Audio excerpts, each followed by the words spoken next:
You're muted, sir.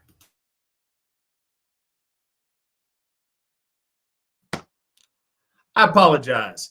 Apparently I was muted. So for those of you that did not read my lips, we are welcome to another exciting edition of Victory Never Sleeps. Something a little bit special today. I think this is the first time we've done a rollout like this of two new Asatru heroes that we're going to celebrate and honor with annual days of remembrance. And we will get to that here in a moment. We have invited our resident Anglo-Saxon specialist, Goði Trent East, to provide his wit and insight this evening. Always a pleasure to have Trent on. Got a number of things kind of for the top of the show to talk about. First, thank you for everybody who's been purchasing the new AFA merchandise. We've got some folks, including Goði East's lovely wife, Madison, who's been working hard on some of these products. I think they're doing an awesome job. People seem to really like the products they've gotten. It's the first, it's a much needed boost of activity to the AFA store. So we appreciate you guys going there and showing your AFA pride with our AFA gear. And I appreciate all the folks that have behind the scenes made some of that happen.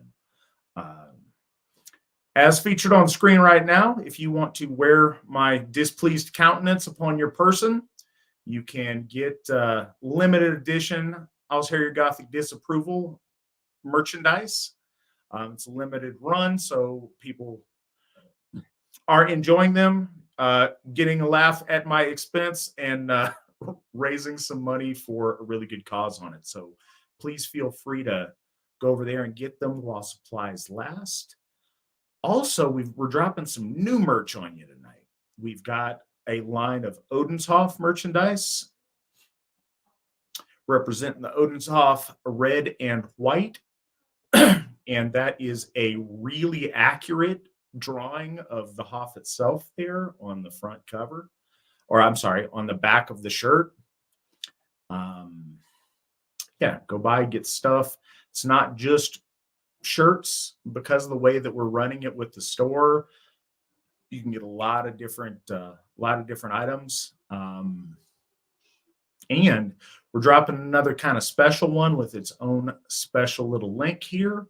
What would Jason Gallagher do? Which is always a fine question to ask one's self, as long as it doesn't involve operating a motor vehicle. It's sound advice to consider. But yeah, Jason's awesome. If anybody is unfamiliar, he is a longtime folk builder for the AFA, one of our most stalwart guys that has put in so much of himself into making this a success that we do. And fantastic guy, good friend of mine, and an amazing sense of humor. And you can celebrate that pro or con with this shirt, however you want to take it, but the money goes to a good cause and we appreciate it. So yeah, get your AFA gear. As always, we are coming at you live on YouTube, on Facebook, which Facebook is fast becoming, if not already, our biggest audience for Victory Never Sleeps. So not Facebook, Twitter. We appreciate you guys on Twitter. Flustered tonight because I'm trying to remember all the at the start things I wanted to hit because there were a lot of them this evening. Anyways, Twitter audience, appreciate you guys. You can ask questions live on any of these platforms. We'll be on Entropy as soon as I press the button because I did not do that yet. But we'll be live on that. We're live on VK, on Odyssey, BitChute, and Rumble. So check us out there. Also, as of really recently, I think the past 2 episodes, maybe one more, we are on, as a podcast coming out on Fridays, we are on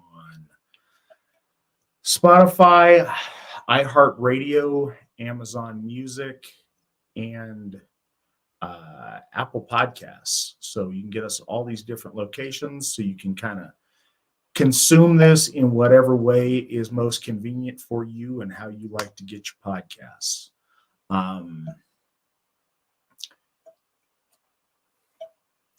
If you would like to donate during the show, that's certainly much appreciated. And the instructions on how to do that are in the description to this program. There's all kind of fun ways for you guys to do stuff, and we really appreciate it. The past few weeks, you guys' generosity has been awesome, and it has really gone a long way. We're doing some tweak, and I usually would have done it last week because that was the first broadcast of the month, but I want to go ahead and do it tonight. The big project we've been working on is kind of a combination of things. Our next big thing that we want to do Hoff-wise is phrase Hoff, and we've been working towards that. In order to do that, we have to first pay off Njord's Hoff. So Nick's throwing up donate links. If you're listening to this after the program and you want to contribute at runestone.org, there's a clear link for donate. You can go there, and either the phrase Hoff or the Njord's Hoff link all go to paying down this mortgage that we have on Njord's Hoff.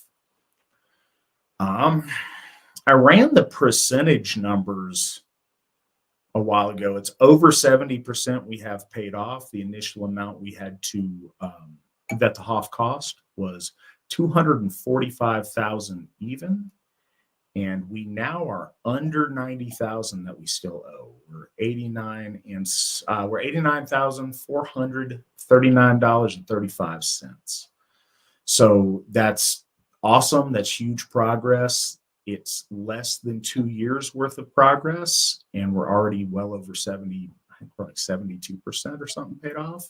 So that's fantastic. I appreciate you guys and your generosity. If you want to contribute to that, that would be much appreciated. I just put a check in the mail for some overage on that, chopping it down a little bit more. So we're doing fantastic, and we appreciate you guys. The thermometer looks cool, and I appreciate Nick for making up all these graphics and having them at the ready. A note from Whit & Brandy. If you do order merch tonight, she's going to be initiating those orders tonight. She's, got her finger on the button. So yeah, those will go out quick. If you're ordering them during the broadcast, you don't have to. Please feel free to order them throughout the week at your leisure. But if you get them tonight, they will go, the process will start tonight.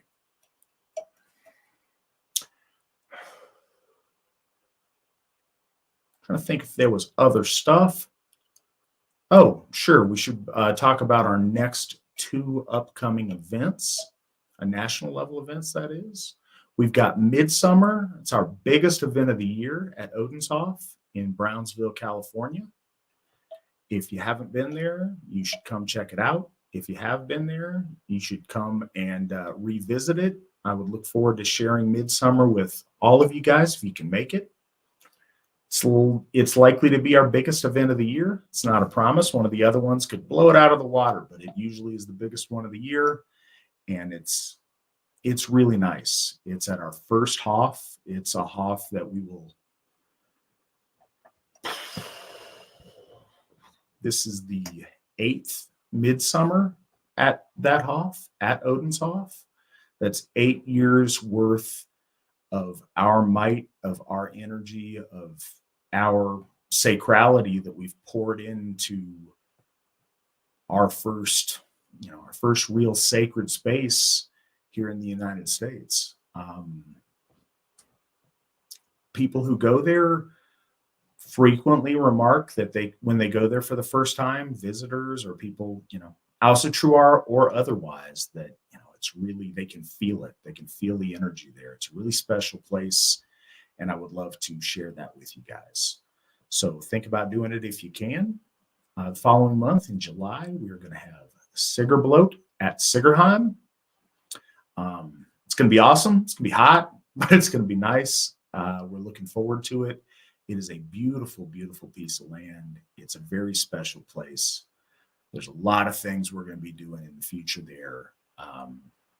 It is the home to those beautiful Steve and Sheila statues that we erected in December. So come by and check those out. I did a lot of work on those behind the scenes on planning them, but I've yet to see them in the bronze, as it were. I've yet to be there and touch them and see them and really get the whole feel of that. So I'm excited to see those. I would love to share that bloat to victory with you guys. That's at Sigerheim, which is in Jackson County, Tennessee. If you can make it there in July, we'd love to see you there. It's going to be a really great event.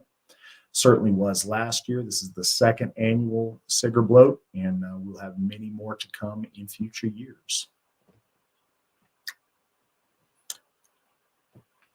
Reserve the right to interrupt later if I forgot something, but I think that's what I got for you. So, to start out with, some of you may or may not be familiar. The Asatru Folk Assembly, following on an Asatru Free Assembly tradition, and that was our predecessor organization that was around from the mid 70s to the mid to late 1980s. That's where a lot of Asatru traditions got started, and that's where the tradition of honoring Asatru heroes with days of remembrance started.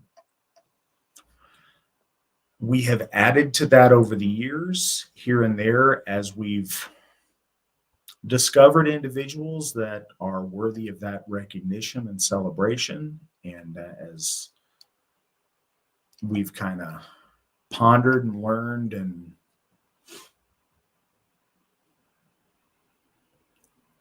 really given weight to those kind of decisions. It's not something we want to do lightly, but we do want to honor people who are heroes of our faith. And there's two such gentlemen that we want to honor in that way this evening.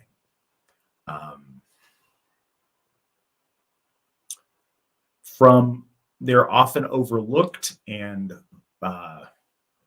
unsung, and that's intentionally so. One of the biggest things that recommended this is something that I felt really compelled for us to do, is that these two gentlemen were written out of history because their adherence to our faith was so abhorrent to the Christians of the day. They wanted to wash away any remembrance of it because the story, the legend, the history, and the telling of it was a threat to that Christian advance. So on this year, on August the 1st, we will be celebrating a day of remembrance for King Osric, and we will be celebrating a day of remembrance on February the 1st of next year for King Eanfrith. Starting with King Osric, Trent, will you tell folks the history?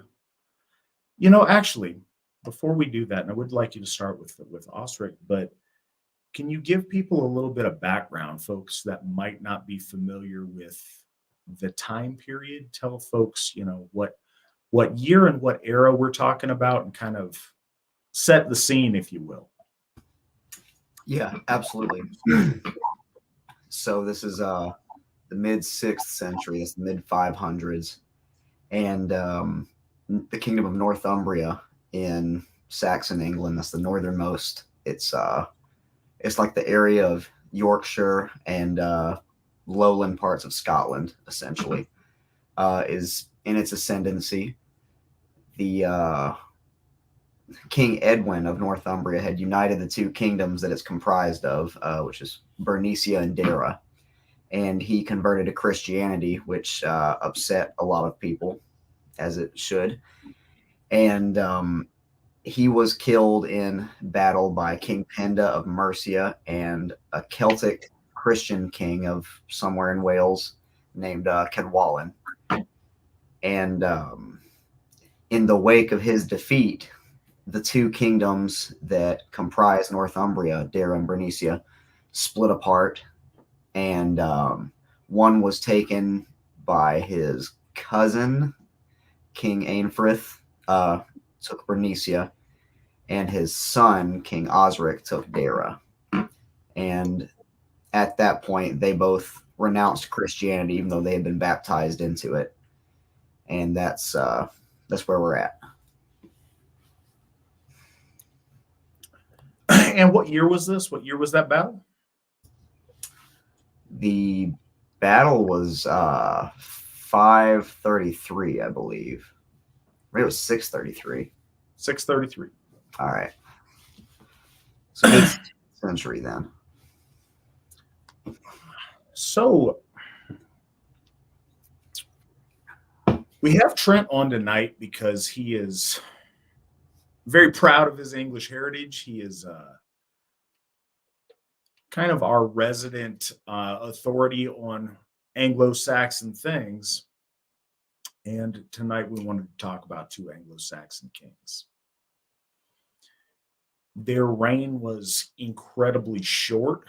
It's hard because when you get to that period of time, especially with figures that the Christian chroniclers don't want to celebrate, some of the details are obscured. There's a lot of things going on. And one of the really special things are these two kings chose to stand together against the tide of Christianity that was overwhelming their country. The times were shifting. It was politically inconvenient for them to do this. Matter of fact, one of the customs was people with claim to the throne were sent away in exile during a king's reign. Like if he had important brothers or if he had sons or others that were really close to that line of succession, they were sent away. These two were both sent into Scotland, where they were instructed in Christianity and baptized as children. And they got by and they eked out their existence in that way. But both of them, as soon as they took the throne and they were in the driver's seat, brought their countrymen, because in that day it wasn't just the choice of a monarch. If a monarch embraced a faith, the entire nation went with them. That was one of the important roles of kingship in England, was them being in and of themselves, in a way, being a high priest, them being a mediator between the divine and the folk. And through their kingship, that connection was made. And it transferred over in a very similar way in the early forms of Christianity, and even in latter forms of Christianity. That was kind of the basis of how the Church of England operated. Was king as high priest. So when these two men took their respective thrones, it brought all of Northumbria for a year's worth of time back to the faith of their forefathers, back to Asatru, back to relationship with our gods. And I think it's very difficult to imagine in this day and age what that's like to do that. When you have armies standing against you at the gate, you have your fellow monarchs of the different Anglo-Saxon kingdoms of England fall into Christianity or to some kind of unholy compromise between the two.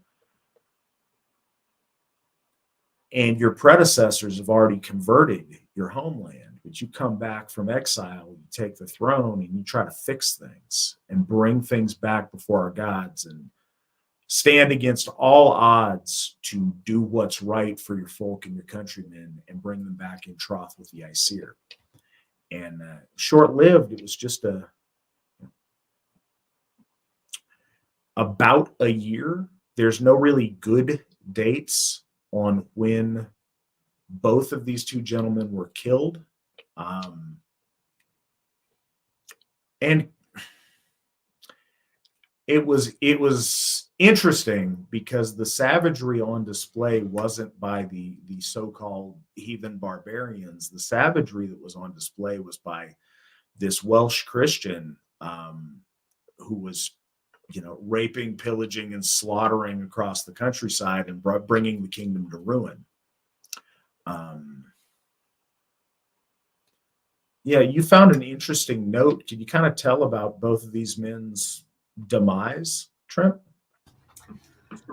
Yeah, so with King Osric of Dara, it's pretty straightforward that he simply fell in battle against the Christians. Cadwallon of whichever Celtic kingdom brought a pretty sizable army up north to, make sure he finished the job. He had already killed King Edwin, which was Osric's father, and he wanted to make sure he put Osric down as well. And then when Osric reverted to Asatru, it only gave him more reason to win that battle. There's not really anything super treacherous about that one that I found in my research, but King Eanfrith of Dara, King Eanfrith of Bernicia. He was killed in a treacherous way. Cadwallon invited him to a peace meeting, and when King Eanfrith willingly showed up to that peace meeting to try and negotiate a peace, I mean, he has Frith in his name. He probably understood the concept of Frith and Grith, right? Well, he showed up fully intending to do that, and King Cadwallon had his guards hold Eanfrith, and King Cadwallon pulled a knife out and stabbed him to death. So he invited him there under the pretenses of peace, but because King Eanfrith was Asatru and not a Christian, he felt he owed him no honesty, and it was okay to repay treachery with treachery, I suppose, or what he saw as treachery. So. Yes, indeed. And looking at it, just kind of a adjustment on King Osric. I believe he was cousin to King Edwin as opposed to his son.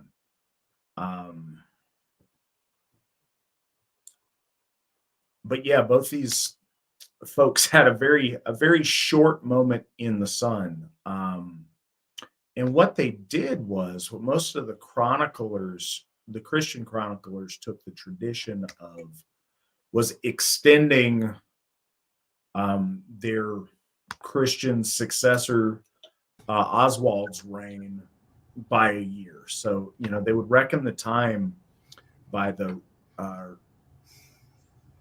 reginal year of a king's reign.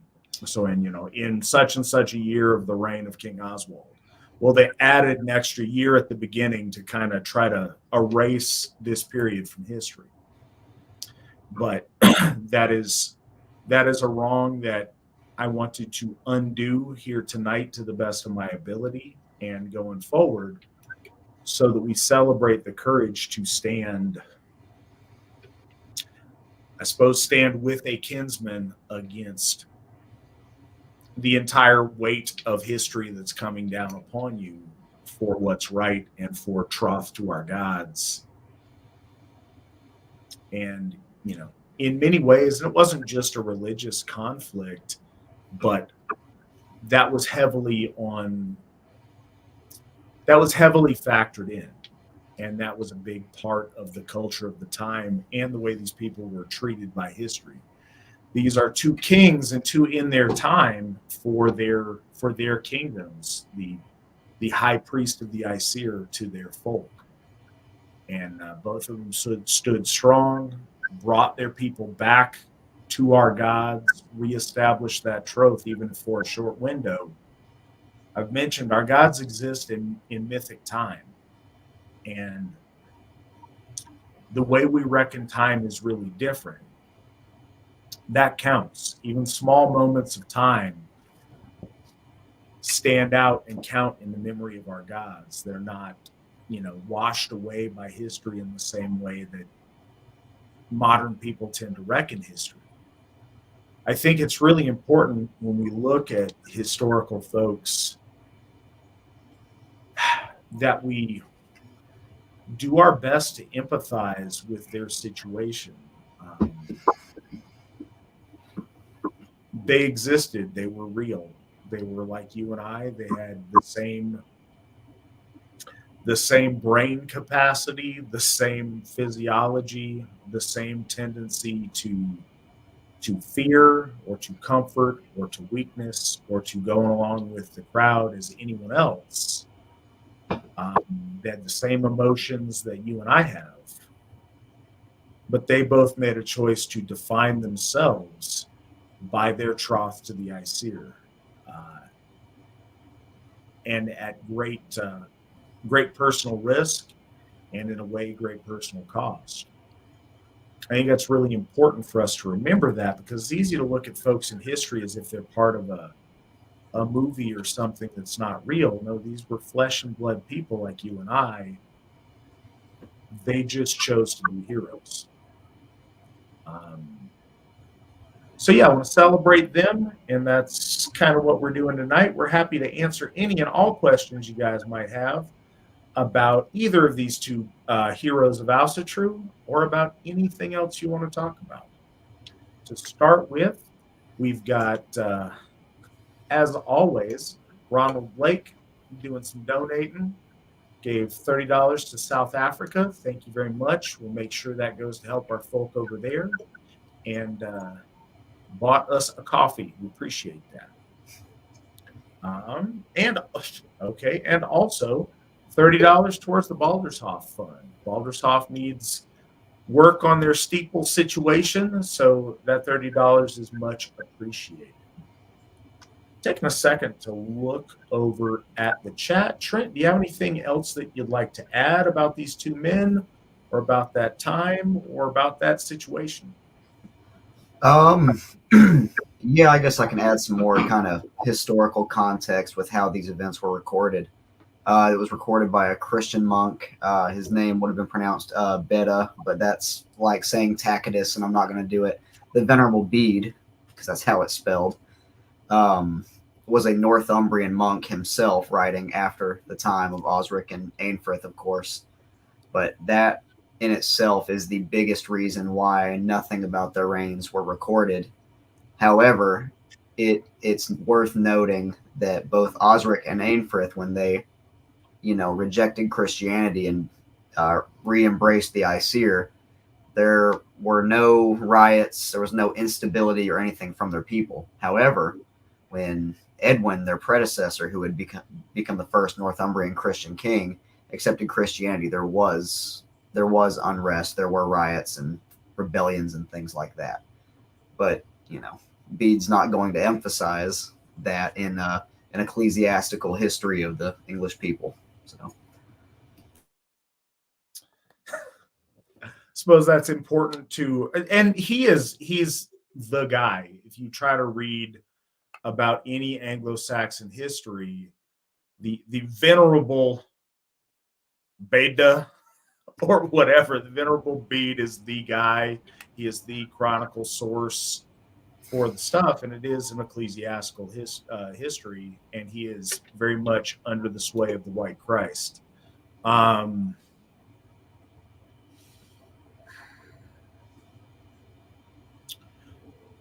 So this goes into looking at stuff over on the side here, trying to catch up on the chat. I appreciate that we have a lively and exciting chat room tonight.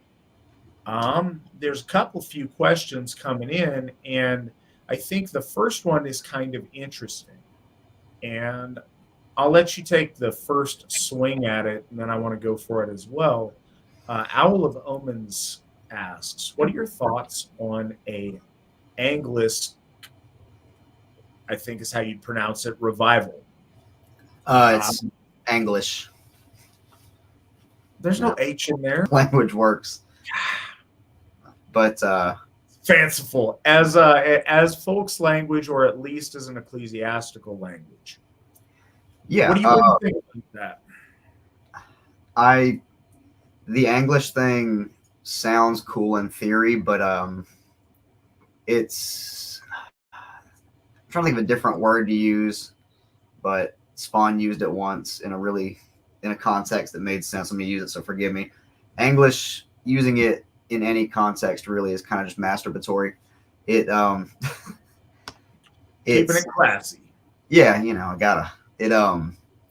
It doesn't really serve any purpose. I know, and so being of Anglo-Saxon descent, mainly myself, I do understand the appeal to a purely Germanic English, but I don't think it's right to step over the imports from the Norman Conquest and the Middle Ages, the 100 Years' War, all that. That is all part and parcel of the English language and the English identity, whether we like it or not. Just for the record, though, English people are still mostly Anglo-Saxon. Don't buy the BS that says we're Celts or Normans, because we're not.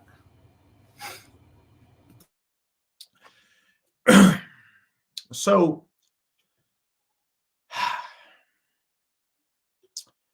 I think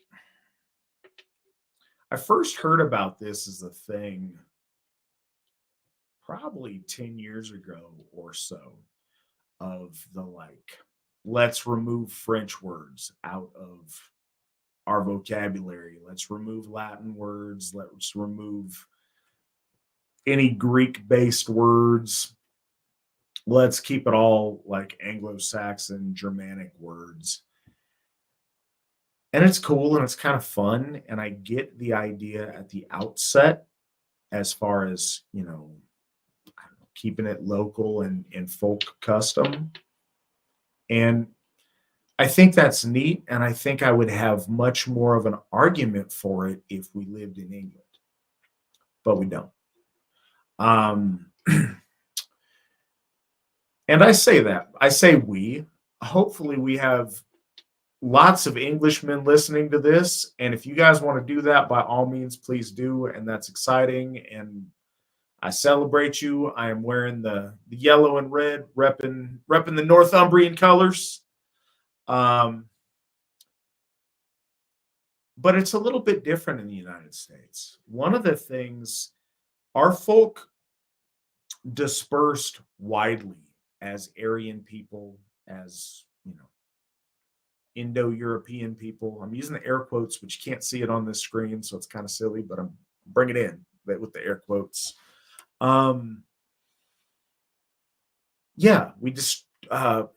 We dispersed widely. We conquered, we settled, we sought new lands, we found new things, we explored, and we built kingdoms and nations in many different places and developed largely unique and really interesting expressions of our faith and of our community and of everything else.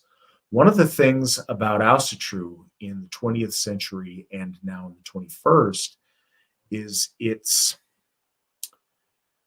our founder, Steve McNallen, described it as an ingathering of the folk. We spanned across the entire globe. We went as far as we could go. We went in the circle until we came back and met ourselves. Apologize, flat earthers, but it's a thing. So what has happened in modern times, the world looks really different. We've recognized our commonality as a race and our difference from other racial groups of people and macro races of people.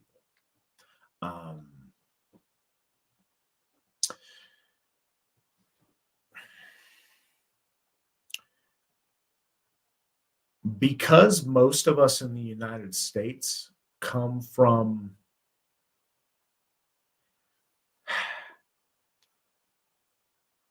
every year, every decade that goes by, it's a little bit further away. But most of us who find our way to Asatru here in the United States come from largely an English background. Those who are not predominantly English usually have that in their makeup. And we're an English speaking country, and language is so very important. I see the appeal of that. I think it's fun, and if you want to do it because it's a fun thing, awesome, go ahead, that's great. But fundamentally, Latin words, French words, Spanish words, Greek words are just as Aryan, just as racial to our people as our English words or German words. Now, some of the fluff and the imagery that I think we all hearken to and like, that's a little bit different story. What I think is a much more inconvenient, but a much more appropriate and something I'm trying to work towards. If we need to have special terms for ecclesiastical things, I am trying as best I can to do those towards the Old Norse. That's the language of most of our lore. That is the conception that our faith has come to us from. That is the flavor and the context and the backdrop and the nomenclature that this was revealed and restarted when the Allfather spoke to the soul of Stephen McNallen and reforged this that we're all here doing. And so I think it's under that conception that is best to move forward to the extent that we need to do that. Now, by all means, in whatever country you find yourself, and I think we're predominantly talking to English speakers, but if you're a Frenchman and you're listening to this, practice Asatru in French. There's nothing wrong with that. If you're a Russian and you're doing it, and you've got the strange Cyrillic alphabet that I can't even understand, go for it. There's nothing wrong with that either. There are a lot of right ways to do it, but if we need to do something unified, bringing us all together, the language of the lore, of our sagas, and of the way we've come to know our gods is Old Norse, and that's what we're working on. So another plug, because it's fun, and I want people to have fun with me and be able to talk to me in it. I am using Memrise to try to simultaneously work on learning Icelandic and Old Norse. As far as being able to speak it or construct sentences in it, I am doing absolutely terrible. As far as being able to read it and recognize vocabulary that I'm reading, that's a little bit different story. And I don't think we all need to become experts in it. But the closer you do, the better you can critically look at our lore and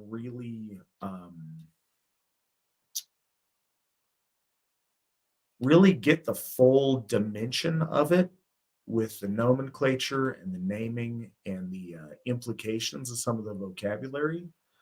So that's much more what I would favor as an ecclesiastical language.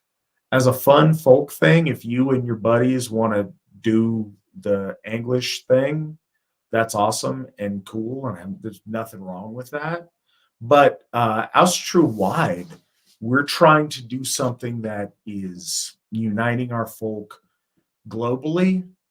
Honestly, the vast majority of that's in the United States. We do have members in 15 different countries as of right now.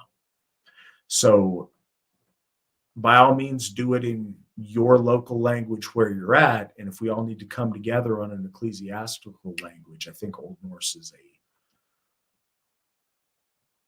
it is rich in our heritage, rich in our symbolism. And language affects worldview more than you'd know. So I think the more we internalize that language, the more we put ourselves in the worldview of the sagas and the Eddas. And I think we understand those better the more familiar with that we are. That's probably way more talking on the subject than needed to be done.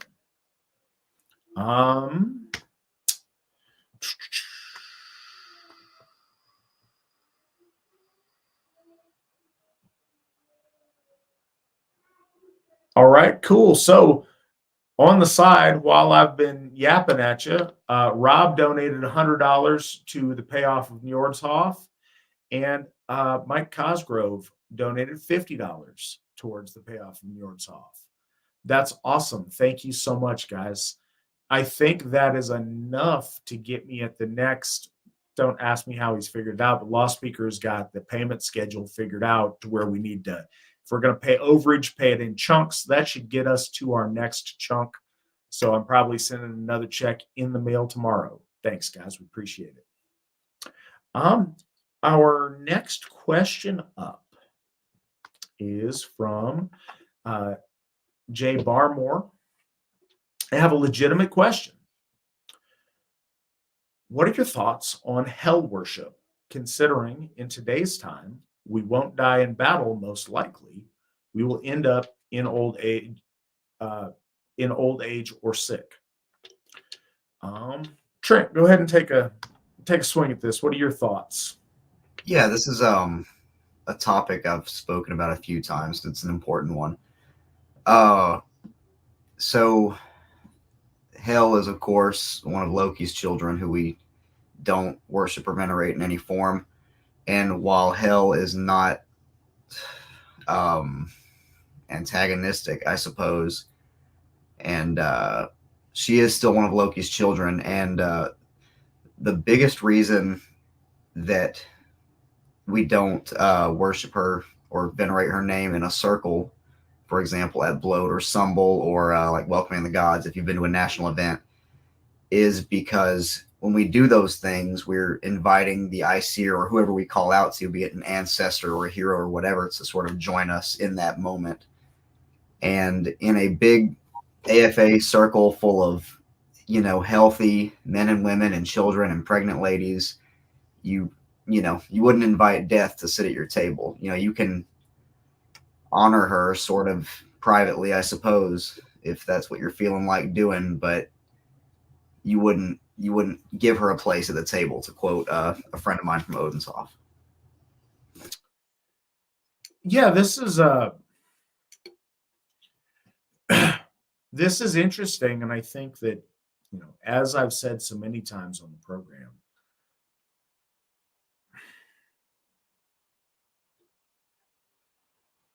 our Gothar and myself, we are trying our very best to represent the Aesir sincerely and accurately, and we don't ever want to overstep. So it would be really convenient if we always gave you guys crystal clear black and white answers on everything.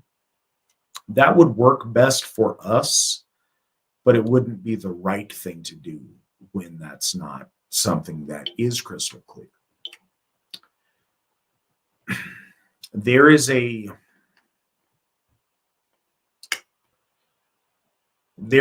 difference when we talk about worship and when we talk about,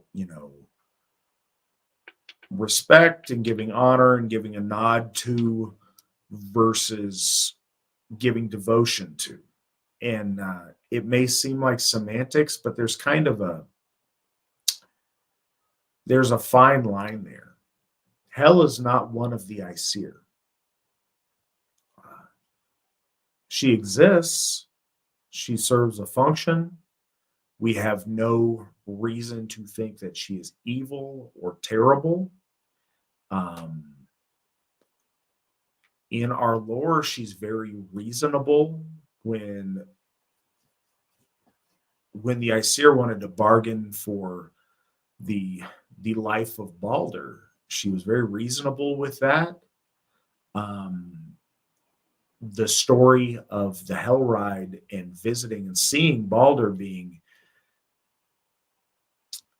entertained in splendor and taking taken care of and celebrated and given, a lavish spot appropriate for a god, while in her domain, that hospitality is appreciated. I think that there is time to give respect to, but worship's a little bit different, especially in an AFA context, because worship implies a level of exclusivity. If we treat everybody the same, then we don't treat anybody special. And we owe it to treat our God special. There are certain things that you give and certain ways that you treat people that have a special relationship with you that you don't do to other entities. And this may sound cheesy or silly or whatever, but I think it's important to our thought process. Said it before, I think all too often we look at the lore through a scholastic lens, through either it's like a book report thing or it's like a science thing. It's not. It's about relationships with living entities that we know are real, that have thoughts and feelings and consciousness. And the only way that we can begin to develop that is by learning from other things that are persons and how we treat them and build relationships, and then to the best of our ability magnify that towards our gods. But at the very bare minimum, our gods are the very best of people. There's so much more than that. But at the ground floor of us starting to build relationships, we can at least extend that to them. We owe them much more. So if you think about it, we're us, we're our folk, and we hold our folk special. You hold your family as special. Guy at the gas station, if he's cool to you, you can say thank you and be nice to the guy. But he's not your family. He's not who you are in that relationship with. You can go outside of the ICER where you find yourself and give respect and treat someone respectfully without venerating them and give them worship like you would your gods of your folk who are our ICER. And I think hell exists in that kind of spot. I think there's plenty of times if someone that you love has passed away, if it's a funeral situation, if you yourself are facing the end of life, I don't think that honoring hell is inappropriate or bad, but there's a distance in between that and the way that we would worship our ICER. And it may be a subtle difference, but I think it's an important one. I hope that makes sense. The question also, I think, is overly literal with our lore. So our lore is never meant to be hyper literal. It is artful and poetic ways of expressing truth. But the more we try to limit our gods to the text of the lore, I think that's inappropriate. The lore is the best attempts of Gothar and poets of the time to express and to explain or personify the higher truths of our gods. I think it's a misnomer that there's some hard, fast rule about, what qualifies you to get in which God's hall. Any of our gods are gods. They can invite whoever they want into their halls for whatever reasons they want to. It would be very impious of us to presume that because an ancient skald wrote down that, death in battle takes you to certain gods' halls, that they could not invite people for other reasons. And we have examples of that in lore of folks that didn't die in the heat of battle, that were welcomed into Valhalla. So I think keep that in mind. Because we die of old age or sickness doesn't prevent us from going to the halls of the Aesir. That's up to the will and the judgment of our Aesir as literal sentient beings that have choice. It's important to the best of our ability, our lore needs to conform to the Aesir. The Aesir are under no obligation to conform to our lore that we wrote down. The directionality on that's really important.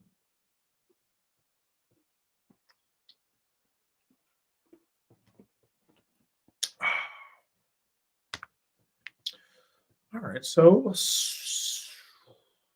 since you guys are talking about death, I was wondering, how is suicide seen in Asatru? Not that I want to do it, I'm just curious. Well, I appreciate the note of explanation. Trent, what are your thoughts on the subject? That's one of those subjects that's hard to kind of tackle. But first, let me just say, if anybody listening to this ever right now or anytime in the future is considering suicide, please reach out to gothar@runestone.org or myself or Matt or whoever, any of us, so we can, help you out. That said, I don't know of anywhere in the lore where suicide is encouraged or seen positively at all. I would argue that because things like family and folk and the kin fence are so integral to our faith, that suicide would be a negative thing and it would be a selfish thing in almost every case. Just because you may feel like your world is kind of closing in on you, it doesn't give you the right to take yourself out of the equation and leave that hole in the kin fence for your kin to deal with.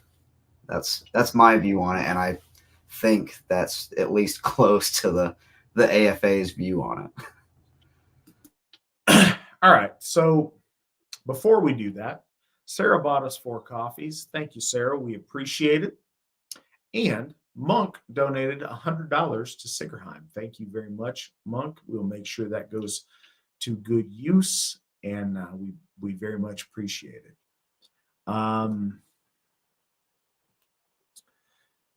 As I said earlier, it'd be cool if me and Trent just declared one way or another that it's a sin, you'll be banished to the outer darkness, or it's awesome, go ahead. That's not how it works, and there's a gray area, unfortunately, that causes confusion with our Lord. And this has always been the belief. This has always been a core principle of Asatru. Circumstances matter. Situations matter. This isn't a thought or a theory. It's real. And our gods are not legalistic in a Abrahamic sense. That's not how they work. There is a moral responsibility upon us as Aryan noble people to make decisions based upon circumstance that are nuanced. So please don't get this misunderstood. Just as clear as day, suicide's bad. Don't do that.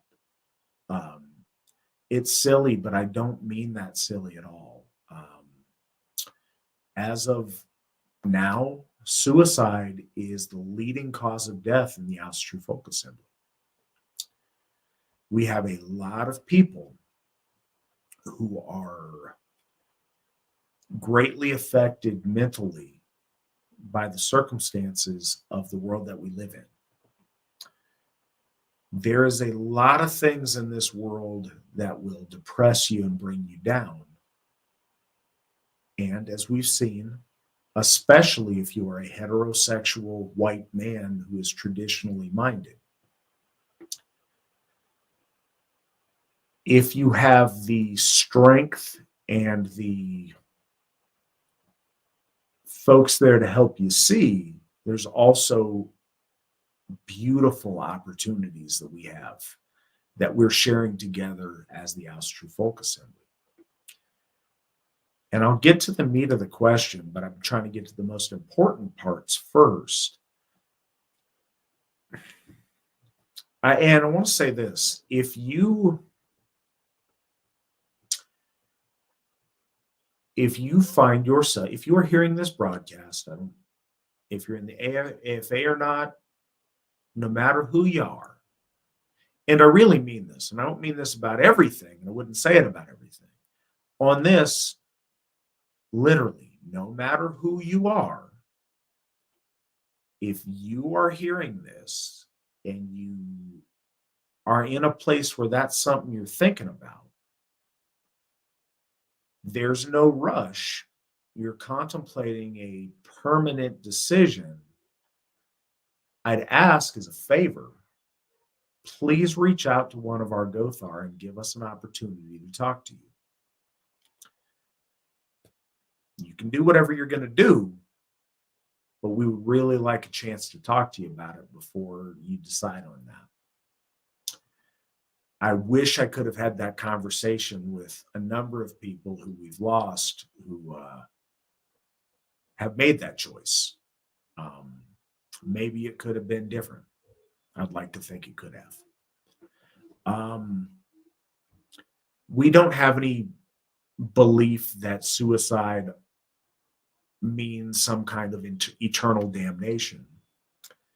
But as Trent said, you're taking something away from your folk when you do that.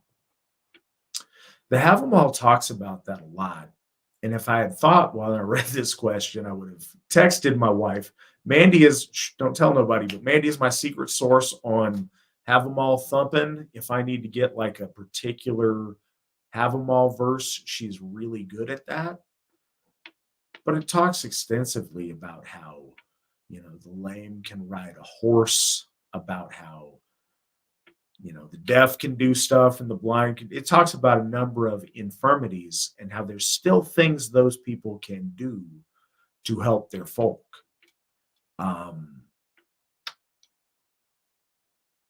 No matter what your circumstance, typically, there's still things that you can do to advance your family, advance your folk, do things to advance the cause of the Aesir, and you rob us all of that when you prematurely take your life. Now, there's circumstances. There's acts of extreme heroism where somebody jumps on a grenade for their buddies or whatever. That's technically suicide, but most of us don't count that.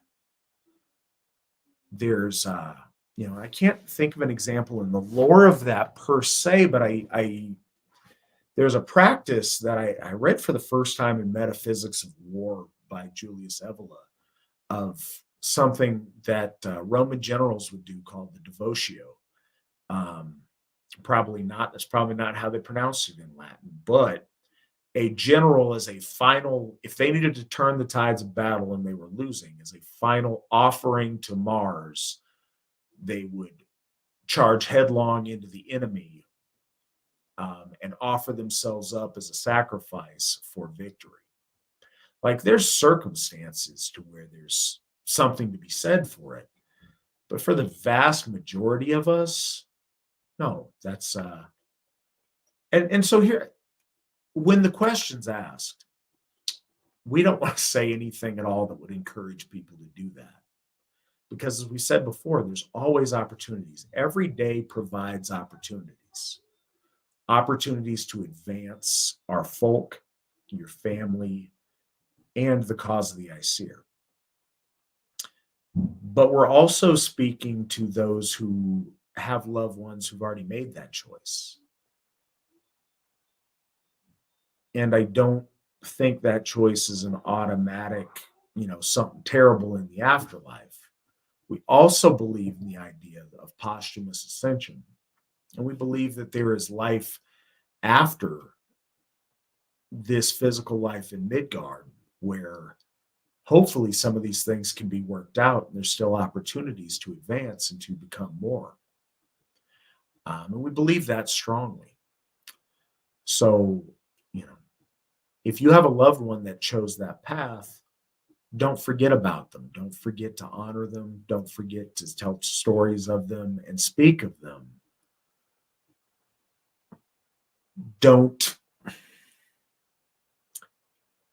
You don't have to feel ashamed of that.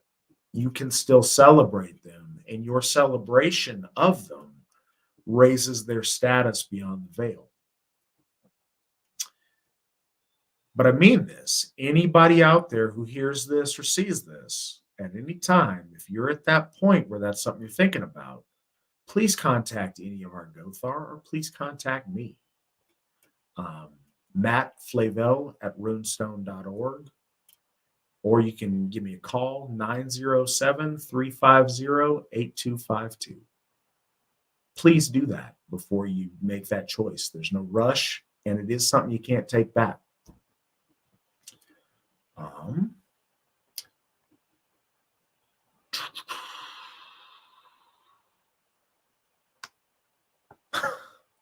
So we're getting a lot of death questions tonight.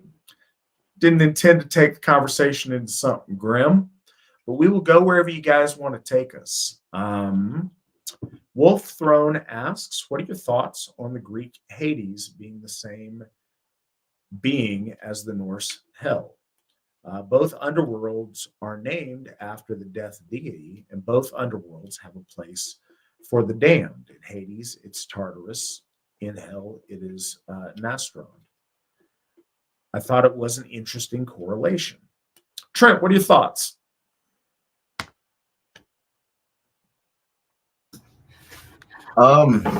It is interesting, and certainly you can tell that it comes from that earlier common Aryan religiosity that we always talk about.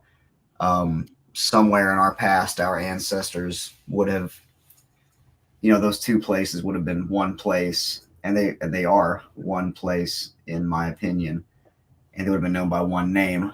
But to say that hell is a one for Hades isn't really something we can definitely do, but obviously they have very similar roles, if not the same roles.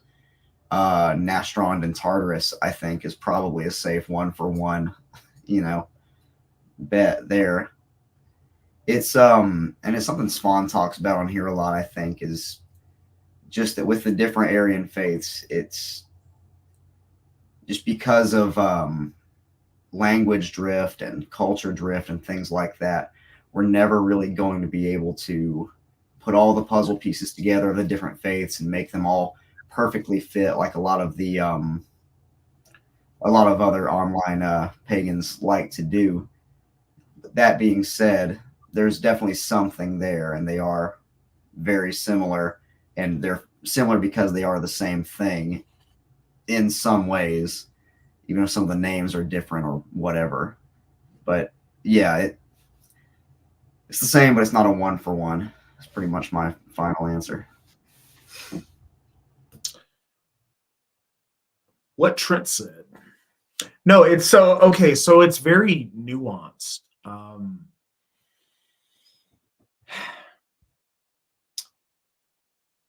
In Germanic language and Germanic cultures, the one for one comparisons are much more clear. The further you get out for that, the different it's the degree of difference is greater, especially in the Mediterranean. You are absolutely onto something. All of your points of correlation are absolutely accurate.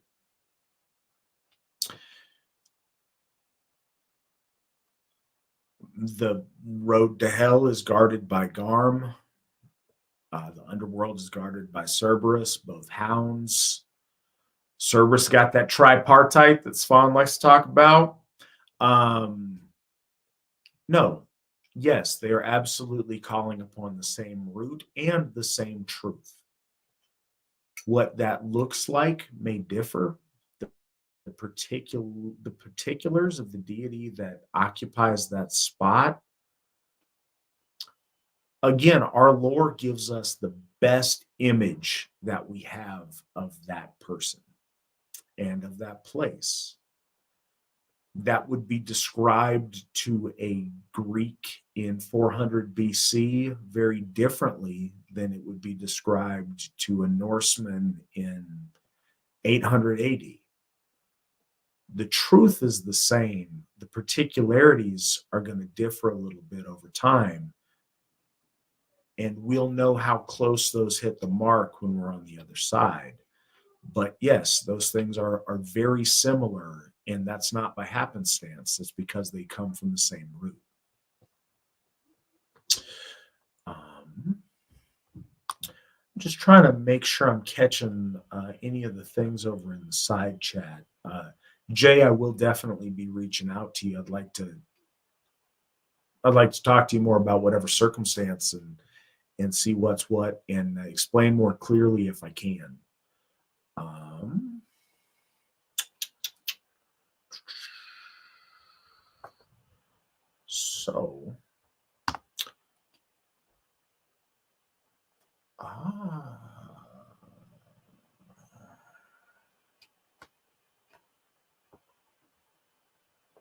All right.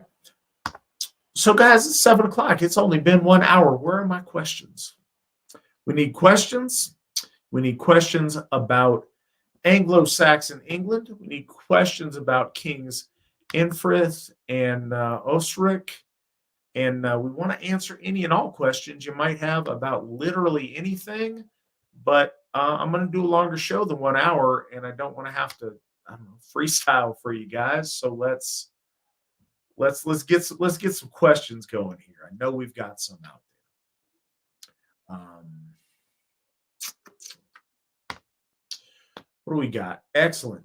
Michael from Jordshof. Gothi East. Could you speak on the 4 heroes of the 4 Hofs in the AFA? That'll certainly kill your time. Excellent. Go for it. Yeah. Okay. So get Spawn answer. I don't know if I can do that. In a Spawn voice. Oh, well, you see. No, I'm not going to do a Spawn impression. That wouldn't be very nice. Starting with Odenshof, we have Meister Guido von List. He gave us the Armanen Futhark, which if you haven't studied and you're into runes, I recommend it. It's so esoteric, it's a little frustrating, but it's worth it. He was born in Austria, lived and died in Austria, and ever since he was a child, he had a fascination with the Allfather specifically and our gods. And he swore in 1868, maybe?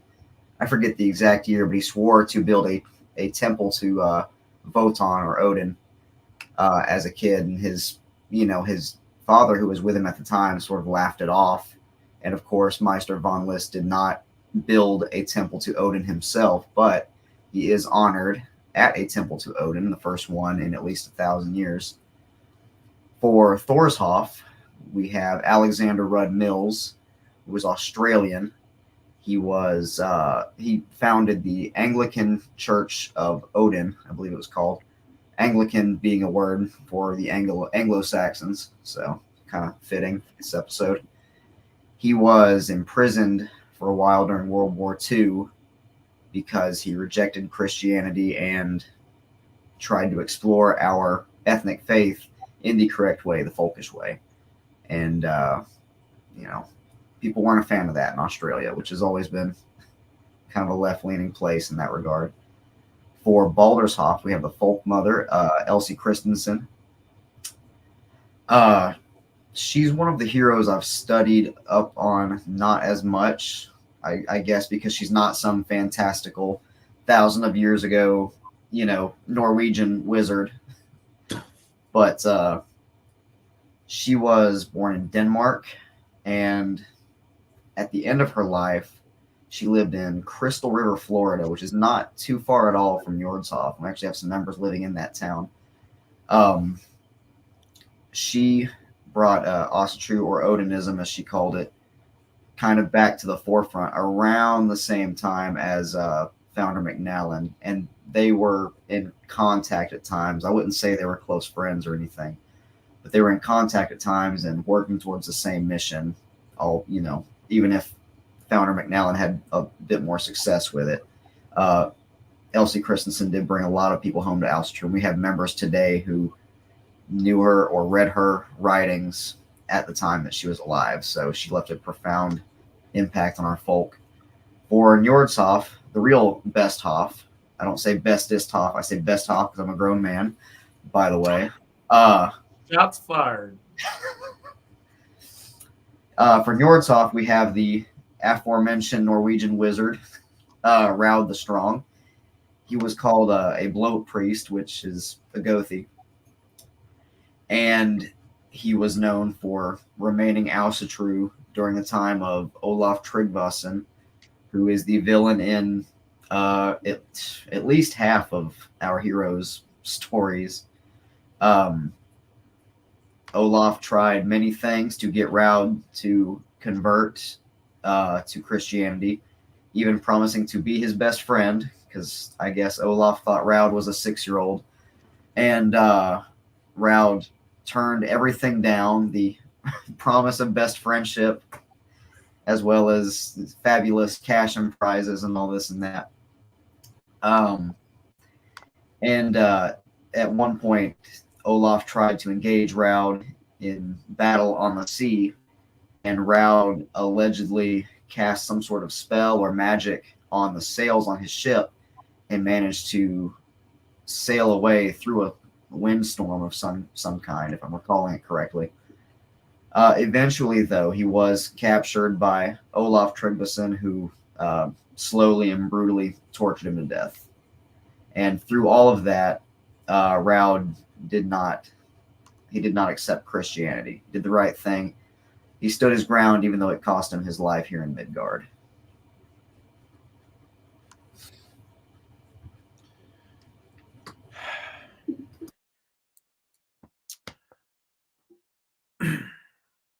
Yeah. Good. I think that's certainly a really good coverage of Raud. A couple of things I want to add.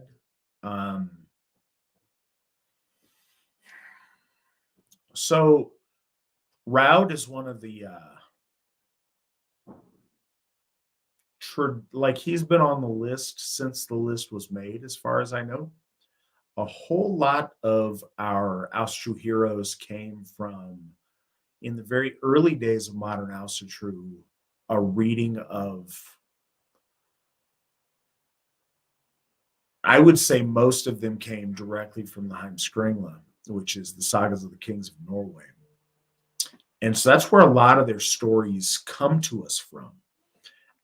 Raud is one of those that was there since that time. The other three are ones that we have added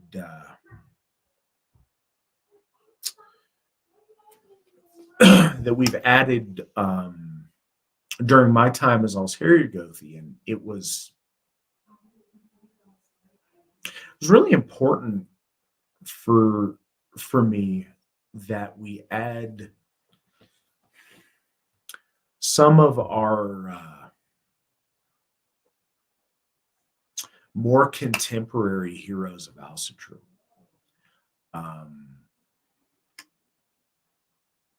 Asatru spans the entire existence of our race. And one thing that was something that I've learned in my lifetime of doing this, I think that a lot of us, when we start out, like, oh, Vikings are cool. That's Asatru. And I think that the modern expression of Asatru started that way. I don't think that. I know that. Steve has said as much. And with no shame, Vikings are cool. That is Asatru. And that's where a lot of our lore and our source material comes from. But the more you learn and the more you study these things, it existed long before that, and it currently exists long after that. The story of our folk is far larger than I think 300 years that they reckon is, like the Viking Age. It's much, much deeper than that. When I went to Denmark and when I went to Sweden on AFA trips, the sacred sites there that we went to, very, very few of them are from the Viking Age. Most of them, the vast majority of the dolmens and the stone circles and the sacred places that we went to are, in what they would call the Celtic period. They were in a period far before that time. Honestly, a lot of them dated back to the Neolithic period. So Asatru is as old as our folk and is as contemporary as our folk. And if we do our job right, it always will be. Certainly always will be in our souls. Hopefully an outward expression of it always will be. But that's up to each and every one of us to make sure that happens. But those standouts of the modern rebirth and reforging of Asatru were really important for us to honor. And Trent mentioned this, but Meister von List, when he was young and he first got that zeal for our gods, he vowed that one day he was going to build a temple to Wotan. And in his lifetime, he was never able to accomplish that. No one was able to accomplish that until 2015. But it was really important to me that be the place that we honored him at. That first temple, that temple to Odin, that he be the hero that's celebrated there. So, like I mentioned, posthumous ascension, I wanted to extend the hand to posthumously fulfill his oath to establish that, because we would not have been able to establish that if it was not for currents he put into Orlog to make that happen. And I wanted to celebrate him there for that. You guys talking about your English and whatnot. Another fanciful inventor of English words was Tasman Forth, or Alexander Red Mills, who it was really important to me to celebrate him at Thorshof. It was interesting because he skipped time, and just the currents in history and society are really interesting how they come into play. And all of that's part of the skein and the weave of Orlog.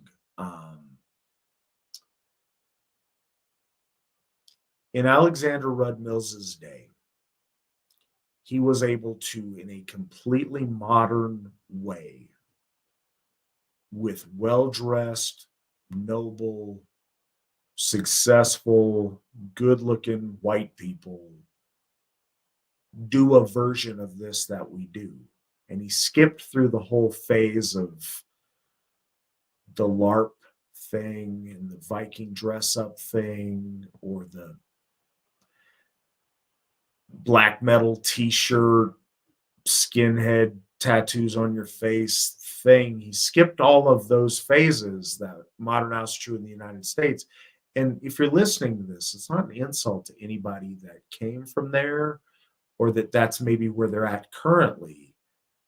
But it's interesting to look back at what he did originally in the 30s, 40s through the 60s in Australia, because it was much more like the AFA is doing currently, without some of those intermediate steps. And I think that speaks highly of what he was trying to do and what he was able to accomplish in a short amount of time. And it was important that he get honored. He inspired Elsie Christensen very overtly in what she did. And she went about things in a completely different way. So, Trent mentioned that her and Steve kind of started exploring and founding Asatru things at the same time, but without direct connection at first. And eventually they made each other's acquaintance and corresponded back and forth. But they went about it really differently. Steve's focus was so I don't claim to be an expert on Elsie. There's certainly people who have known her much better than I. I never knew her in life. I've read her writings. I've spoken to many people who did know her. There's a lot of people alive today still who corresponded with her and were much closer. But my understanding is, and from correspondence that I've read between her and Steve,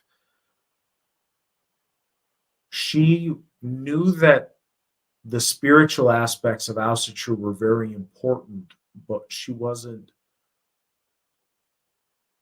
I don't know, aligned or structured right to make that her focus. But she knew it needed to happen and was celebratory that Steve was hitting the spiritual nature of what we do so strongly.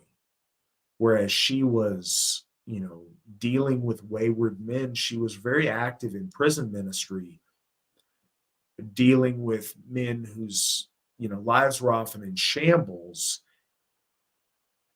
reminding them of their worth, directing them to something better, turning their eye to the cause of their people to build something positive. Whereas Steve was doing a lot more with developing ritual things at those times. So both of those currents were really important, but they served really different functions at that time. And they've kind of come together in what we do today in a lot of ways. But yeah, we've got... Appreciate you guys. I threw out the call for questions, and you guys came with the questions. Let me find where we're at. I'm trying to not make a lot of dead air. Oh. While I read questions, Trent, entertain us. How about I entertain you by reading the next question because I have it pulled up. That's a flex. Go for it. All right. Witten Young asked me, when did I start researching and studying Anglo-Saxon history and what inspired that? What inspired it was trying to find where my ancestors came from and going, oh man, East is a pretty boring name. I wonder where it comes from. I hope it's not England. And the English like their boring last names, as Witten Young can attest. My very creative ancestors come from East Anglia, and that inspired my study of the Anglo-Saxons. With that, and my dad always telling us we were Irish because that's a cool thing to say in the South, and it turns out we are not Irish even in the slightest.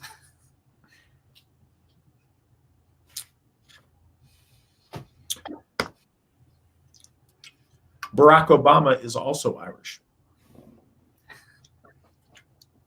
I'll let my dad know. He knows. Anyways, I apologize. It is a fun broadcast when Trent's on. Trent brings the fun. Sometimes. So, okay, the next question is, and I kind of touched on it. So, Osric, Gothi, how do we determine who are our heroes for our days of remembrance? So that's something we're feeling out. We're still in the early days of that. Centuries from now, how the AFA will determine that will probably be a really exact science, and we'll have a council of people that weigh and measure things, and that'll be really cool. I look forward to looking on beyond the veil at that and celebrating it. Right now, really and truly, we take the traditional ones that have been established by folks back in think during the 1980s was the first celebration of the Days of Remembrance. But some of our elders might know that a little bit better. And we build upon that. We look. One of the big things that I look at, because it's hard, there are so many people who happen to be Asatru that are worth celebrating. What I have focused on in the people that I have recognized as heroes with Days of Remembrance has been those who didn't just happen to be Asatru, but being Asatru was fundamental to their story, or they were Asatru in the face of opposition to it. And that's not to, again, you can't fault somebody who's in an Asatru society that everybody's Asatru and they are a hero and they also happen to be Asatru. That's great. I don't want to deny them their spotlight. But there's a different kind of heroism when you are standing against opposition to maintain your faith against those who would tear it down or destroy it. And you choose to take that courageous stance specifically because of your troth to our gods. Those are the people that I've focused on so far, who are really pillars of the religion of Asatru, as opposed to other heroes who are also Asatru, if that makes sense. And I hope that it does. Also from Brandy, for both the Owl's Harrier Gothi and Gothi East, how do you celebrate Days of Remembrance? Trent, how do you celebrate Days of Remembrance? I tend to keep it pretty simple if I'm not at a Hoff for a Day of Remembrance. And the first thing I'll do is that morning I'll read or listen to or something. I'll do kind of a deep dive on that person's life story, and just sort of meditate on it throughout the day and kind of reflect on if I would have been brave enough to make the same decisions they made if I were in the scenario they were in, things like that. And either at lunch or at dinner, depending on where I'm at, I'll kind of take a moment outside by myself and just say a little something for them. So nothing too fancy. You know what? My answer is not well enough. That's how I celebrate Days of Remembrance. We've got so many things going on all the time. Unfortunately, it's something I could really do better on. I want to try it. I suppose I could take the cop out of I celebrate them by establishing them and trying to get other people to celebrate them, and I will take that if it counts. But I could certainly do more. What used to be, I would focus and I say this kind of as a note to myself. I want to do that more, and I will do that more starting this month at my monthly dinner. So when I started, actually, that was how I started practicing Asatru. My very first Asatru thing that I ever was involved in the real world, was hosting people at my house to celebrate the Day of Remembrance for King Radbod of Frisia. And regularly, that would kind of be the theme of a monthly get-together that I'd usually have at my house, wherever that was at the time. And, we'd celebrate a meal. Sometimes we'd have a stumble, sometimes we wouldn't. But at the very least, we'd tell their story and speak their name. And the other thing that we would do is oftentimes we would specifically cook a dish that was culturally significant. Now, some of those were apocryphal. Like, okay, for example, tonight to celebrate our kings, I wore the Northumbrian colors. Not really. They're kind of a fanciful thing that, okay, so yes, they are the Northumbrian colors, but as far as in Osric's and Eanfrith's day, they weren't necessarily. So retroactively, like as an homage, I do that.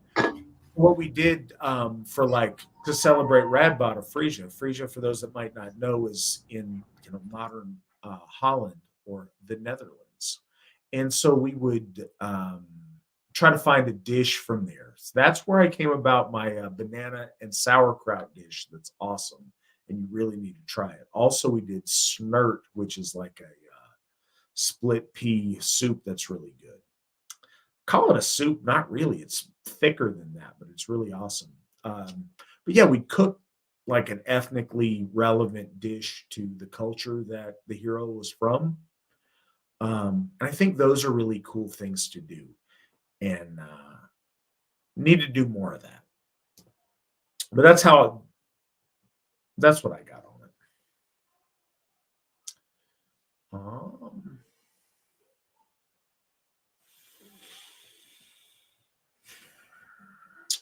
Let's see what's next up here. Okay.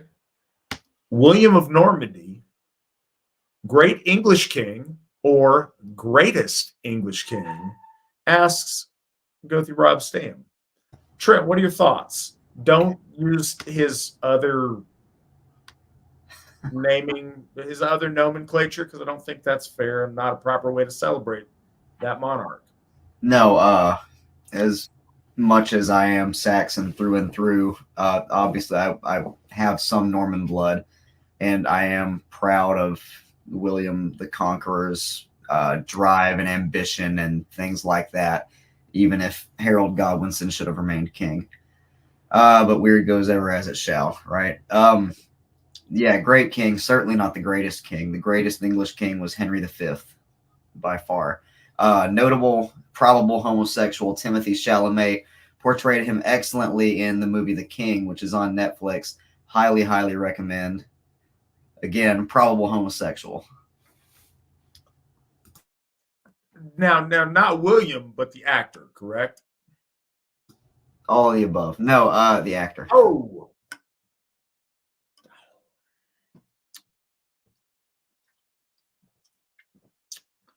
So here's another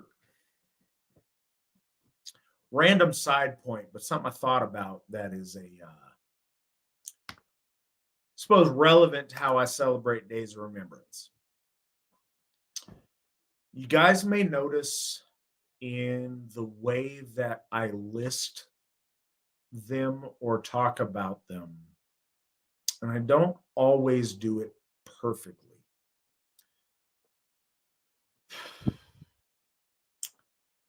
One of the really important things to me when dealing with historical figures, especially ones that I want to celebrate, is to, hi Madison, is to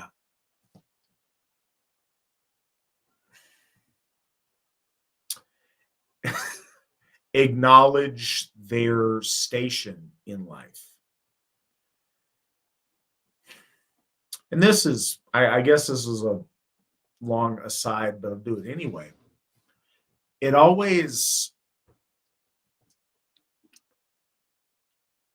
and I mean always, I mean since I was very young, was grossly offensive to me when archaeologists and museums would excavate tombs of kings or of pharaohs and treat them as just some bones to be put on some shelf or poked around with or whatever.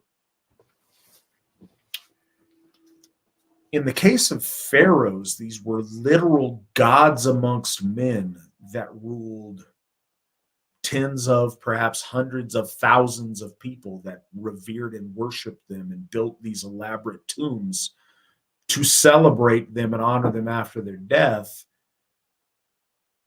And we're poking around like they're nobody. That's wrong on a lot of levels. So when we honor these people, I try as much as I can to use their title and to, in my thoughts about them, and when I speak about them and address them, to try to remember that. In the AFA, we don't believe in equality. Equality is not a thing. Now, some of these people are from different stations in life and are due different amounts of deference. But when you are celebrating a king, he is a king. He is the Lord of his men. He is the intercessor between the Aesir and the folk. He is of the royal line of Odin himself in most of these cases. And I think in our minds, when we envision these people, when we conceptualize them, when we speak of them, they're due that deference, and it's worth taking that step back. If you were to meet the president, you would ooh and ah and treat them super special and hyper deferential. And you can infer whatever you want about our modern process of that. That's a guy that sits in the high spot for 4 to 8 years, maybe by democratic election, maybe not. These people are of divine royal blood that ruled their nation and were the favored of the Aesir. That should mean something to you when you speak to them. If you were to offer prayers or offerings at your altar to them, when you speak of them, remember them as the highest version of themselves and not just some dude, because there's so much more than that. And that's a way of honoring them with that remembrance. You know, I try to do that even when honoring like kinsmen at Sumbel. So there's one school of thought if I were to honor my grandfather, which I often do. Matter of fact, he's the man I named my daughter after. But yeah, to me, he was my grandpa. And I think I'm entitled to see him that way. But honoring him in front of the folk, I try to give him full honors. He was a lieutenant colonel. So rather than like, hey, I miss you, Grandpa, which I think is appropriate to do, I try to make the point of, hail Lieutenant Colonel Aubrey Allen Davis, because he devoted his life to serving in the military in various positions from when he was 18 until he retired. And even after he retired, took a civilian position doing that. I want to celebrate that. So I try to do that with our heroes as best I can too. And I hope that makes some kind of sense. I wax long-winded this evening. Thoughts? Oh, so to the thing, because it wasn't specifically a Trent question. William the Conqueror, 3 kings went to battle to see who was going to rule England into the future. 1 king came out on top. Got to celebrate that. The greatest English king? No, that's Edward III. A great English king? Certainly. Trent, if one were to be interested in Anglo-Saxon history, what source material would you recommend? Any authors or any particular authors? The source material I would recommend is sending an email to teast@runestone.org because I love talking about this stuff. But no, so it's 2024 and I'm from Gen Z, so I haven't read like a whole book on the Anglo-Saxons. I just pick a specific character from history or subject in particular, and I look it up on Wikipedia or other places on my phone at night when I should be asleep. But as far as an author, so to speak, myself and Gothi Mayo actually both really enjoy the British History podcast. The dude who narrates it is like kind of a Portland hippie, but he's really big into facts. So he doesn't add any kind of like gay razzle dazzle to any of the facts. But he's just gotten through the Norman Conquest on his podcast, and he covered the Anglo-Saxon era in outstanding detail, better than I could ever do here. But outside of, wanting to listen to a whole podcast that's been going on for 15 years, you can shoot me a message with a question and I'll answer it. I celebrate your honesty, Gothi East, but I would suggest that you read a physical book cover to cover about Anglo-Saxon history just to say you did. All right. For both of us, what is your preferred method of ancestral worship beside honor by deed? Trent, what say you? Well, the second round of high stumble, for one, is important. I'm not a big fan of that thing some people do where, they get nervous about talking about an ancestor during stumble and they just say, well, hail all the ancestors. And everybody's done it at some point. I have myself. But I think specifically giving the full name of an ancestor and a little bit about them is really, really important, because when we're doing that ritual, those words echo into the well, and our ancestors are supposed to be able to hear them from beyond the veil. And so, I'm sure, I like to think all of our ancestors are happy to hear us say, hail the ancestors. But it's even more special if you can name one and share a little bit about that person with, the rest of us, because that is you showing them off, for lack of a better term, I suppose. The other thing I like to do, and this is something I was doing as a Christian, even it so permeates our culture, at least here in the South. I don't know about everywhere else. I just talk to my ancestors sometimes, my Granny East specifically, because she was such a big part of my life. The one I toast and stumble pretty often. I joke about she's going to smack me because she wanted me to be a Christian preacher, not a Gothi. So that's big. Just acknowledging them, really, speaking to them, thinking about them on their birthday or the day they passed. My granny passed on Mother's Night, and she was kind of the matriarch of our whole family, so it's a fitting time to think about her either way, just for example. That's pretty much it. I could probably do more, but that's what I do. Yeah, that's important. That's kind of a day that's always coalesced for me. My grandfather, the one I spoke of earlier, who I named my daughter after, he died on his birthday on March 31st. He was exactly 70 years old. So March 31st has always been kind of a special day for celebrating ancestors for me.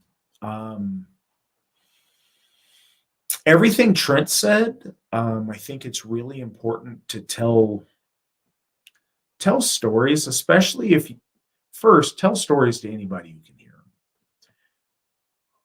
If you have kids, tell stories to your children about their ancestors, because you are the connection that they have to those who've already passed that they'll never know.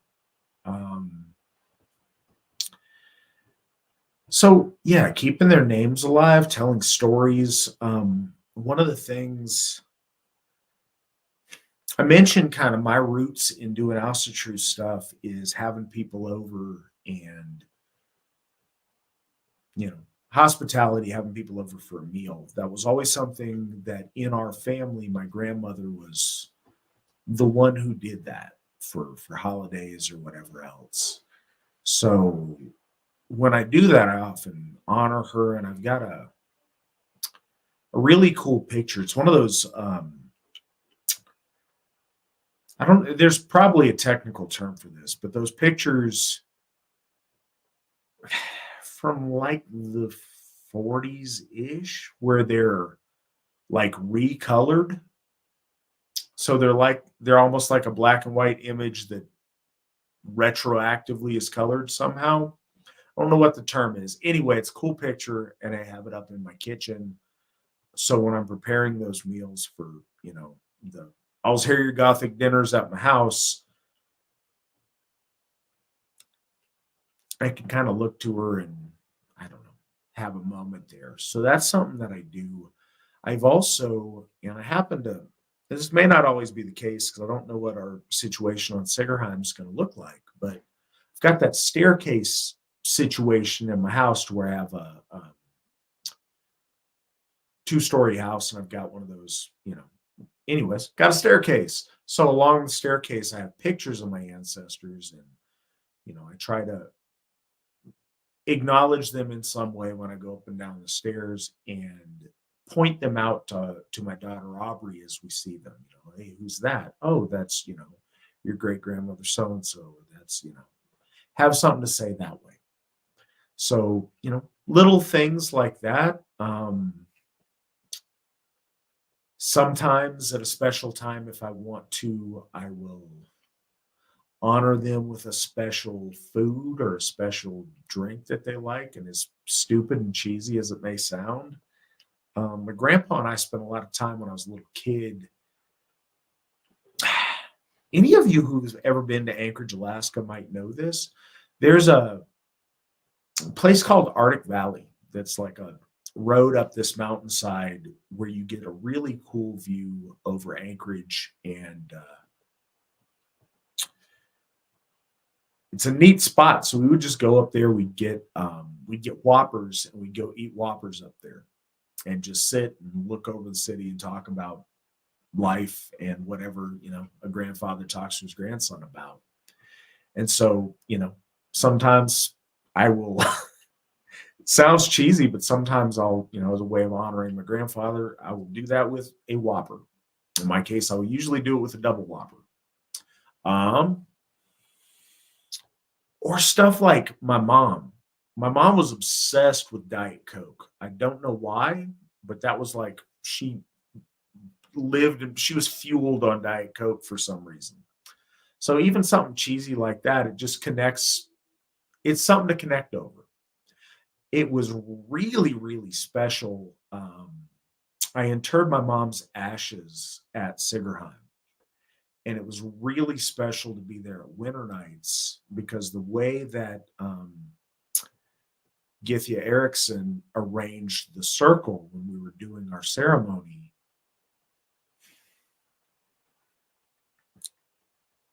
apologize, I get a little bit emotional over it. Winter nights has always been at Diesierblod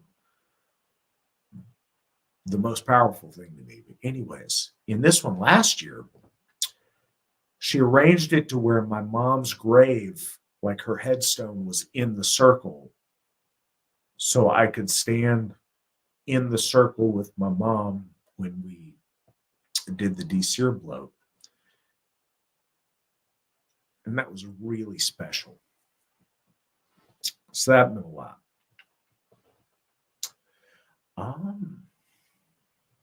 Finn Wraith asks, and I'll let you take this one, Trent. Are the Anglo-Saxons Germanic or something else? We are absolutely Germanic. West Germanic specifically. In Tacitus's writing Germania, when he mentions the Ingivones, the Angles and Saxons are all part of that, meaning that we descend from Lord Frey is what it means. But yes, we're West Germanic along with the Frisians, the Dutch, a lot of other German people in that area, kind of near the North Sea. And there was a DNA paper that came out, or the preprint came out on Scandinavian and Germanic DNA, and they have decided that Anglo-Saxons are not only West Germanic but also South Scandinavian. So I get to do some Scandinavian LARPing if I feel like it now. But yeah, we're Germanic.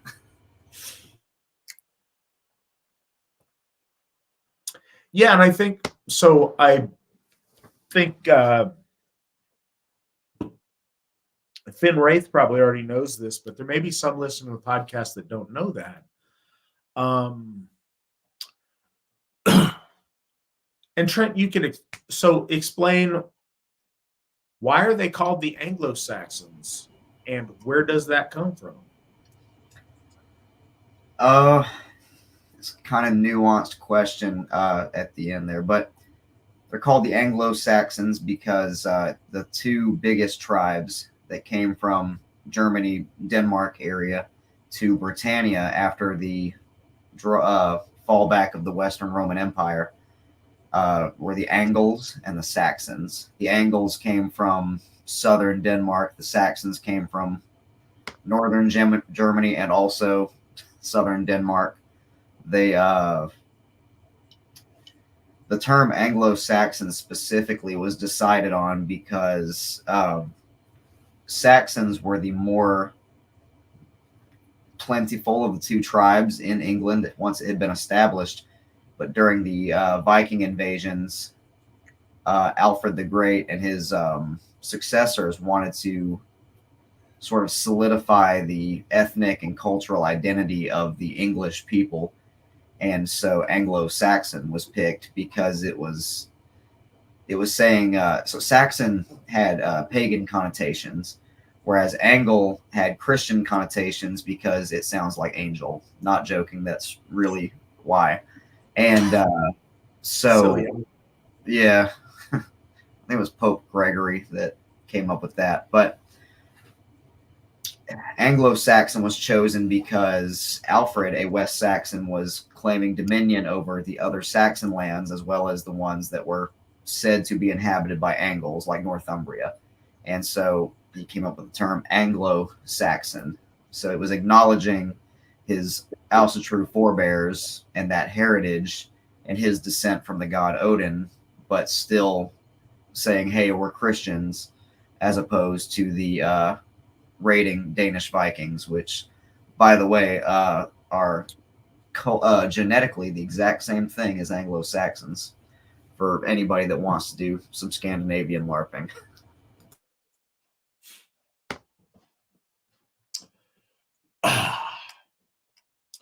What about the Jutes?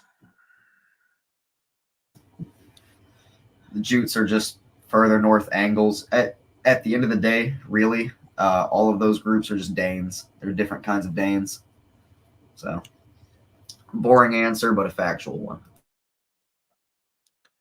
Truth. All right. Svan asks, what are your thoughts on Theodish belief system and its internal decline? Trent, do you have thoughts on this? So I found the AFA first before anything when I got into Asatru, and I didn't know that I was Anglo-Saxon specifically. I just knew I was white. So I went to the AFA as one should. I can't say that if I had found Theodism first, which way I would have gone. But all that being said, I don't really know too much about Theodism other than it looks a little LARPy, and that three very important leaders of ours come from that background who I greatly respect. Gothi Stam, Githya Erickson, and I'm pretty sure folk builder Mike Malio also comes from that. And like I said, I respect them all a lot, but Theodism looks really, really silly to me.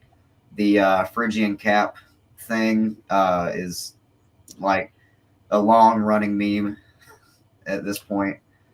I just can't really take it serious. I appreciate that they've studied so much about their craft, but they do that thing where they will take one of our Aesir and try and sort of shoehorn them into this Anglo-Saxon name that they kind of tried to reconstruct. The guy that runs Theodism on Instagram tried to tell me that Njorder's Anglo-Saxon name would have been Haddingis or something. I'm just going to keep calling him Njord. I think it'll be all right. So as for Theodism's decline, I don't know. I don't want to say they deserved it or anything. I don't think they've been particularly hostile to the AFA, but the AFA is Asatru, and I know people get mad at me when I say that in Runestone articles, apparently, but it's the truth, and those people will have to get over it. So who runs Instagram Theodism, Trent? I reckon it's either Phrygian Cap guy or one of the girls he makes hand them food. I don't know. Okay, so it's like they're real, like the leader of the. Okay, so anyways,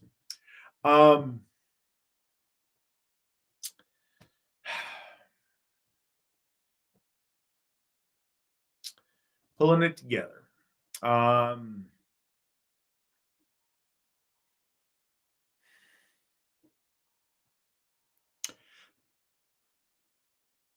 paper, theodism is really cool. There's a lot of things that I like a lot about it conceptually. But as Trent said, it's real LARPy. And I don't think it always has to be. And I don't presume to be a huge expert on 1990s theodism. He mentioned a number of our best people came from a theodish background. And I think that's cool. I think a lot of their source material is awesome. Their conceptualization about hierarchy, about court etiquette, about hall culture, I think is really great. But I think the execution is poor and LARPy. Again, so those of you who might not be familiar, one of the competing currents in Asatru at one time was theodism, and I think there are, as Trent mentioned, there are some theodsmen on Instagram. I think that's a relatively small number of people at this point in time. It's based around an Anglo-Saxon expression of Asatru. And I've got kind of two images of what that looks like. There's the guys in the capes and the Smurf hats. And I think that's the one that comes to mind often. I do say that a little bit to be funny, but no, honestly, that's the same root as the Smurf hat, and it's the same kind of hat. That's the hat Trent was talking about. And people do that. That's how they dress up. They dress up like that. And so they very much are into reenactment in that way. And the other thing is fat dudes in camp chairs fighting over the big piece of chicken. And I said that a lot. Like,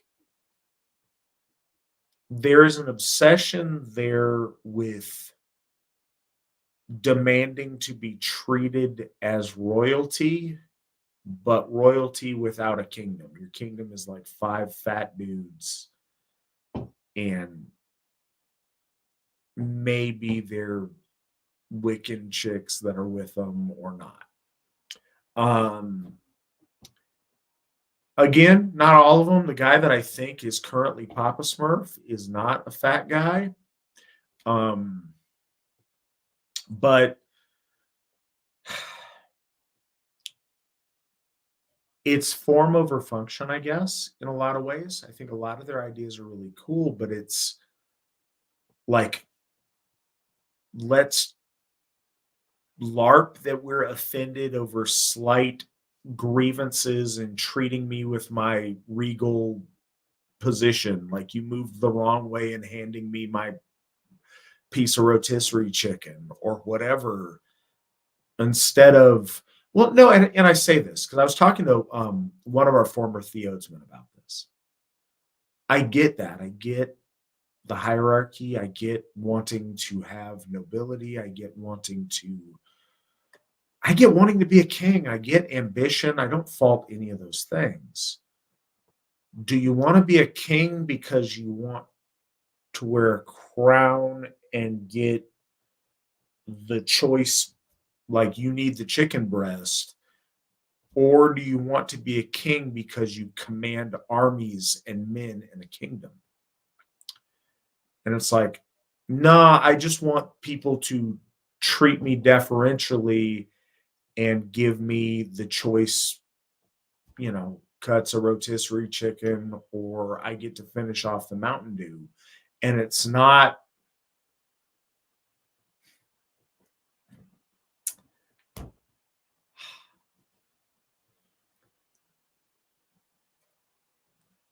I'm joking, but not really. I think those exact examples were a big part of a lot of people who did that. I know that I come off like a little bit of a jerk on that sometimes. I realize that as I say it, but I had to because it tickles me, and I also think it's true. And I say that as a guy who my start in Asatru was very much sitting around. I remember in Anchorage in Mountain View, which was Rough Hood in Anchorage, keeping it gangster in Mountain View with guys in the backyard of the closest thing I think Anchorage has to projects. Literally, we had this pit that we were throwing broken furniture in to burn. We're sitting in camp chairs and we're literally eating rotisserie chicken and 2 liters of soda that we're passing around. Like that's a place a lot of us started. And I don't fault that. If that's what you're doing right now, by all means, go for it. It's a lot of our roots in this. But the difference is a lot of people start from a humble beginning on things, but you try to build. And that's the idea of the kingdom. It's not about you sitting around and having everybody pamper you. If you want to be a king, you should be about accomplishment and building and conquering and doing stuff. And I don't think that was embodied in a lot of the theodism that I've heard about or that I viewed externally. Again, I think a lot of their core material is awesome. I think the Wodenings wrote some really good things that we still hearken to today. The whole "we are our deeds" thing is a Swain Wodening expression, and I think that we have completely adopted that and made that a mantra for us in Asatru, and rightly so. And I think that's fantastic. I've just seen a lot of the time that it was people that, it's my view, especially in this day and age, that leadership isn't typically drawn through a dynasty or a bloodline, that it's done through a meritocracy. That if you find yourself in that spot, it's your job to every day try to be worthy of your spot, as opposed to sit in it and fester and like build a culture of trying to get other people to more eloquently or more expressively tell you how great you are. It's better than that. It's bigger than that. And it's got to be bigger than that. What I will say, the one interaction that I had with someone who I think is currently, I think he may be currently Papa Smurf. Over on the side, people can correct me if I'm wrong. But yeah, I think he's Papa Smurf. He's a guy that, again, wants to be called by a fake Anglo-Saxon name, and it's a lot of drama stuff with a guy named Thorbert. He was actually in front of me as folk builder coordinator way back when in 2012. And he was extremely like petty and childish and kind of threw a fit when Steve McNallen accidentally used his real name in an email instead of his pretend name. And it always left a taste in my mouth. And I think that's some of what I react to. But that's my experience with it. Like I say, we have some of our best people came from that background. And I think it's built on really, really good ideas.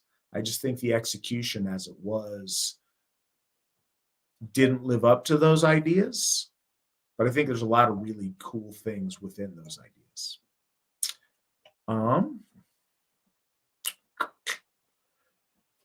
Are there any books about the pre-Christian pagan Anglo-Saxon religion and their gods like we have the Eddas for the Norse? Trent?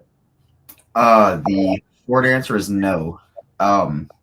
This does remind me, though, I have actually read a couple books all the way through about the Anglo-Saxons, because I'm going to recommend one to you. The Elder Gods by Stephen Pollington is about the Saxon names for the gods and the some of their practices and some of their views on things like the runes and magic, and the Alfar and the dwarves and things like that. They're not the Eddas. The Saxons didn't have anything like that, unfortunately. But it's the same as the Aesir. It's Woden is Odin, Thunor is Thor, etc. That being said, it's still a really interesting read. And again, that's Elder Gods by Stephen Pollington. It's a little pricey. One of our deceased members, Terry Rump, who Rump Hall at Thorshoff is named after, gifted me a copy of that before he passed. So thankfully, I did not have to pay for the book, and I'm thankful for that because it's like $80 last I checked. But it's a good read, and it's Stephen Pollington's a good writer in general. But that's a great. Good night, Ops. Book that I really liked that I just got done with. I didn't even know it existed, and it's good. It's apropos that it comes at this time. I think it is something that the Theodes were really big on that a lot of us may not have heard of, was The Cult of Kingship in Anglo-Saxon England. It's a book from the 1970s, and I thought that was really good. Stephen Pollington has written some really good things. I believe he is the foremost expert on the Sutton Hoo burial. If not, he's up there. He's always an expert they bring in on it. He was at AFA Midsummer 2011, I want to say. And he's written some really good things. His book on the mead hall is really good about the Anglo-Saxon mead hall culture. That correlates a lot to kind of setting a backdrop for Beowulf.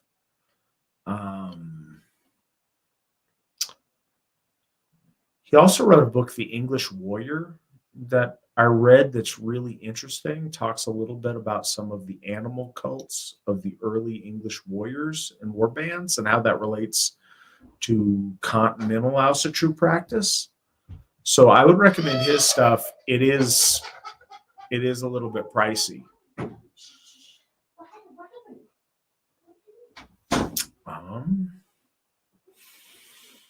All right. What do you think of the idea of Asatru having spiritual names separate from their legal names, perhaps written in runic, similar to how Dharmis have Sanskrit names? What are your thoughts, Trent? My thoughts are that Dharmis sounds like a racial slur, and it's making me giggle. But outside of that, I don't know. I'm not going to knock anybody who does that. It was a big thing 10 or 20 years ago. You would do this profession of faith, and you would renounce Yahweh and the White Christ and all this and that, and you would take on an Asatru name that you found in the lore that you could put together based on the lore. And so I say all this as someone with all three of my names being Anglo-Saxon or at least non-biblical. I like my name. I wouldn't want to change it. But even if my name were Jesus, Muhammad, Abraham, I like to think I would still keep it, and I would be the best Gothi Abraham I could be, because my parents gave me that name, and they are our youngest ancestors, I suppose. So that means something to me, at least. Speaking for the Asatru Folk Assembly, I'm glad that you are not named Gothi Abraham.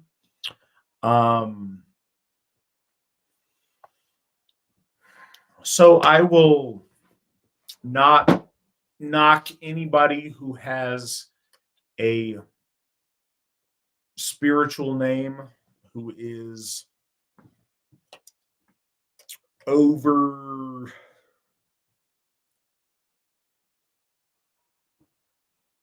50.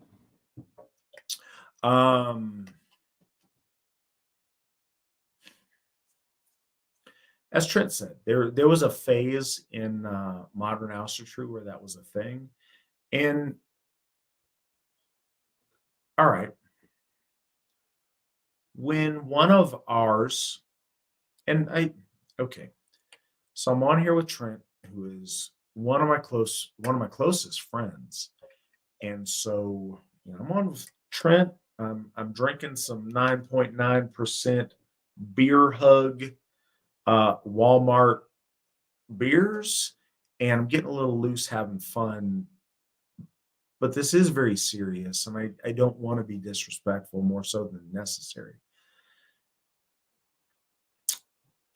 When we look at one of ours who renounced their Hebrew name and chose an Asatru name, typically a Viking period name, it seems LARPy and silly, and we snicker and whatever. If none of us, and this is something to think about on a lot of levels, and I'm just going to kind of leave it where it is without a whole lot of analysis. I'll tell a story too. So, okay. There is the exact same reason that we do that members of the Nation of Islam renounce their slave name and take a Afrocentric or Islamic name. When you see that, you don't have that reaction. And I wonder why, and I think that we should challenge ourselves to ask ourselves why, because I think it's beneficial to us in our growth. If you went up to old timer today who looks kind of LARPy and has named themselves Ragnar, but they were born Isaac, whatever, you might think it's silly. If you show up,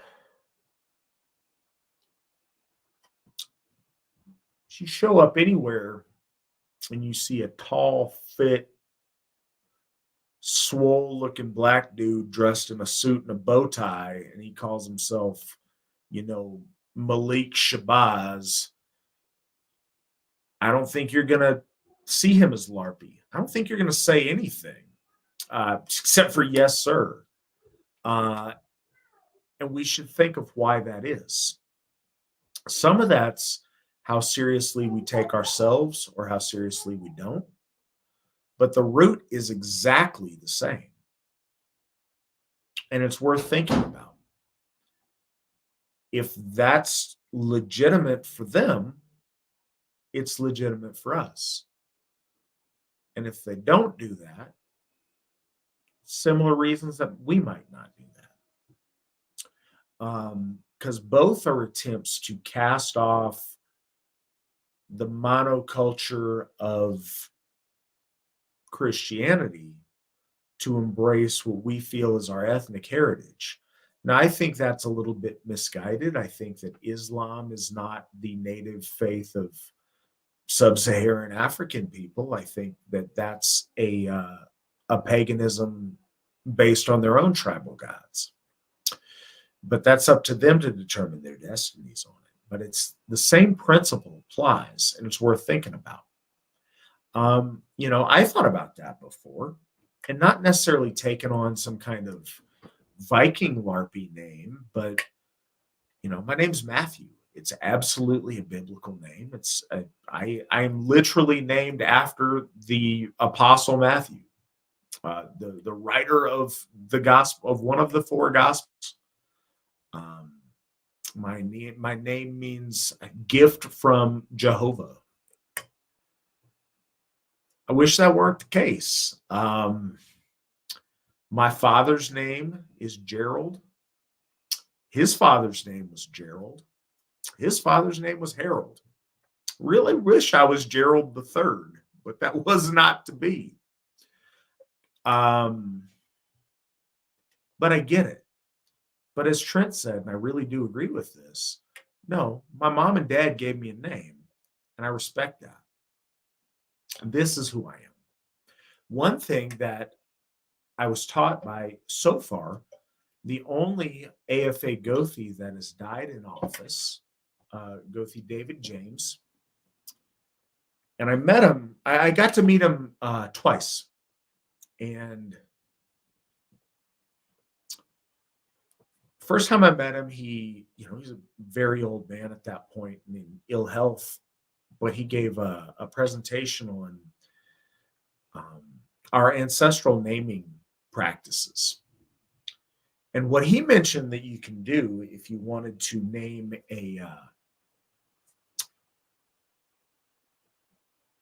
so like if you wanted to name, all right, if somebody wanted to name somebody after me, but they didn't want to give them a Hebrew name, translating the meaning of that name into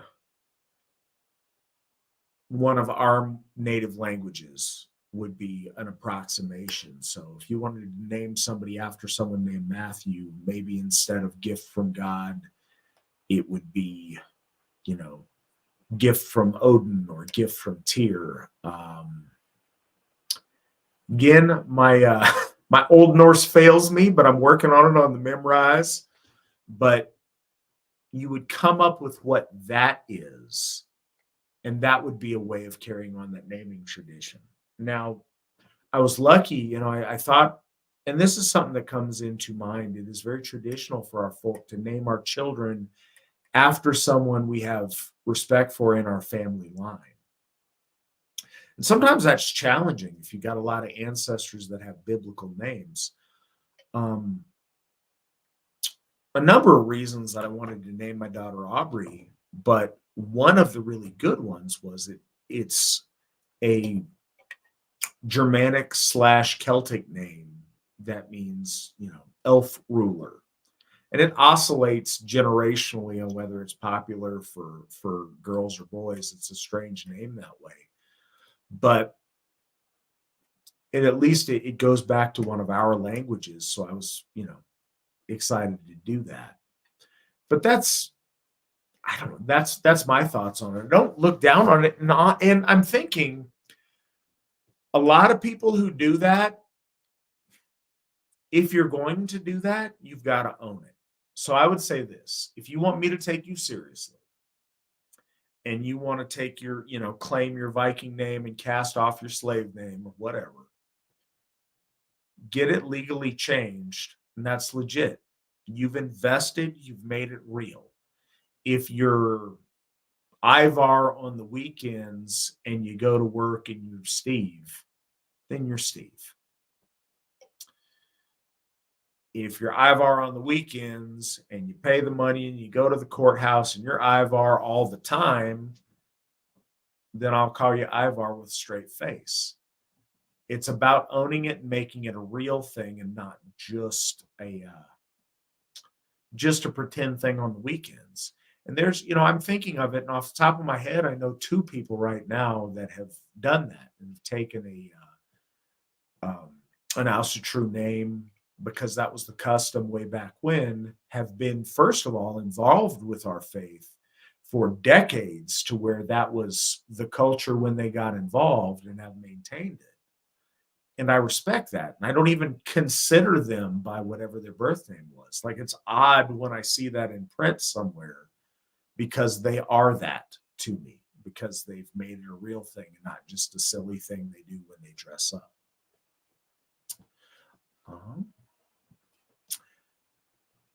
Trent, your wife asks, Trent, who is your favorite king and why? She did not specify what nation that king might have to be from. That's all right. Anybody who knows me knows what nation it's going to be. Yeah, I said Henry V earlier because I was kind of sticking with the Anglo-Norman angle of the question, no pun intended, from Rob earlier. But if talking all time, it's going to be Harold Godwinson.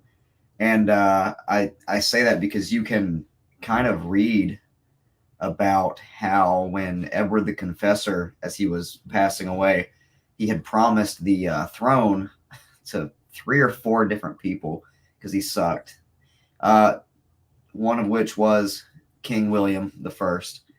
and the other was Harold Godwinson. But Harold Godwinson was there at his deathbed. And so Edward said, well, you're here, so you be king. And so Harold said, okay. The king said, I'm the king, so I'm the king. And he, in his short time on the throne, he accomplished a lot. He kind of squared away the military and put a lot of things back into a good state of being. And I know we were talking about, oh, well, Harold Hardrada and Harold Godwinson and William the Conqueror all fought, and William came out on top. And he did. He did. But it's really, really worth noting that it's like that Theodore Roosevelt quote about the man in the arena. Harold Godwinson really, really exemplifies that for me outside of, people in the AFA that I could think of. Because as soon as his kingdom was threatened, where all of the other nobles had gotten all decadent and weak and limp wristed, he did not. He immediately got on a horse, grabbed his sword and his, badass Dane axe, excuse my language, and he took his huscarls and a bunch of fiersmen with him and marched north at, I don't remember the exact distance and time, but if you look it up, it was inhuman how hard he pushed those men and how hard those men were willing to go for him to go fight off Harold Hardrada. And yeah, since we're just sharing stories and killing time here, I'm going to share a quote too. So when he met Harold Hardrada at the, right before the battle at Stamford Bridge. I know where you're going. Yeah, it's a good one. Harold Godwinson kind of rides up, and his brother Tostig had sided with Harold Hardrada in this attempted takeover of England. And Harold was like, come on, man. If you drop this, I'll let you have your lands in Northumbria. We can just go back to the way it was. We can be brothers again.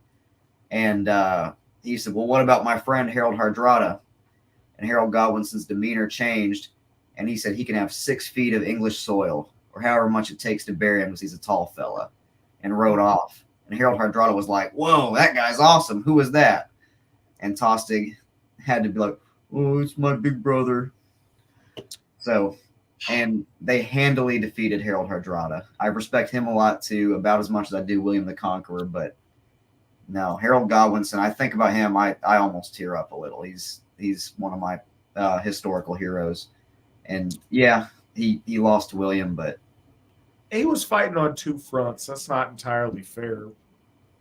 He raced all the way up there and then all the way back down to Hastings. Catch an arrow in the eye. That's no, he was charged by 3 different knights near the end of the battle. William's forces kept going up that hill, and then they were feigning retreat, and they'd come back down and attack, and they had cavalry, and the Saxons didn't for the most part. What people agree actually happened nowadays is that really there was just an opening, and William said, hey, there's Harold, get him, and 3 knights just charged into him and took him out. So not nearly as poetic. I seen the tapestry. Yeah, the Norman propaganda. I seen it.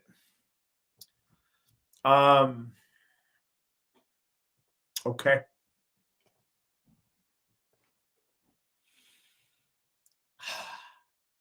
Anyone who has not read the book, The Perfect King, it's been a couple of years, so I'm trying to remember the author right now. But I just want to throw this out there because it was awesome, and I did not know much about this person at all until I read the book. But it was really cool, and it sold me. He is my favorite king, hands down at this point. But about Edward III, and I think it's really cool. I'm trying to look it up.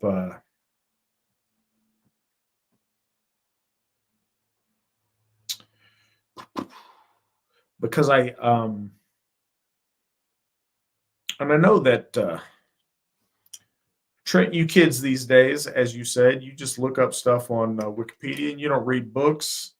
But if you deign to read a book, and I joke because I did not actually physically purchase the book because I like it, but I listened to it on Audible, so I suppose that pokes holes in my argument. But by Ian Mortimer, The Perfect King, about Edward III. It was awesome. I really, really liked that. Also, Edward I is really, really cool if we're going on English kings for a number of different reasons. Bodie asks, again, one of the gentlemen who took an Asatru name that I don't think of him by his government name because I've always known him as Bodie, and he always just occurs to me that that's his name. Goði East, why is the best English king Penda? First, Bodie is mistaken, but go ahead. Yes, unfortunately, Bodie, you are mistaken. Penda was cool, but something I take issue with is that he was Asatru and he just let Christianity surround him. When the Christian monks came in and were like, "Oh, Mr. Penda, sir, can we preach this gay stuff in your city?" He was like, "Oh yeah, whatever, man." But he said it in Old English, I guess. The point being, he's not the best king. In my more left-leaning days, I would have maybe thought that was the best approach, but kind of looking at an exploded view sort of history and its consequences, he had weakness in the one spot he shouldn't have, even if he was strong everywhere else. And again, Harold Godwinson's the best, or Edward I or Henry V, not Penda. Didn't Penda also have a Jesus altar by his Asatru altar? No, that was King Raedwald of Redwall. my homeland, East Anglia. Copy that. I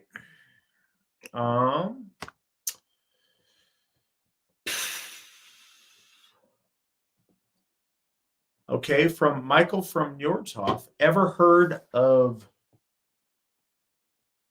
crinoids? Crinoids? By my mispronunciation, I have not ever heard of that. Trent, have you ever heard of that?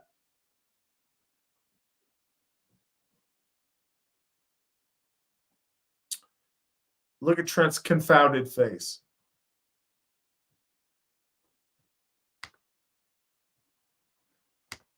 I was muted. Sorry, what question was that? Crinoids. Have you ever heard of them? No, spell that. What is that? Nick should spell that by putting questions. Oh, hold on. Never mind. I'm looking at the wrong thing. That is in the comments and not in the questions. I digress. My poor management of my tech here. I'm sorry, guys. Never mind. Although I have not heard of that. So now I'm going to have to look it up because I'm just curious.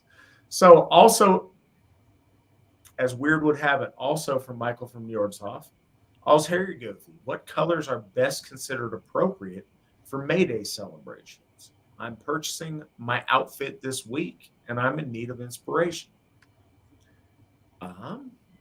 It's a really good question, and I think it depends, and you could probably go different ways. Typically, May Day celebrations are aimed at or focused around Freyr. Very often, green is associated with Freyr. He's got a fecundity, and the outpouring of green at springtime is kind of a thing. But I think there's a lot of routes you can go there. It's a spring deal, so I think, pastels and spring colors are certainly appropriate. I think bold reds with that are also virile and appropriate. Frey is a god of abundance, much like his father that you guys, that we all worship, but you guys particularly worship at Nordhoff there.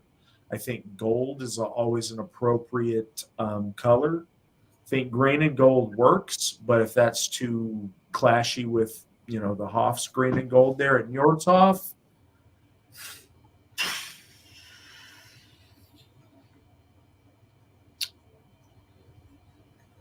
Go with like gold and red.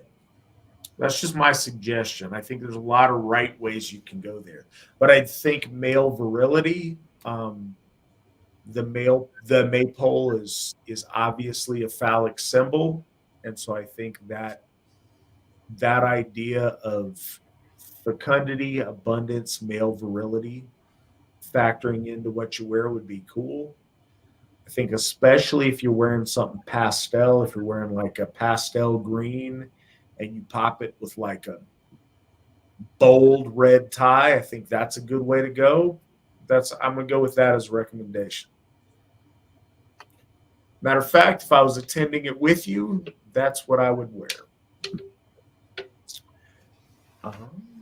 Matt and Trent from the Wolf Throne. When you first became Asatru, did you ever personally go through a Viking bro, in quotation marks, phase, or did you skip that part? Trent, what say you? Sorta. I immediately was not a fan of the Brosatru stuff, but I was pretty obsessed with the Vikings. I still like the Vikings. So my ancestors from East Anglia, that was part of what's called the Dane Law, and that was where Danish Vikings brought their families and just kind of never left. My haplogroup is found very infrequently, but equally infrequently in both Germany and Scandinavia, and so I can't tell if my earliest English ancestor was Saxon or Dane, and so I often kind of just throw in some Danish stuff into my personal practice because it's Old Norse anyway, so it's in fitting with AFA custom, and it's, it is also true. No, Vikings are cool, and there's nothing wrong with liking that stuff. It's when you start LARPing it becomes a problem. But to answer the original question, I never fully left the Viking fanboy phase. Really, I focus on different parts of my heritage to emphasize, depending on how I'm feeling that week or whatever.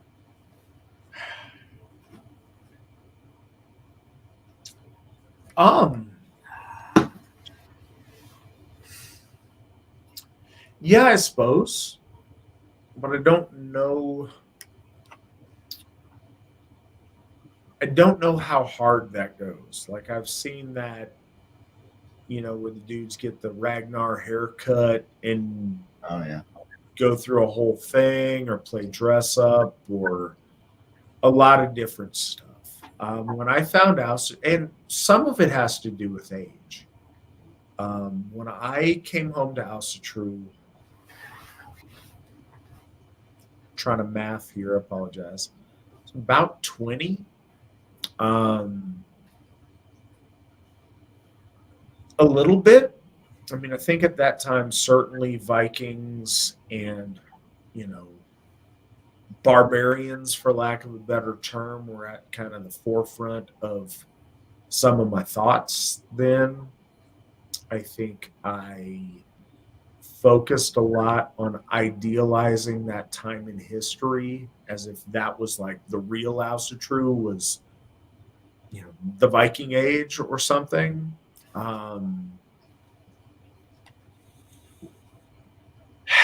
I mean, there was a little bit of that. I never did like Viking dress up things, but I think I did.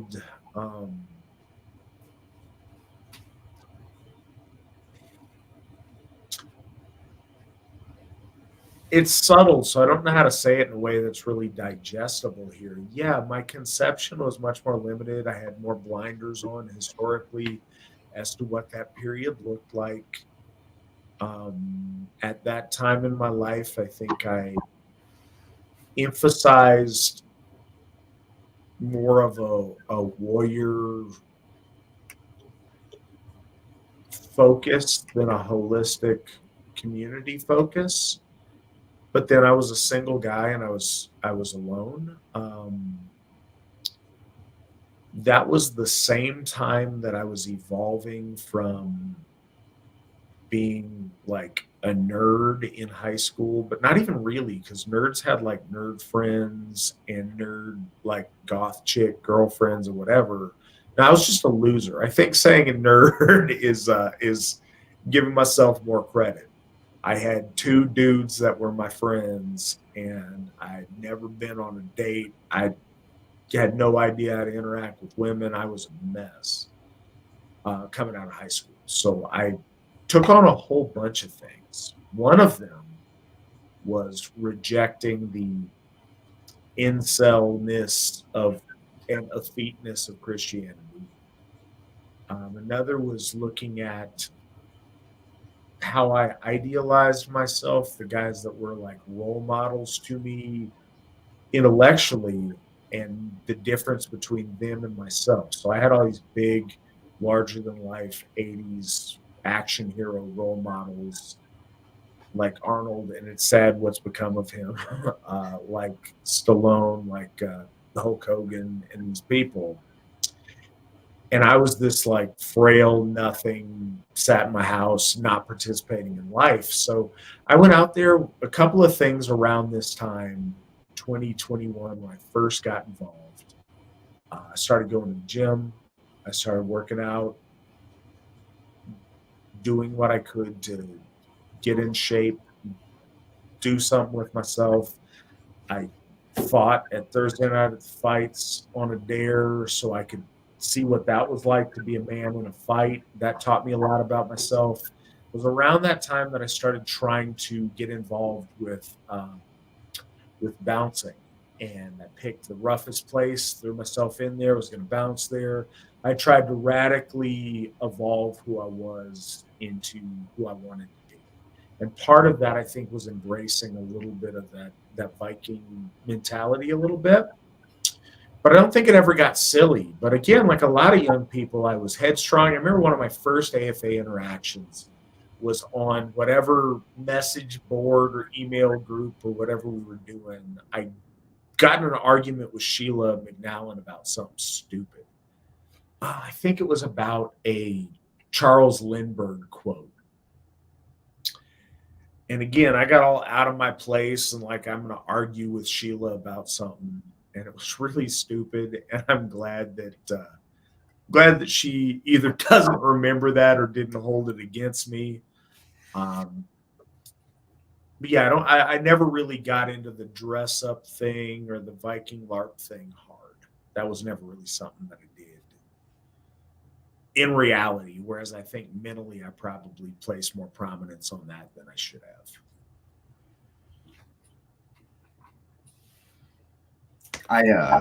Before you start the next question, I guess I had a really similar experience getting right out of high school, and yeah, I joined the army rather than going and fighting at a local thing. I guess we didn't really have that in 2015 anymore, but yeah, real similar situation.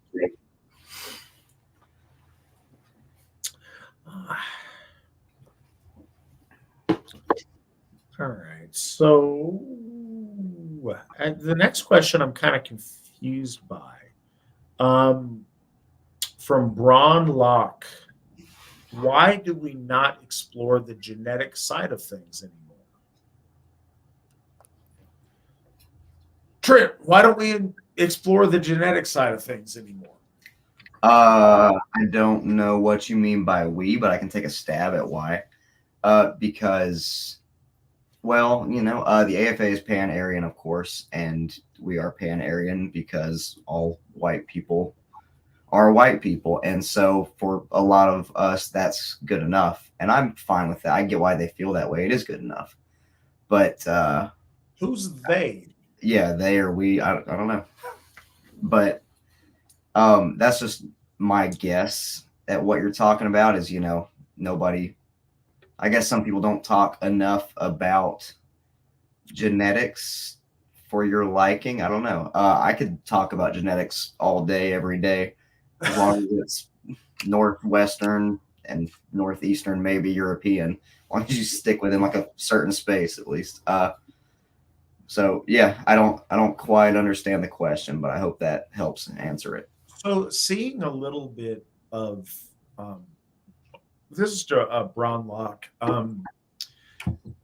Seeing a little bit of what you've posted in the chat room, I'm under the impression that you're not an AFA member and that you're kind of new to the audience, or certainly the first time I've seen you here, so I'm not sure where you're coming from with the question. And I don't say that with any other intent than I'm trying to answer what I think you're asking, because we do. In the AFA, we got a whole group to genealogy, and a whole lot of people, run their genetics on the different companies that do that and chart ancestry. And we've got a lot of people that are really into that. So I don't think it's something that we don't do. I have to interpret it like Trent did. So that's how I'm going to kind of answer it. And if there's more questions, I'm happy to clarify if I don't get to it or get to what you're asking. There is a tendency of reductionism when you start getting into that. And some people have a need to break our folk down into smaller and smaller and smaller groups of commonality. And there's a point where you have to recognize us and not us. When that point starts to become smaller and smaller and smaller and smaller, it makes all of us less and less and less and less relevant. So the AFA makes that as broad as is reasonable while recognizing difference. So if there's cultural community differences in parts of the country, certainly in different countries around the world, that's beautiful, that's awesome. But there's a difference between white people and not white people. And that's kind of where we keep it to. We are pan-Aryan in that way because we recognize the broad commonality that is. And the more specific to small pockets, while it's cool and we certainly do respect that, we're all part of a folk, a common racial group of people that has that point of commonality. And religiously, our gods all are the same gods from that root. The further out you get, we develop difference in names and stories, but that root has to be the same by any fair logical extension. These are the gods that created our people and have been with them since the beginning. The linguistics bear that out. So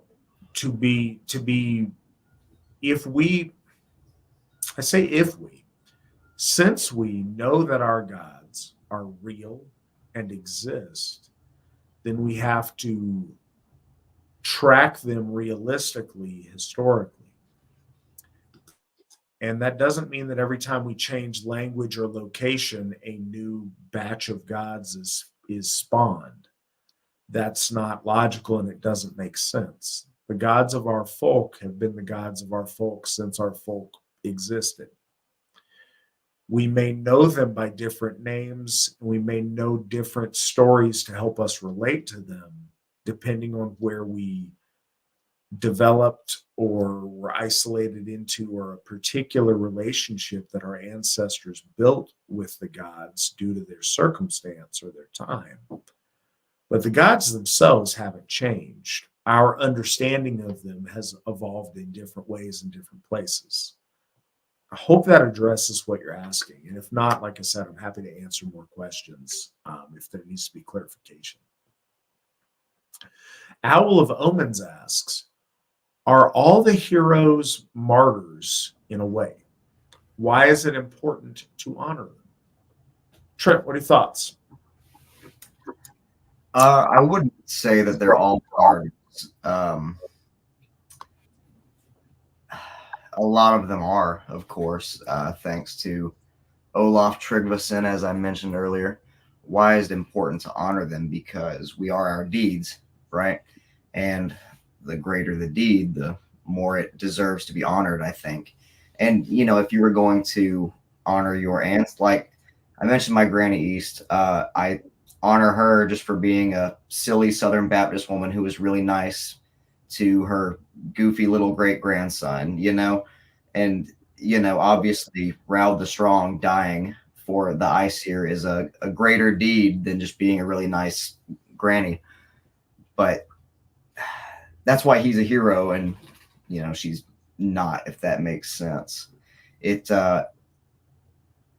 people deserve to be remembered because they stood up for our gods and for us.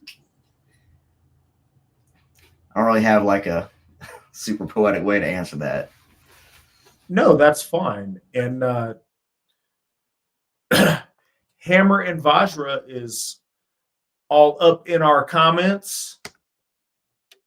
Appreciate that. I'm glad you're here. Welcome here. I like what you do, and I like reading what you post. So welcome, and we're glad you're joining us tonight.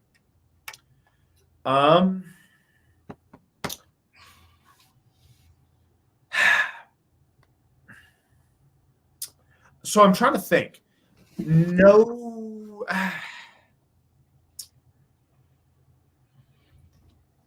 I'm going through them in my head so that I don't.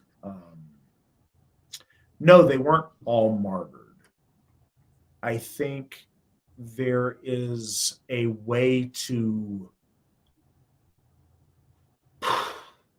portray many of them in that way. Certainly quite a bit of them were, especially the very early ones. But no, you don't have to. It's not. And we're using the term martyr here in the spirit of the question, with no other implications to it. In order to be a hero, one doesn't have to be killed as a result of their faith in Asatru. Although many of them were, especially some of the ones that were honored in the very first round of the people that were mentioned, and rightly so. If you're giving your life for our gods, then we should be, giving you a place of prominence. Absolutely. You said in a way, and I suppose in a way a lot of them were. So there's a cost. I mentioned this earlier, and the way you asked the question puts it perhaps a little bit more succinctly than I did. Because I talked about it. There's a lot of people who happened to be Asatru and were heroes and did awesome things. The ones that we are honoring so far are the ones that have done it in opposition to Christianity or to an outside force that sought to shake them from it. I think the only one we honor that wasn't doing that overtly is Herman, because it was another group of Aryan pagans that he battled against. I think he is the only one that wasn't the case. But the idea is that they did their heroism with consequence in the balance. Like one thing that you'll notice, if all of a sudden tomorrow Asatru was the dominant religion in white America, then a lot of purple-haired, green-haired, transgender fluid, furry, whatever the thing is, all of a sudden those people would be folkish Asatru. There's a thing where it's really easy to go with what's accepted and what society celebrates and what there is a clear social benefit in doing. One of the things that separated all of our heroes is they went against the current of what was popular or what would have materially benefited them in the short run in order to do the right thing and stand loyal to our gods. And that elevates their heroism to something to be celebrated throughout the ages. And that's why it's important to celebrate them. You asked why it's important to celebrate them. And for one, it's important to celebrate them because they're an example for us to gain strength from, to look upon, to teach our children about, to aspire to. But secondly, as I've said earlier, our folk are eternal, our gods are eternal. Beyond time and space, we are their folk and we owe them that. If they are willing to stand, sometimes to their death, if not to devote their lives to bringing our folk back in line or more in line with the Aesir, we owe them remembering them, speaking their names, celebrating them, and honoring them. And that bond is timeless. It doesn't matter if they died yesterday or 1,000 years ago. We owe them that. And that's our duty, is to remember. Whenever one of our folk pass, you may notice when I make when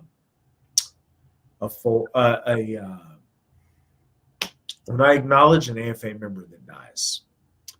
And last week on the program, we honored Nyx because she passed away, unfortunately, far too young.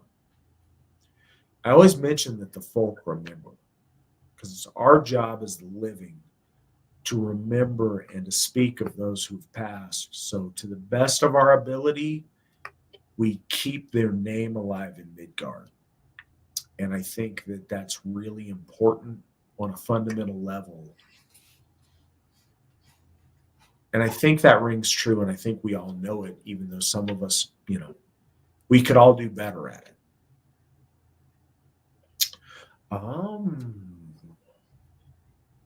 Okay. Trent, from the Wolf Throne, what does Fafnir represent? The short answer is greed. A longer answer can be found on, I think it was the Beowulf, the final Beowulf episode that the Allsherry Gothi did with Witten Facet. But yeah, greed. So there was, I'm getting it from that VNS episode. So there was the idea kind of that Fafnir hoarded all this treasure and stuff for so long that greed as a thing just sort of became his entire personality and purpose, and it turned him into this big, vile, miserly creature. And I'm not one for saying that all the stories are just metaphors or things like that, but you could acknowledge that something actually happened but is also a good metaphor. And I think that's I think there's some truth to the Fafnir story, but even with truth to it, you could see the parallels between that or just someone being so focused on being greedy and money hungry that you lose ties to all your friends and family and the things that matter, and you chase the profane rather than the sacred so much that you yourself become nothing but profane.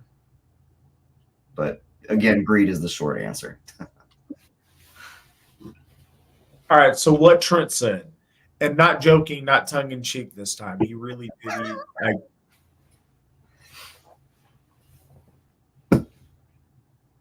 Well done, Trent. No, that was the perfect answer. I'm not even going to mess with it. That was perfect. Reading over on the side, I got a clarification a little bit from Braun about his question. And one of the things, and I want to mention it here, even if, and I'm glad that my answer was okay. But he talked about, he read some of Stephen McNallen's earlier writings, and he was asking a little bit about the genetic connection. One of the things some people who are listening to this may not be familiar with, and if you're not, again, I'm not trying to hawk a product, but we do sell something called it's a little pamphlet book, The Philosophy of Metagenetics. And it talks about this concept that Steve coined, but it's become kind of understood. And it's based around the idea of genetic memory.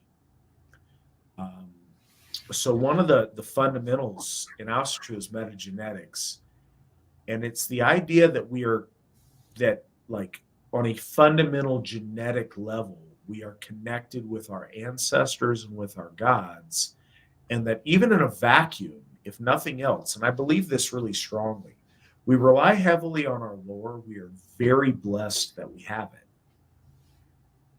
If we didn't, if one of our folk, one of our sons and daughters were in some kind of cryopod and woke up on a distant planet in a distant solar system, they have Asatru in their bones and blood, in their very essence of who they are. They may learn to call our gods by different names. Over time, they may develop different stories, but their connection with our folk soul and with our gods is written in the very essence of who they are genetically. And we pass that down. And it connects us to our most ancient ancestors. It connects us back to Ask and Imbla, back to that very beginning when Odin, Vili, and Ve imbued us with what it took to make us Aryan folk. And the idea that that's written in our genetic code is fundamental to folk religion inherently. And that's a really important thing. And I think it's something that maybe newer people to this don't hear about enough or aren't familiar with. Excuse me.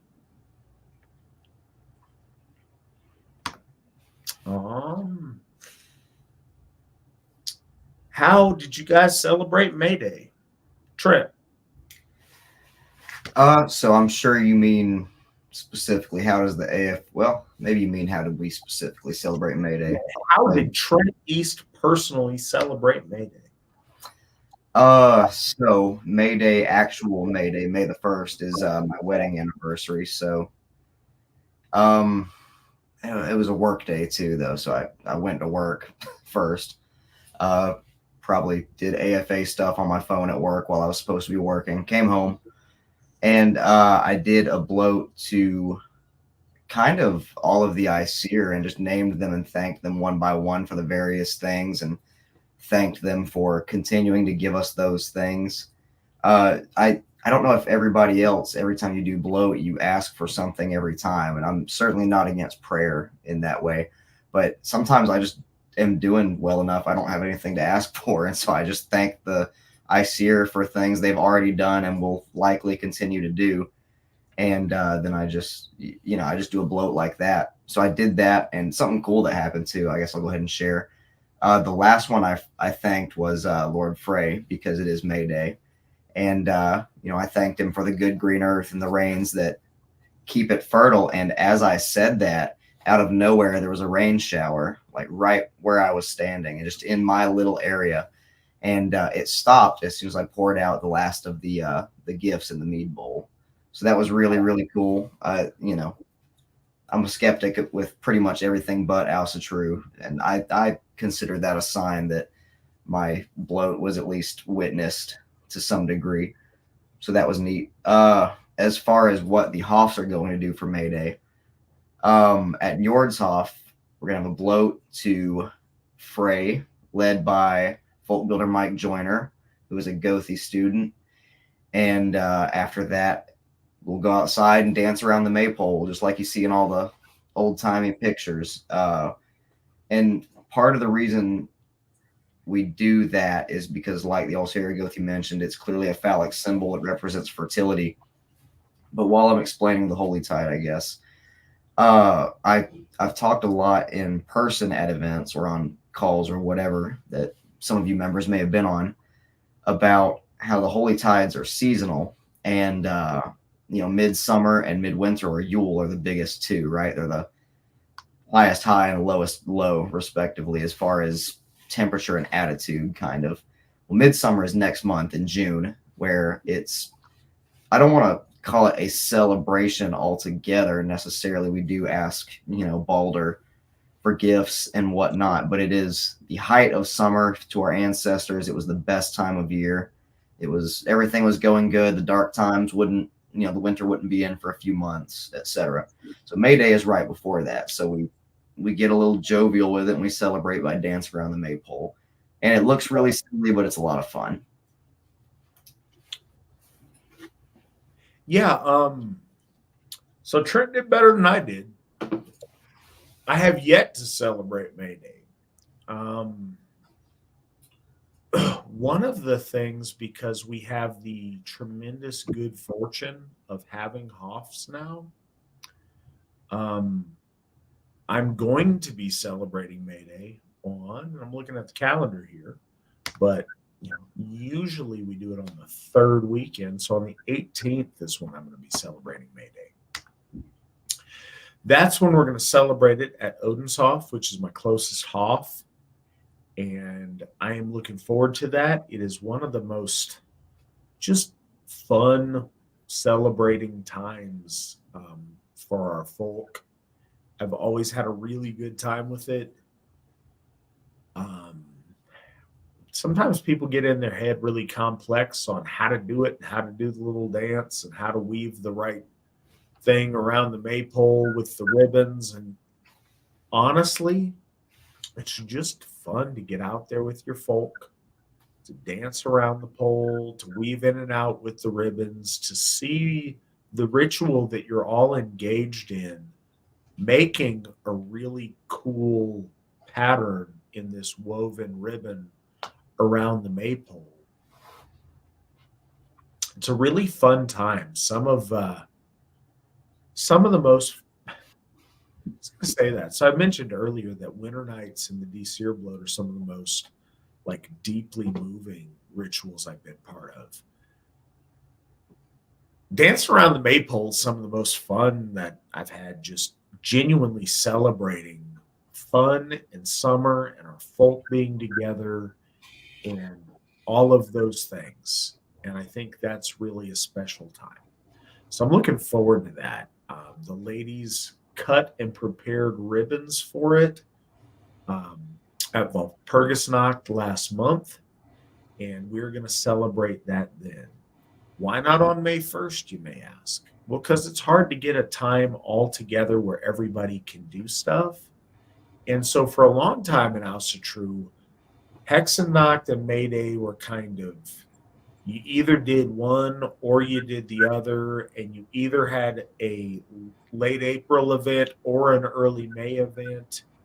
And either way, one thing was forgotten and one thing kind of went without. Because they're not so specific on a astronomical event like a solstice or an equinox, I thought it was really fitting and okay for us to separate them by month, to where we had an event and a cause to get together, worship the Aesir together at our Hofs for both Walpurgisnacht, but also again a month later for May Day. And so we could do them both justice as rituals, as events. So we had something to do in both months at our Hof. Because again, we reckon our months and our time a little bit different than our ancestors. But we should, find a reason to be getting together as a folk and worshiping our gods once a month. And it worked out really well that way. And so we've kind of tweaked it to conform to our calendar and our availability to do it a little bit more than putting it on a particular day. This is an interesting one. And it's odd. I really appreciate this question because it's something that's just kind of a practical application thing many of us have thought of, but oftentimes people don't ask. So I really appreciate this one. The Wolf Throne asks, if you're interrupted during a gift exchange with one of the gods due to an emergency, Do you try to come back and finish what you started? It feels bad to leave during a ritual. Trent, what are your thoughts on this? I would certainly intend to come back and finish what I started. I would love to be able to say that I would definitely do that, but I mean, depending on what the emergency is, I can't say for certain. I think it's the right thing to do is come back and finish. But at the same time, I think the ICER, they see that you're having some kind of emergency, and I'm also pretty certain they would forgive you for having to leave in the middle of a blow to take someone to the hospital or whatever the case may be. And the Osric Gothi is gone. So I'm going to move on to the next question while he does whatever he's doing. Favorite film about English or Anglo-Saxon history? There aren't really any good ones about Anglo-Saxon history. As far as English history, my favorite film is the one I mentioned earlier with probable homosexual Timothy Chalamet. Timothy Chalamet, if you're watching this, I want to arm wrestle you. You did not deserve to play Henry V. The King on Netflix, that's a great movie. I joke, but he did a really good job. He portrays really well the character of Henry V in that Henry was seen as always pious, devout, and devoted. He was pious and devout to a foreign desert death cult god rather than his own. But piety at its core is something to be respected, I think. It showed his willingness to fight when necessary, his willingness to find, peace when necessary, and also a very Germanic kind of ruthlessness that was really shocking to the rest of the Western world at the time. It was after the Battle of Azincourt, which he won due to some just brilliance on his part with the terrain, and essentially they had captured all of these French nobles afterwards, and they were not sure if they were going to be able to keep moving wherever they needed to get to after that at a decent time without losing luggage and things like that. And so a choice had to be made to either let them all go or to execute them. And King Henry made the choice to execute them. And a lot of people got upset about that because it was the opposite of chivalry. But I don't know. I thought it was cool. I don't know if I would have done the same thing in that situation, but I digress. Osric Gothi's back. That's my favorite movie on English history in general. If I were going to recommend anything to watch on Anglo-Saxon history, I would begrudgingly suggest The Last Kingdom on Netflix, with the caveat that Asatru is portrayed in a really silly way, not as silly as it is in Vikings, but still pretty rough. The Anglo-Saxons were portrayed really well themselves, though, so got that going for it. Yeah, appreciate that. So I don't have a good English history movie that I can, off the top of my head, think that was very well done. Silly, there's probably lots out there that I'm just spacing, but I don't really have one off the top of my head. As for should you come back to it if you stop a ritual midway due to an emergency, in a perfect world, no, you never have that. And the house burns down around you while you finish your ritual to the gods or whatever. But realistically, I think a lot of us run into that. Something will happen. It's usually not in like a high bloat at a Hoff. It's in something small you're doing at your home or at your altar, and something happens, something comes up, your child scream cries from downstairs and you don't know what's wrong and you got to deal with it and you get out of ritual headspace and whatever. Yeah, I think that when you can, to come back to it, to acknowledge it, and, make your apologies for having to break the ritual that you were in and re-engaging with it. I do think that's the right thing to do. I think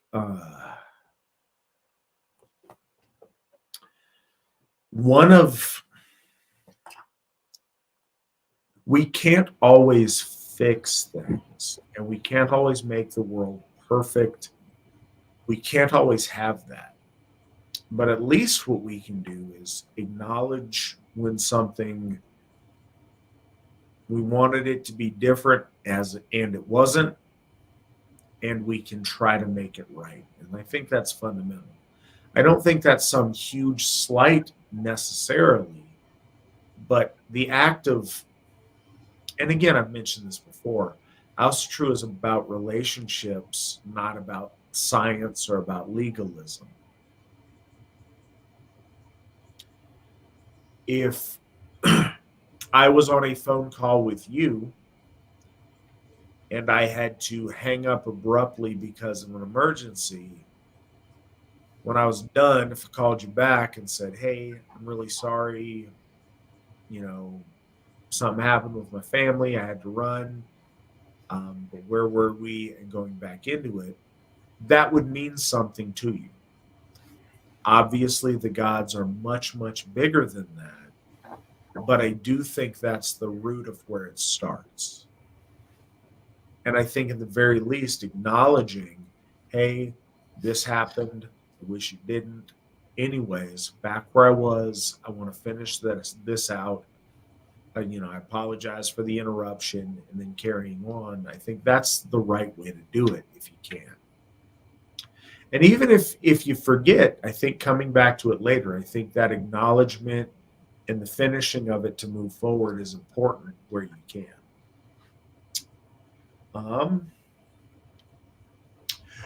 What race were the ancient Egyptians?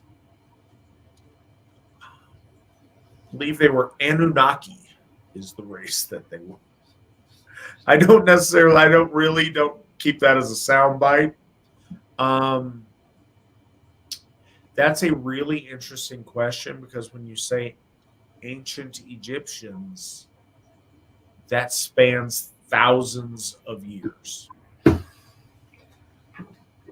And it also spans a diverse mixture of people that met at a continental meeting point. So,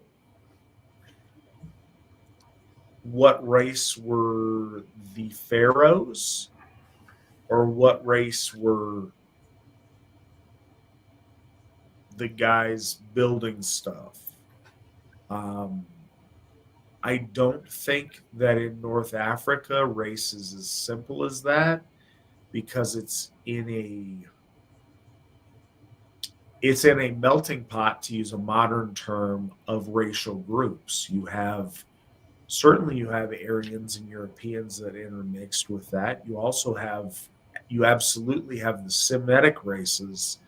You have the Semites that are in the Middle East in general, that go across North Africa with trade routes, and the Bedouins of North Africa. You also do have sub-Saharan Africans that are represented in Upper Egypt and other parts of Egypt. So you have a diverse array of people that come together. I think the average ancient Egyptian, from what I understand, was probably mostly Semitic, but I do think that at times the pharaohs had a varying degree of more or less Aryan admixture, until you get to Ptolemaic times, and the Ptolemaic pharaohs were Greeks, and they were certainly Aryan people. But before that, you have a mixture. I think your higher caste Egyptians were intermixed more heavily with Aryan people. I don't necessarily think that's a reflection of the kingdom as a whole. Trent, what are your thoughts? About the same. If you believe the Orlinda book or something like that, you could make the connection, I guess, that some Egyptians at some point were related to the Frisians. I don't think that's necessarily true, but there is the pharaoh that was found with haplogroup R1b, which of course is, it's all over Germanic, Celtic, and Italic, Western Europe in general. As far as I know, I don't know much about it. What you said, sir, was correct. I do know the Ptolemaic ones were Greek, but yeah, I would, if I had to guess, I would say they're mostly Semitic with some Aryans and some sub-Saharan Africans just kind of mixed in. It was such a broad period of time and space and everything. I appreciate you guys. We've got a lively chat room tonight, which is nice to see.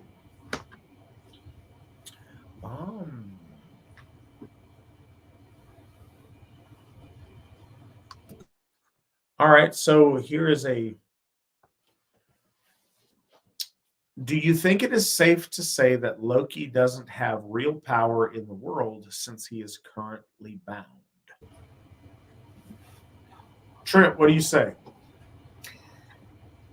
I don't know whether Loki has any power, whether he's bound or not. I know the closest comparison I could make would be, the Christians say that Satan is in, hell, the Inferno, and he has power over our minds or some such. I don't tend to think of Loki as a one-for-one with Satan, because that's a totally different worldview. I would argue that maybe he's the closest thing we have to Satan.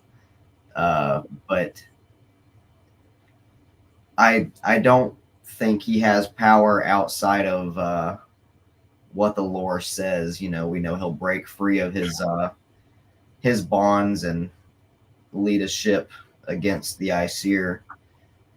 I don't know. I don't ever think so. With the Aesir, I do think often, well, Odin has influence of things, Thor has influence over things, etc.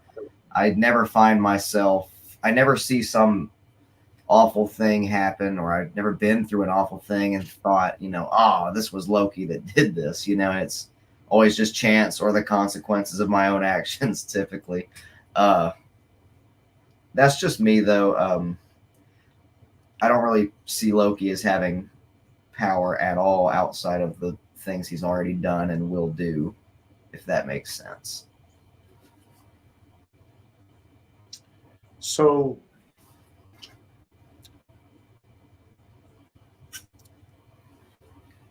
the gods and other metaphysical beings exist in mythic time. I don't think that Loki is currently bound.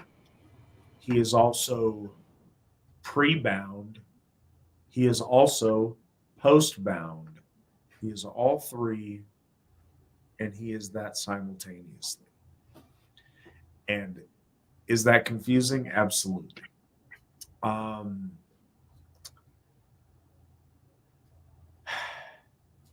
I think that we do ourselves a disservice if we think as though Loki has no power. So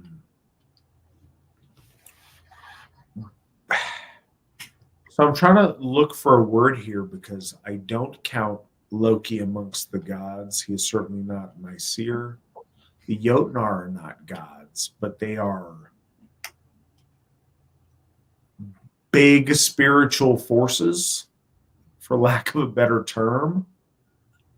And I think to negate their efficacy or their power, we do at our own peril and our own ignorance.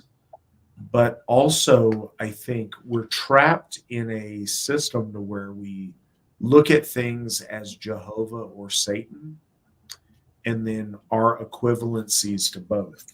And our Asatru is not that, even though we've been conditioned by that, as have our ancestors for centuries. That's not quite how it works. Every good thing in your life isn't because Odin willed it to be so. Every bad thing you do isn't because Loki whispered in your ear and tricked you. That said, some good things that befall you in your life are gifts from the Allfather. And sometimes when you feel compelled to do things you shouldn't do, maybe that's Loki whispering in your ear to do things you ought not. And that's the challenge of our faith, is we have to approach it as noble people, to where there's black, there's white, and then there's a lot of shades of gray in between. Some people make the mistake of saying there's no duality in Asatru, and that's not true. There's duality and then everything in between. One of the things that plays in Loki's favor is the default is chaos. The default is entropy and the tendency towards chaos and destruction. It is a conscious effort to outrun and outpace that every single day that we build our success upon. It's one of the meanings that this is called Victory Never Sleeps. We have to outrun the entropy that is chaos. Loki doesn't have to do things to win. The default trends in his favor. We have to actively do things to defeat him, if that makes sense. So that's an interesting way to look at it. Chaos takes hold in the world in many ways. Some of that may be the will or the activism of Loki. Some of that is the degraded nature of how things work. If you look at the Aesir, what they found was chaos. They broke down chaos, slew Ymir, broke him up in his parts, and used his parts to create order. It is our lot as Aryan folk and the Aesir's lot as the gods of Aryan consciousness to shape order from chaos. It's not Loki's challenge to extract chaos from order, if that makes sense. So the weight is on us to always win, to always build, to always do our best, because doing nothing or waiting for someone else to do it works in Loki and Surtur and the forces of chaos. It works in their favor. So the obligation of vigilance is on us and not on them, if that makes sense. And I hope it does. Before we move on, in the live chat, there was some kind of discussion on whether Loki was evil or just misunderstood. So I'd like to make it clear, and you can correct me or not, sir, of course. Yeah, Loki is evil.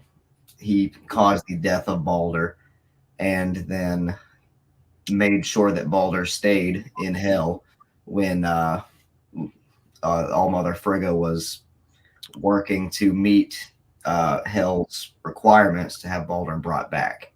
So, and he leads a host against the Aesir at Ragnarok. He is evil. He is a bad guy.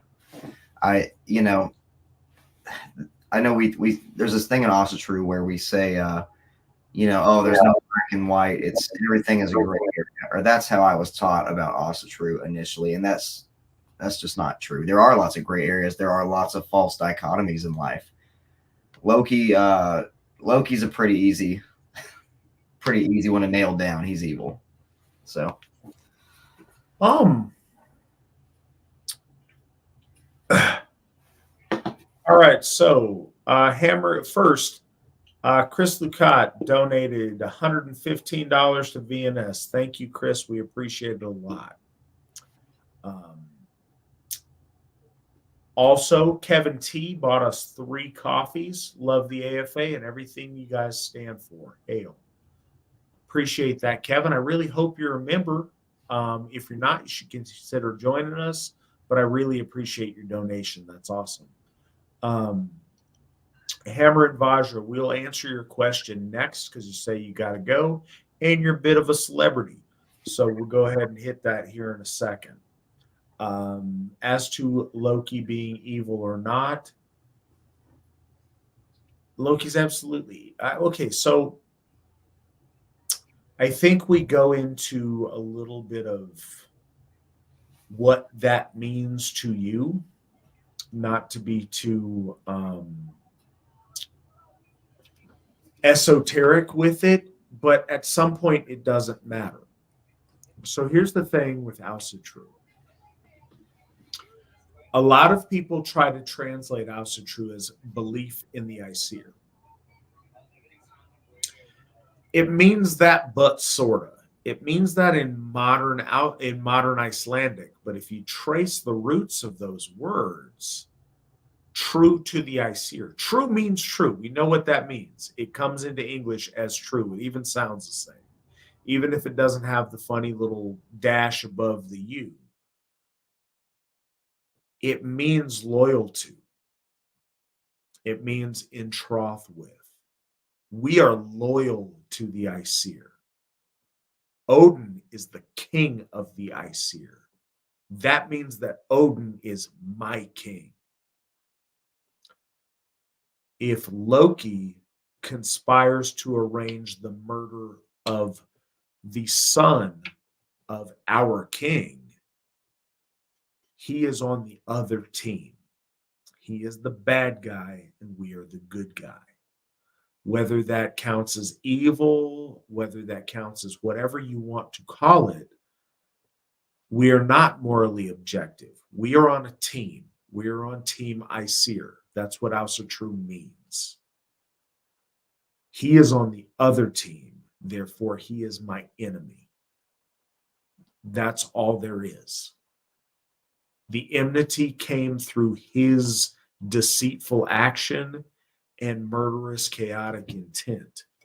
You can call that whatever you like, but it's on the other team, and when a line's drawn, I'm in opposition to him in all his ways.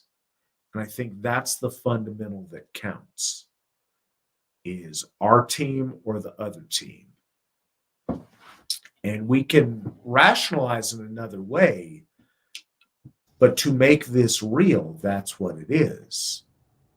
The king of our gods, Loki, conspired to slay the best of his sons that everything in our existence loved enough to weep for, except for Loki.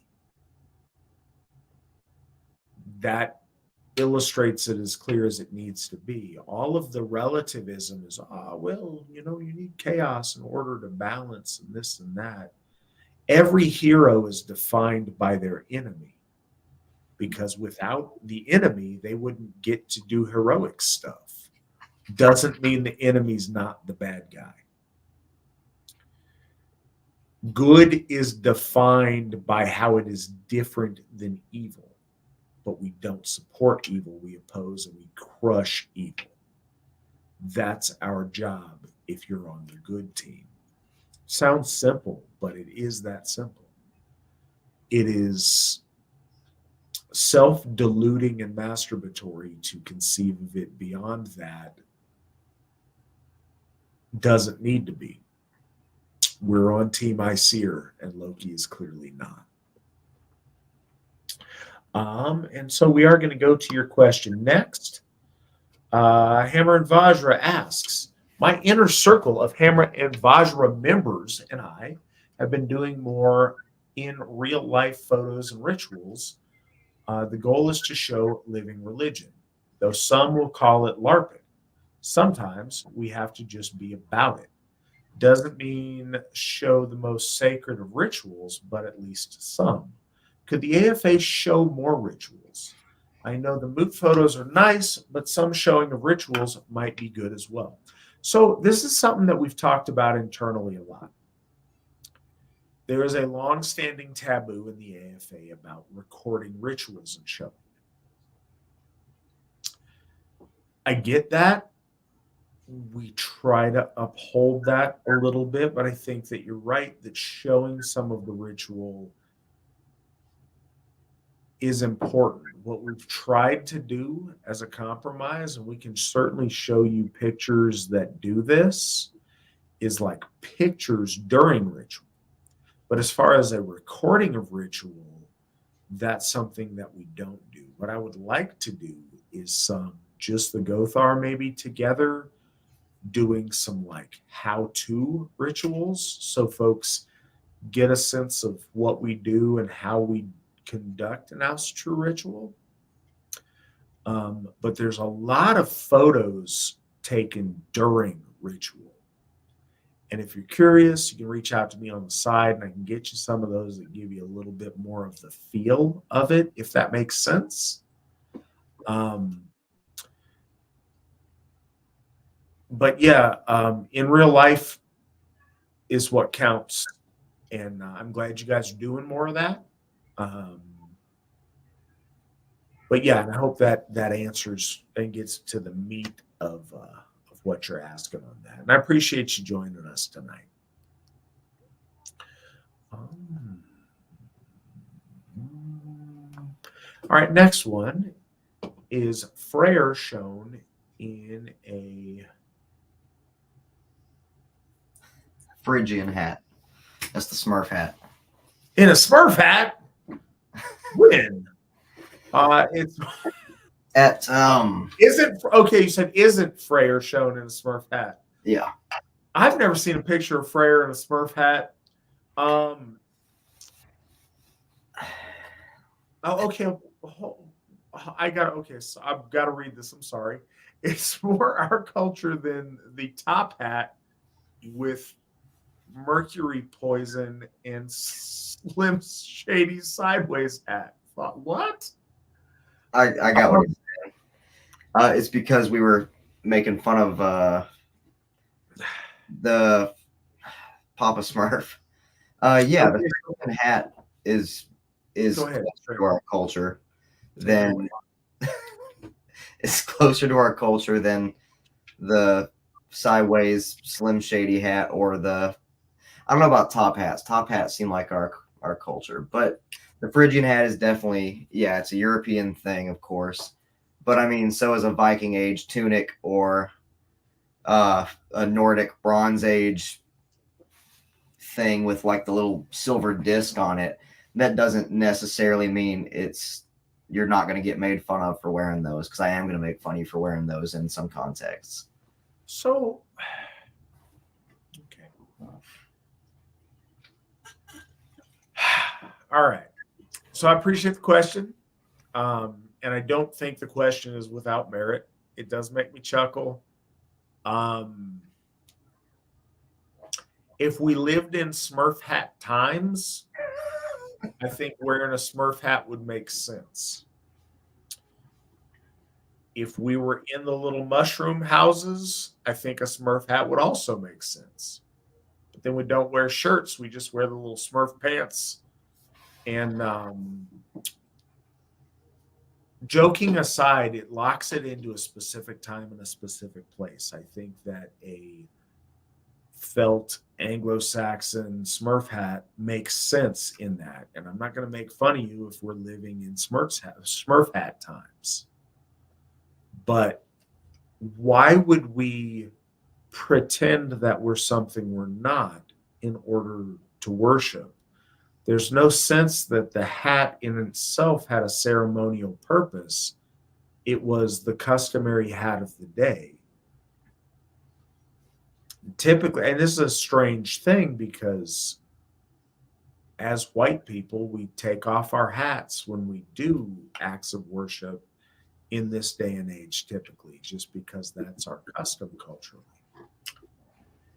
If we were to show up to the bloat wearing a top hat and it was 1910 or like 1880, I think that would be completely appropriate. I think it wouldn't be appropriate to have the Slim Shady sideways hat Ever. because we're not trying to be really careful with my verbiage here. You're not the real Slim Shady. That is not a hat of our folk, nor a way of, well, okay, it might be a hat. That is not the way of wearing a hat that is culturally significant to our folk. I see the little thing there. I don't know if that is a Smurf hat or perhaps it is a conical helm. Either way, it would be silly to wear a conical helmet to worship Lord Frey. Why wouldn't we wear a modern Kevlar with the ear exposed, like operator helmet, like the Mercs wear in combat right now, or a special forces wear? Just like it'd be silly to wear a Stahlhelm or any other silly helmet. It'd make a lot of sense at the time.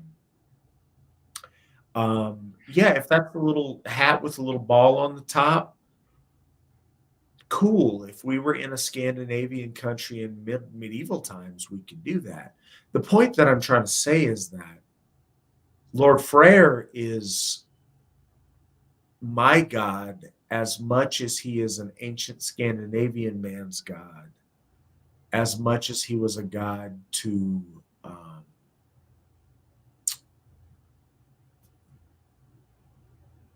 Neolithic men 1,000 years before that, 2,000 years before that.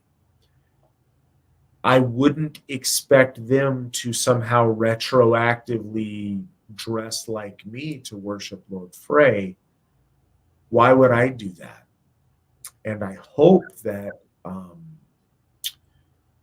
my descendants 200 years from now don't dress up like me and Trent in order to be more authentic in how they practice Asatru. Asatru should be culturally relevant to our folk throughout time. Doesn't mean there's not a time and a place to do something if it has a ritual importance. Like, for example, we use drinking horns. We don't need to do that. We can pass around a mug or a cup or a chalice or whatever other drinking vessel we want. We use a cow horn as a ritual item because it links us to something timeless. There's steps you can take.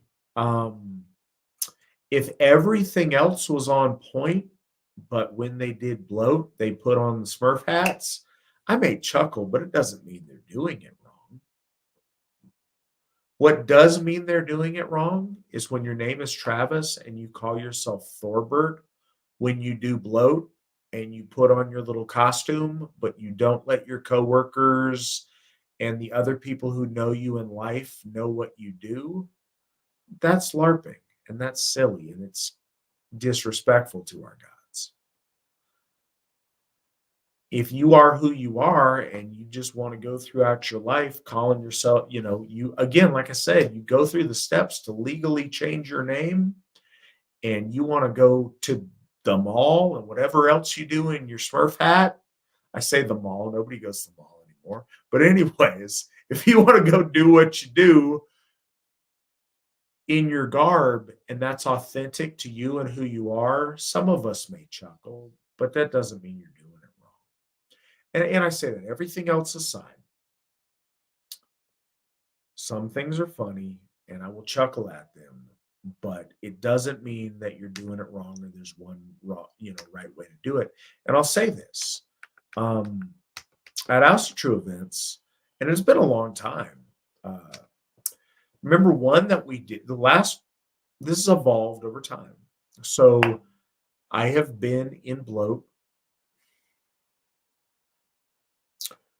One of these wasn't the most scandalous of this that I'm going to say wasn't an official AFA event. It was a local kindred thing that apparently everybody wasn't briefed right. But anyways, I have been in bloat with someone who wore a floppy hat and a cloak and had like a spear. I have been in bloat with a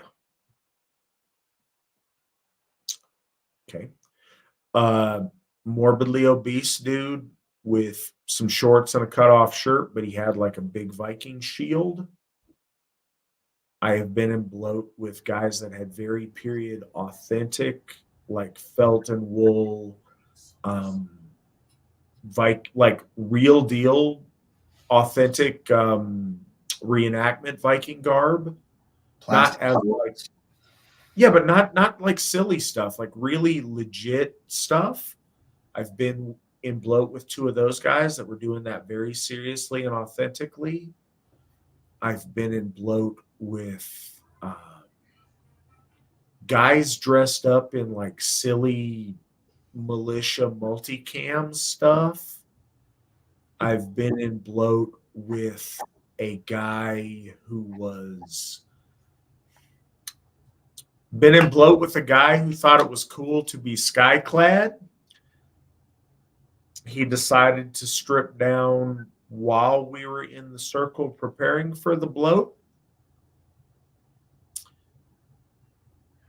None of those people were trying to be disrespectful. All of those people were trying to do bloat authentically.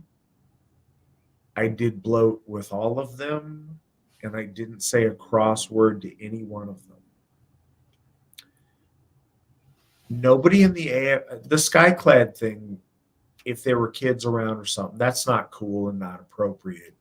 It was just an odd circumstance that happened.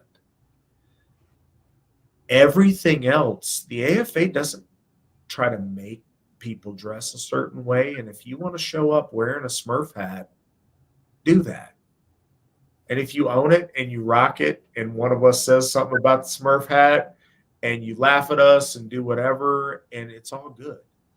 It is much more about you doing this authentically. And if that makes you feel like you're closer to the gods, or like you're in a frame of mind to where it enhances what you do spiritually, cool. Somebody may chuckle, but nobody's going to seriously hold that against you. Nobody's going to kick you out or treat you badly. We've never done that. And I'll say that we've also done that with people who show up, unless you show up to an AFA event wearing something that is overtly offensive. If you're the naked dude and there's kids around, we'll make you not do that. If you are the guy who shows up and your thing has curse words on it or people making obscene gestures, again, these are family events, and that's overtly and intentionally offensive. We might ask you to change that. Anything else, no, we've never done that, and we don't do that. We encourage you to dress your best, but if your best and what you feel is the best for you to honor the gods is you dressing up in Viking reenactment garb or Anglo-Saxon reenactment garb, go ahead. If we do it in the summer, you're going to be kind of warm, but you do you. And honestly, if you wear it and you have confidence, I'm not going to give you a hard time. We may have some good-natured banter like we'd have with anybody else, but it's not wrong. Go for it. Question from Michael from Yordshoff. A question: I'm thinking of incorporating a fish tank into my altar space. Was wondering what fish would be appropriate as Njord's idol. First, before we say anything else, that's really innovative, and I've never heard of anybody else doing that. Trent, what fish do you think would be most appropriate? The marlin, obviously, since that's our Hoff animal, or a gator. It's a rare instead. Do you fit that in a personal altar? Not with that attitude. No, in all seriousness, I don't know of a fish that specifically fits Njordur, I would, because he's associated with the bounty of the sea, I would say maybe just a bountiful fish that's local to your area, or just any fish you like, really. I don't know of a specific one, honestly. But the fish tank idea is pretty cool. That is really innovative.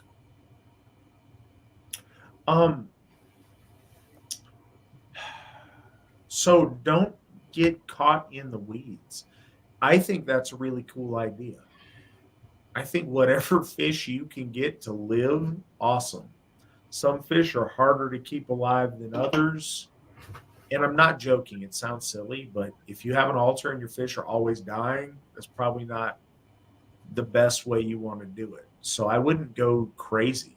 If you have what it takes to do a saltwater aquarium and go all out, do that. If you can just keep some goldfish in there, do that. I think it's kind of, and so you're asking me perfect. First of all, I think in literally any fish you want is a neat thing to do and completely and totally appropriate. I think if you want to get fish that are found in the North Sea, cool. If you want to get fish that are found in Nordic places, that's neat. If that makes you feel more connected, just as viably, if you want to get fish that are legitimate fish in Florida, cool. That's where his Hoff is. I can't tell you there's a more sacred place to Lord Njordur than White Springs, Florida. So if you want to get like a catfish, cool. Marlins are awesome. You will notice that is not a Nordic fish. It is a Florida fish because that's where his Hoff is. So I wouldn't get too wrapped up in it. I think the idea of having an aquarium there is a really, really cool idea. So whatever you want to do with that, and I'd love to see a picture of that when you get it up and running. I think that's a great idea.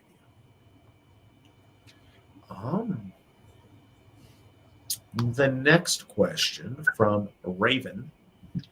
Is there any other notable heroic acts from regular men that are comparable or along the lines of the hero of the bridge? I assume this question is the hero of Stamford Bridge. Who it's really unfortunate that we don't know that man's name. Trent, what do you say? Yeah, I'm sure there are. I would I don't have any examples right off the top of my head, so I look like a jerk a little bit, but I'm sure there are. I mean, any major historical battle, the Battle of Azincourt that I talked about earlier,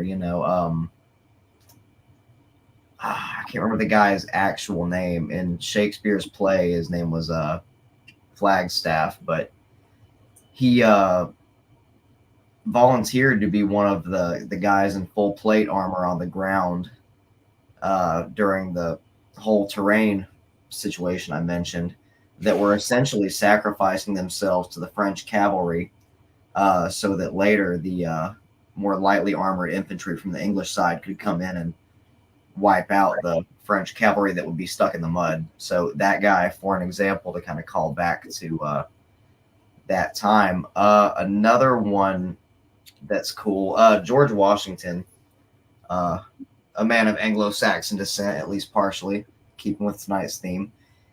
There was a battle, I don't remember which one it was, but during the Revolutionary War, where he needed to rally the American troops. And so what he did was, despite all the clear and present danger in the situation, he rode in front of his troops and in front of the British troops on his horse, yelling a rally cry. And I would compare that to being the last man standing on Stamford Bridge like that. And there are countless examples. Frankly, we're just a heroic people. We do heroic things. And sadly, not a lot of the names of those heroic people are remembered. And that's part of why it's important to remember heroes and ancestors. So the question traps itself in its own verbiage. Are there any other notable heroic acts from regular men that are comparable? No. If you do an act that is comparable to the hero of Stamford Bridge, you are not a regular man. You are a hero.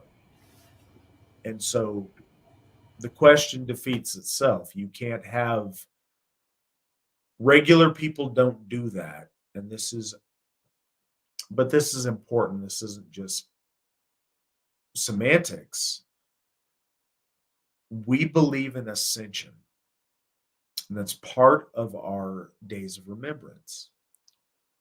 We celebrate people who have ascended their condition and become more. One of the most profound ways to do that is in battle, because the lines are so stark. It's life or death in the balance in one moment. And that's the clearest, most obvious display of heroism.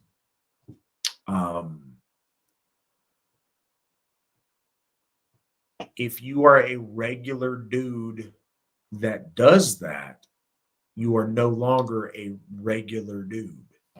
And I think that's the case. And I think this is worth noting too. In the story that we have about Stamford Bridge, we have no reason to believe that that person is a jarl or a hero or a champion before that point. You have no reason to think that that's not any regular member of Harold's army that happened to be on that bridge and decide that now's his time. I don't know. Perhaps we'll never know. But that's not the story of a king or anybody of note. Just to say this, if it was, we would know the guy's name. There's no reason to think it wasn't a regular soldier that just, no, I'm going to hold this bridge as long as I can. And there's a lot of examples of that. And there's examples up to this very day, but you see them less and less. But I think there are countless Medal of Honor recipients, Pour le Mérite recipients, Iron Cross recipients. There are men of our folk who have received their people's highest honor for battlefield bravery. Most of them aren't nobles or celebrities or didn't go into the fray as, elevated beyond their fellow man next to them, but emerged something much, much more. And I think there's a lot of examples of that in history. And there's examples of that to this very day. I think it's harder to find the more obscure, the versions of that aren't displayed on the battlefield. Because it's much more of a slow burn. I don't know how to, for example, Guido von List or Alexander Red Mills. How do you compare them to the guy on the bridge? Did either of them defeat scores of their enemies till they heaped up around them? No. Did they live decades pursuing the worship of our gods to the scorn of the people around them that didn't understand? Did Alexander Red Mills endure prison time for his pursuit of Asatru because it happened to fall on the wrong side of a war that started after he had started pursuing it. It's really hard to tell, and I don't think there's an accurate way to balance all of those things perfectly. But it is much harder and much more of a long-suffering thing than those moments of extreme battlefield courage that win people medals and accolades. But we've had those men throughout our history, and no doubt we'll have them in our future as well, that won them on the battlefield, just like the guy at Stamford Bridge. Trent was talking about various things in the 100 Years' War. You have Cressy and the Black Prince winning his spurs. You have a lot of examples of heroes doing great things at any of these points in time you want to talk about.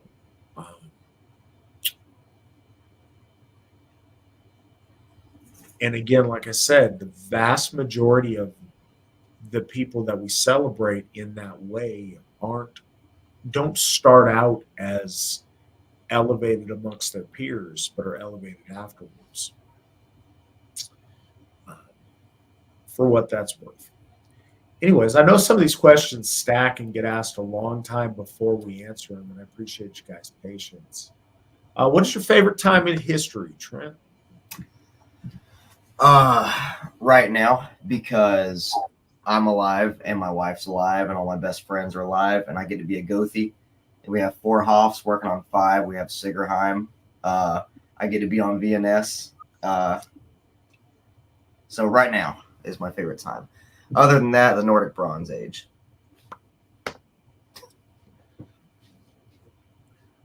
I don't know. Don't ask me those questions, because I'm that guy that will sit there and like overanalyze them. I'm always somebody's like, what's your 5 favorite movies? I'll sit here for hours and I will analyze and weigh and measure like, but is Braveheart better than Coming to America? They're both very different movies. And like don't do that.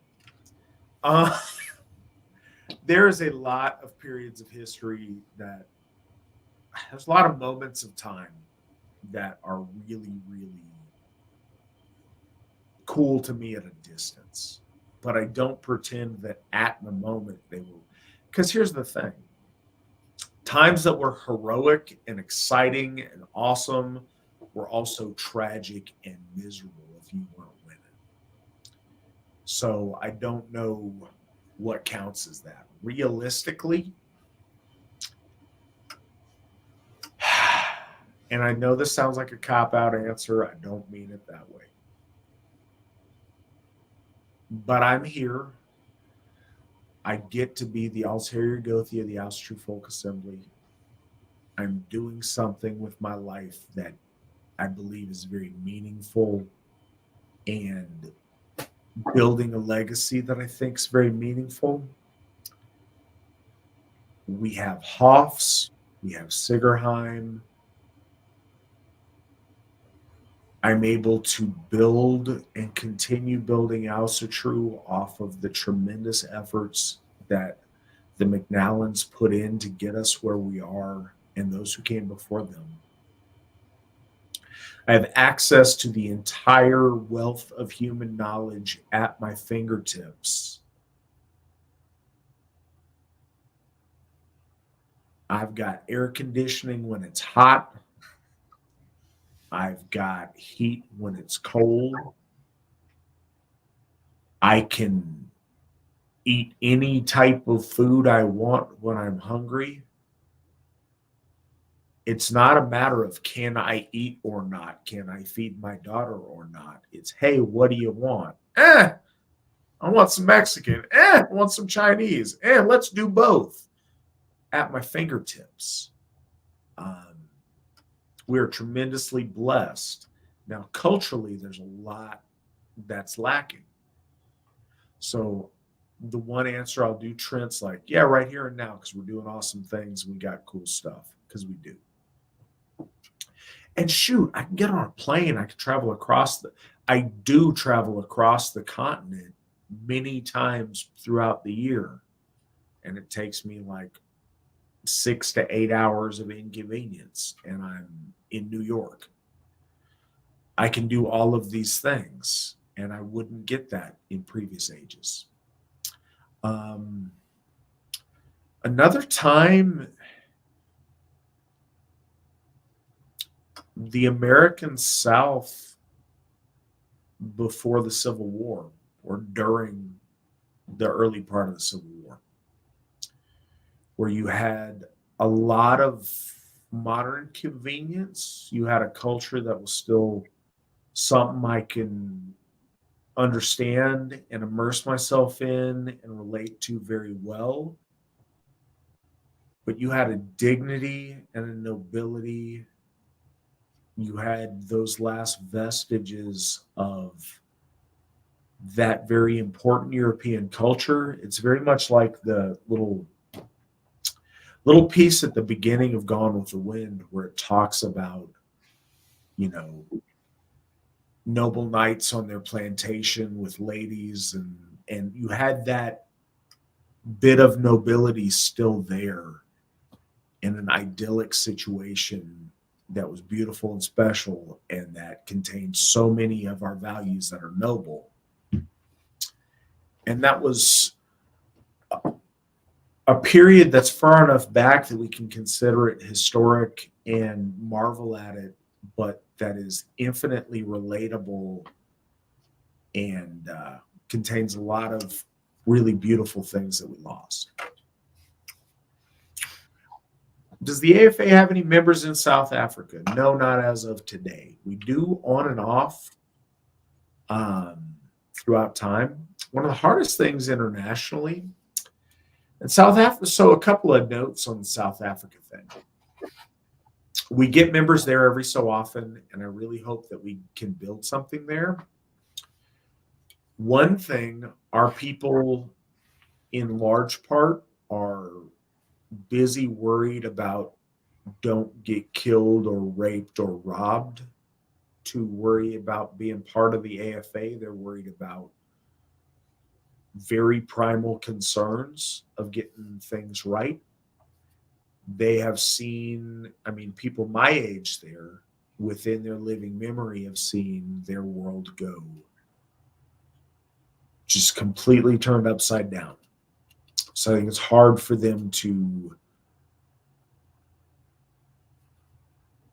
be in a mental place where they can consider their options and embrace Asatru and join the AFA in that situation. Some have and some haven't. The other thing is, technically, Asatru is illegal in South Africa. That's an interesting side note. Indigenous religion is illegal there because the other types of beings that exist in South Africa, their indigenous religion looks real different than ours and often involves cannibalism and stuff that is difficult to have in an ordered society. So there's like a kind of agreement that you could be Asatru if you want, but it's still technically kind of illegal there. So it's an interesting spot. And I've talked to some former South African members that have talked about that a little bit. Trent, this one's for you. If you were in the Army, would you have any advice on how to prepare for military service? I am most likely to start military service in July. This is from Finn Wraith. Yeah. A lot of people make the mistake, and I made this mistake too before I joined the Army, was focusing more on cardio than weightlifting. Which backfired in a couple different ways. So I'm an endurance runner, not a speed runner. So the backstory, I am a really skinny guy. Well, it's not as much anymore. Since then I've reached different benchmarks of strength. I can bench press 225, squat 315. I'm doing okay, getting better every day, etc. But at the time, my 1 rep max on bench press, for example, was 135 pounds.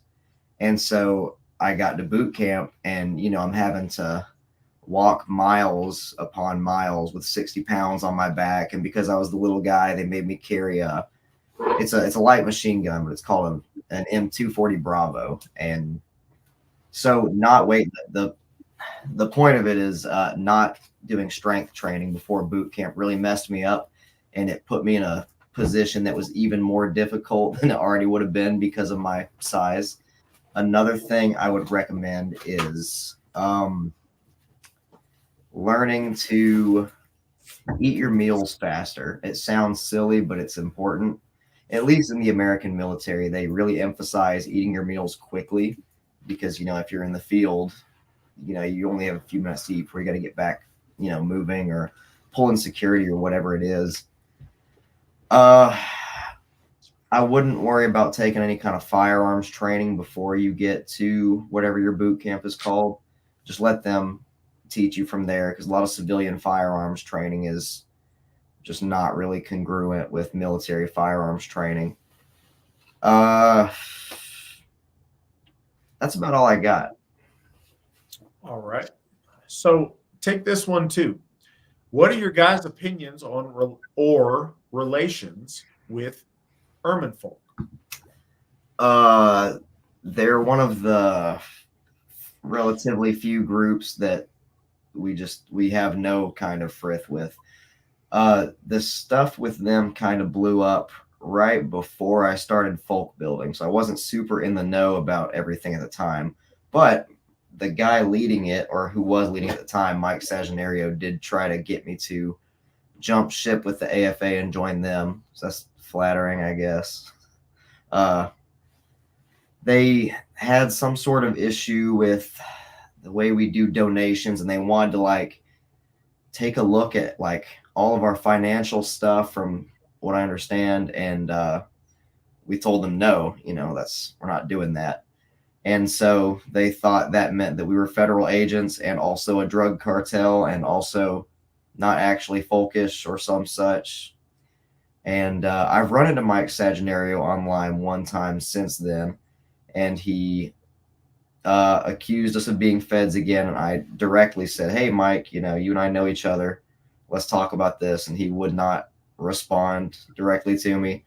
And then, a couple months after that, my Runestone article where I said the AFA was the only group actually doing Asatru right, he got real mad about it, but wouldn't talk to me directly about it once again. So yeah, they're not our friends. They hate us because they ain't us. Okay, so the Ermine folk were members of the AFA at one time. This is a number of years ago. I think they broke with us in 2017. Yeah. I think thereabouts. So they were always very, very secretive about what their real numbers were. Last I knew of them, there was 10 members, but then they would host Folkish Summer Hallowing every year and invite all of the Folkish people that they could to be there, and it would get a decent number of people. But those people weren't actually members, so I'm not sure who counts anymore when you're asking the question. I'm kind of out of touch with that. I am sure there are probably really good people who are members of the Ermine folk. Again, I don't know who their current membership is. I was told that their current leader is still Mike Sagenario, and he's a terrible person. But there was a guy, Will DeVito, that was a member, and I don't know if he still is. And he was a great guy in person. He was a really good guy, outstanding character, really solid guy. And I'm sure there's a number of those. So I don't want to say that every one of their people is bad. And Mike, to his credit, I think that there is a mixture of mental unwellness that goes into it. And all of this is just going to sound like me sour grapes and me just saying mean things about some kind of rival group of people or whatever. But it's worth saying I would be really, really cautious of dealing with them, because when I say them, I'm referring mostly to their leadership. They're very dishonest. And some of that, I think, has to do with those folks and how they're raised. Some of it is part of just the kind of New Yorker thing. I don't know. But there is a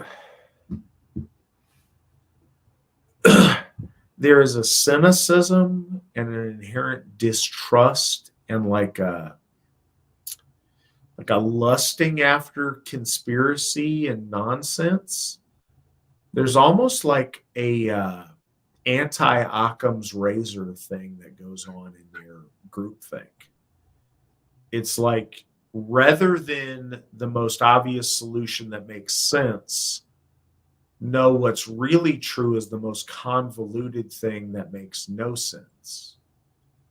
So as Trent was saying, from them simultaneously, we're feds, like we're a honeypot operation from the feds. I've heard them say. I've also heard them say that we are in league with, and I forget which cartel they mentioned, but with a Mexican cartel to move drugs. And we're also not like a honeypot of Fed informants, but like that I have to go through the FBI to get sanctioned to make like new folk builders and stuff. Like we're literally run by the FBI. I've heard all of these things and like simultaneously, and they never make any sense just on the face of it, but they're repeated. So either they're lies, they're just straight up dishonest, or they're woefully mentally disturbed in a way, or both. And that concerns me. A couple of other things that I'll say.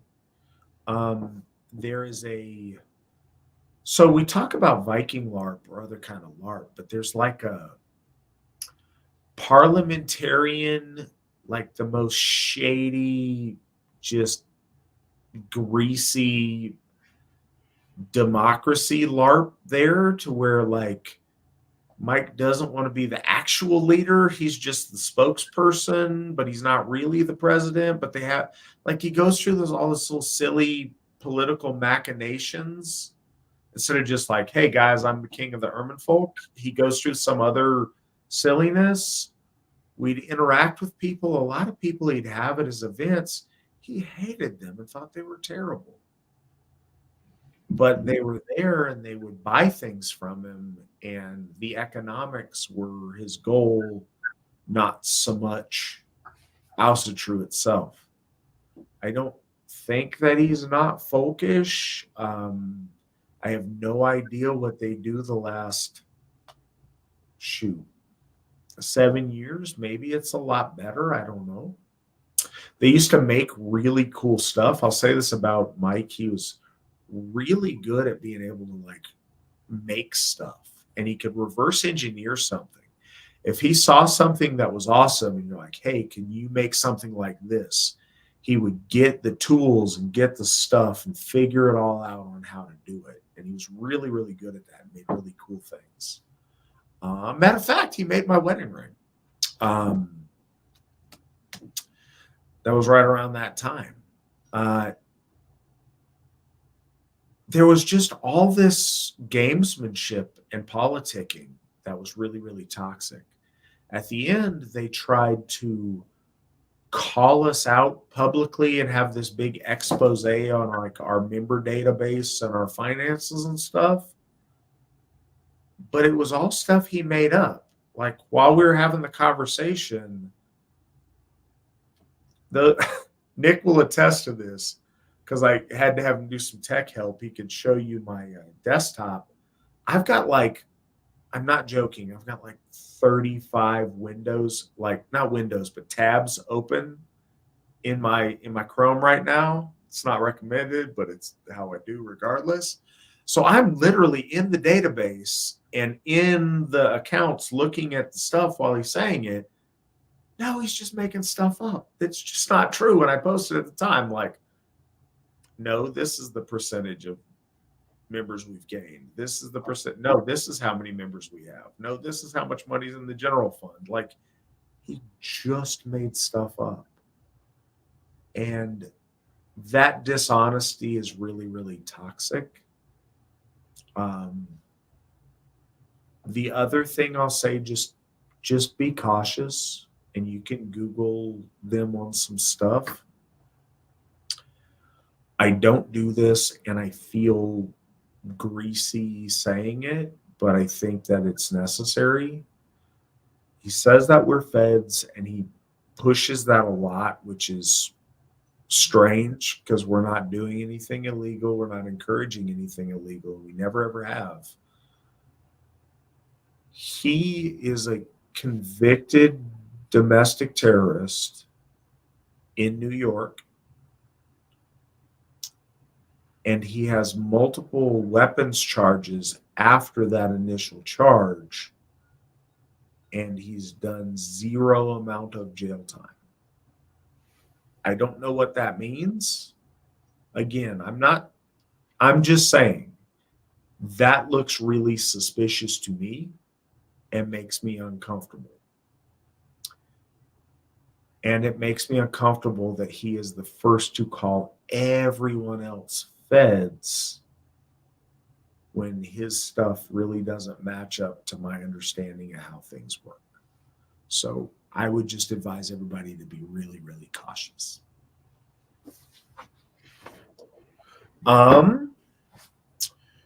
With all our lives and weird being woven similarly to our stories and lore, would it be inappropriate to interpret actual events and life experiences symbolically and poetically?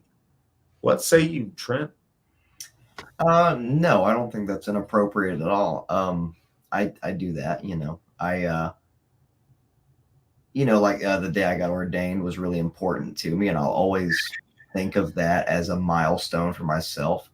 Last year I got to do the Midsummer Bloat at Odenshoff. That was probably the coolest thing I've done in my life so far.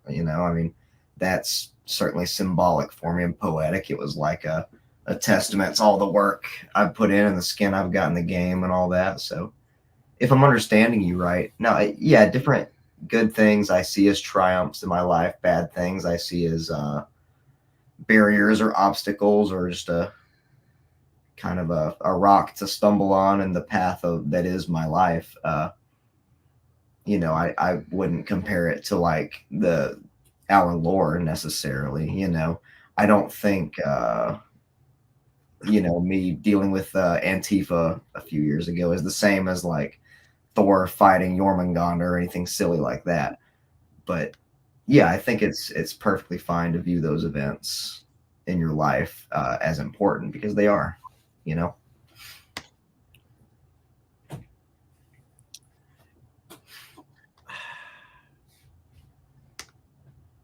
Couple of thoughts on that. So here's the thing. 4 hours ago, we had 2 questions. We're like, man, you guys better ask some questions. This could be a short broadcast. So I appreciate the lively chat and the lots of questions.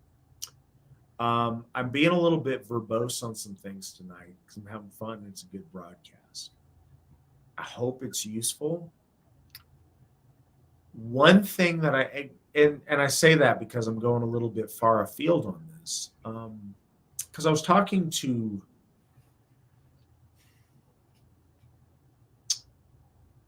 who I was talking to about this the other day, and I think I was talking to Mandy about this, my wife.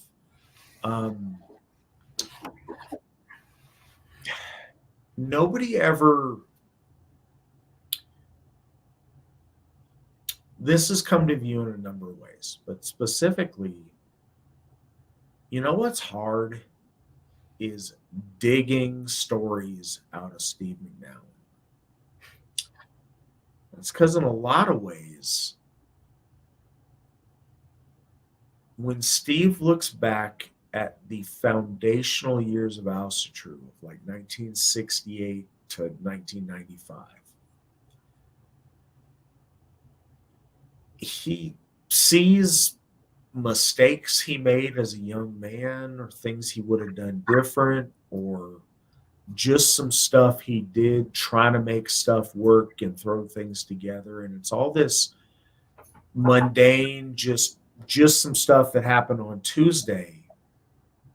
But to the rest of us, certainly to myself, no, that's like the golden age of modern Asatru's development. That's this, semi-mythic time of these amazing things. And history doesn't work that way. It doesn't feel historic in the moment. It's only historic when we look back on it and when future generations look back on it. So many of these things, we talked earlier about the hero of Stamford Bridge. That dude just found himself on a bridge and said, all right, let's go. While he's fighting these guys off, and I say this, we have no way of knowing, but I have no reason to think that he thought that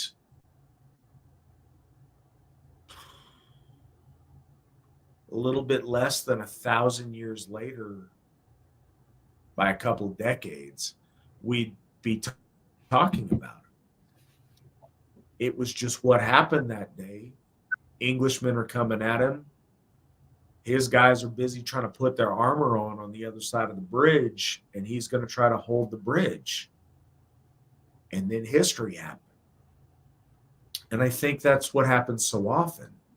So looking at your life and the events of it in a meta historical narrative, I don't think that's wrong at all.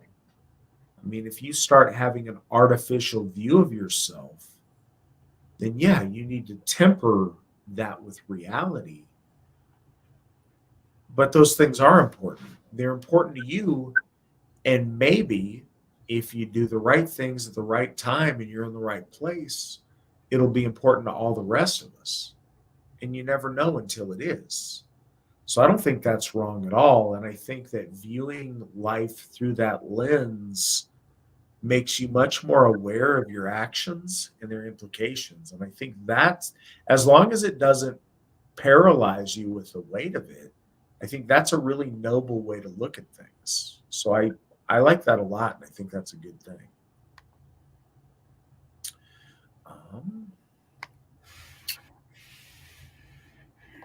Trent, what's your cat's name? I saw him/her in the background. The one you saw in I have two cats. The ones you saw in the background and jumping up here on the desk, his name is Desmond. He's an American short hair, and he's a junkyard cat that we picked up from a junkyard basically about 5 years ago. And there's another cat that you may have seen in the background. Her name is Clementine, and that's more Madison's cat than mine. And she's spoiled rotten and the worst. Question: do you think chaos can be used for good, like a sort of controlled chaos, similar to Odin taming his wolves and having mastery over them? Or am I way off here? Trent, thoughts? Well, I guess I would ask, if chaos can be used for good, is it still chaos? And you can get all this waxing philosophic about it, but chaos in the way we view it in Asatru, I would say no is not good. But that's specifically in our context that we have. Fenris, for example, we already know that he exists in mythic times, same as our gods. He will never cause any good, really. Jormungandr causes no good. Loki had some moments that caused good, but ultimately he is a net negative, clearly. So I would say no. I wouldn't say you're way off though either. It's a really good question. It's just a hard question to answer.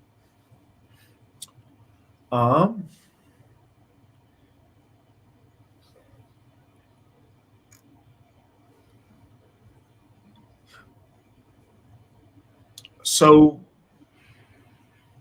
I think we would answer this different at different times. In today's world, there's this squishy try to make excuses for inexcusable things nonsense. And so that's the lens I think we all come into it on. Fundamentally, the art of the Vitki is to shape chaos into order. If we look at the lore, Ginnungagap is chaos. It is completely chaotic, undifferentiated magical potency. Our gods draw out of that to create. Where does Odin reach down to draw up the runes? He draws them out of the gap, and they form the ordered structure of the world. Odin, Vili, and Ve destroy Ymir, which is the giant of chaos, and chop him up and structure chaos into the world around us.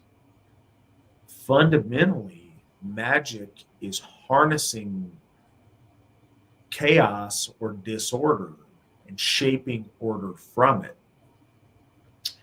In that sense, it makes sense. Yes, there's controlled chaos, like a controlled burn when you're, trying to clear a field. But it's only a good idea under really specific circumstances by somebody who's an expert at doing it.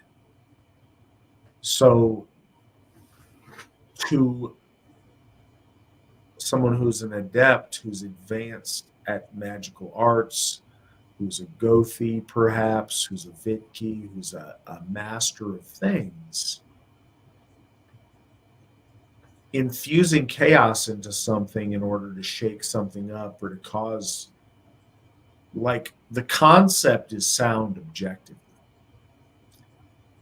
but it's subjective. Once we say that, then it's really, really easy to just let your freak flag fly and let all the chaos in, because no, just wait, I'm doing something productive here, I promise. It's really, really easy. So we don't want to endorse that, if that makes sense. Like, I get the science of that, and some of that is true in a really select circumstance. But when we say that's okay, then the path from that to complete degeneracy is much, much shorter than I think we want to admit. So fundamentally, yes, that makes sense. Practically, no, we should kind of try to not do that, because chaos happens enough. Despite our best efforts, chaos occurs in our life. Shaping that little bit of chaos into order, that's the challenge. That's what we really need to perfect. It's like when you're working out with rest days. I don't schedule rest days, because rest days happen. You get sick, you travel, stuff comes up. The more you start scheduling rest days, the more you start having lots and lots and lots of excuses for rest days. That may be extending the metaphor in an odd way, but it is what came to mind. It's what happens when we're 4.5 hours into DNS. Are Jormungandr and Fenrir evil or misunderstood? Or could they be both? No, they're evil. They're on the bad guys' team. It really is that simple. It sounds childish. It's not. They're bad. They're forces of chaos. They're on one side. We're on the opposite side. It is absolutely not clear. When you start trying to make it less clear than that, you make excuses for degeneracy. You make excuses for evil. We don't do that.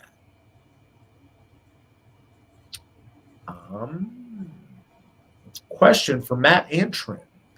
Has the AFA thought about taking a page from other modern religions like Scientology by targeting and recruiting popular cultural figures? Not saying Tom Cruise famous. Trent, thoughts? Short answer is what thought about. I don't know. But currently, no, we don't do that because the AFA has its own reputation. We are the big dog. We are Asatru. Someone like Survive the Jive or Paul Wagner or Hammer and Vajra could come to us, and of course we welcome all three of those guys. As far as I'm aware, they're all good dudes. But we're not going to go to them and seek them out, you know. And I just don't think we have a reason to. So has it been thought about? Yeah, no, I think a lot of us like, man, that's really cool. You know, because one thing, so the Ermin folk myth that we are cartel funded. Man, I wish we were cartel funded. We would pay off Nordhoff easy. We would pay off Sigerheim easy.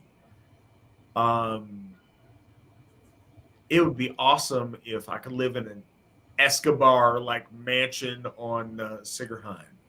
It's just not the reality. We do, as our law speaker Alan has said a number of times, man, we do $1 worth of work on a nickel. We are able to stretch the limited funds that we have really well because we got a lot of devoted people putting in a lot of themselves. We're very blessed. We're very thankful for everything we have, but it's a struggle to accomplish the things that we have.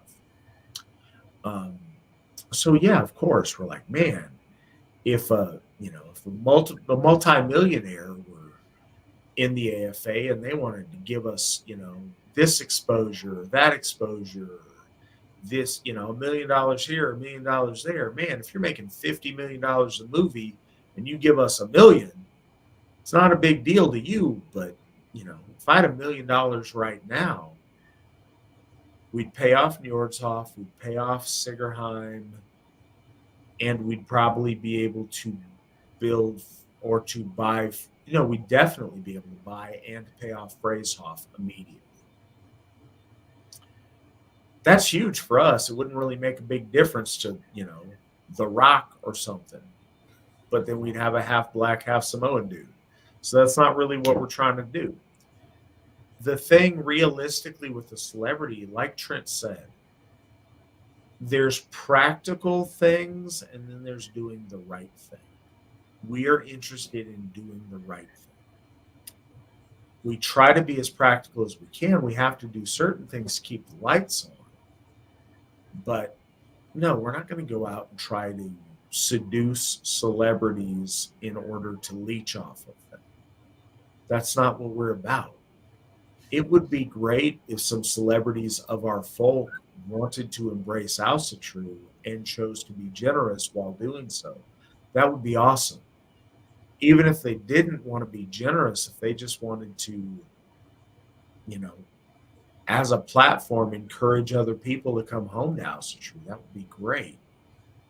But to go out and to try to target them, to use them that way, that's sinister in a way that isn't what we're about and isn't what we're trying to do. But we would love to have people of celebrity and anything else come home to Asatru if it's their birthright. Absolutely. There's a lot of things that tactically, surely people have thought about doing that we don't because they're not necessarily the right thing to do. And the other thing is, in the political climate that we're in,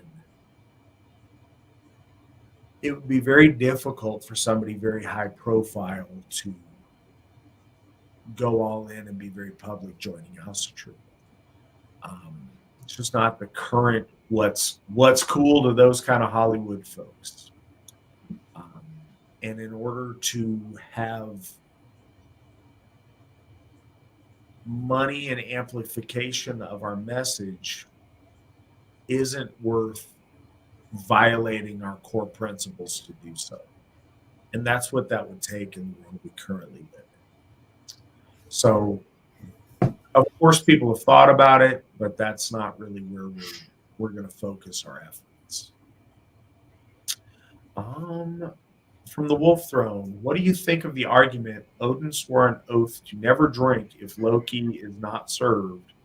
I hear a lot in caps of universalists as a way to justify Loki worship. Trent, what are your thoughts? Universalists are, by and large, to quote the law speaker, in all seriousness, though, they are functionally atheists. They don't actually practice Asatru. They don't. Otherwise, they wouldn't insert their political leanings that have existed for less than 10 years into it. But yeah, Odin did swear that oath, and then Loki functionally broke that oath by killing Balder. And I don't know a nice word. It's stupid and just disingenuous and intellectually dishonest, and they know they're being dishonest when they make that argument. They know, and they don't care because they don't care about the Aesir. They don't care about Asatru. They care about looking fat on Twitter, which they can do with or without Asatru. I don't know. I have nothing good to say about them, and that argument is so blatantly stupid and pathetic, and I can smell it from here through the computer screen. That is a foul odor indeed. Most egregious. Here's the thing. I don't think that's real. Universalists aren't real. They aren't Asatru. They don't genuinely worship our gods. They're looking for ways to be different or edgy or whatever virtue signal they think is cool in their group of very, very confused and very damaged people.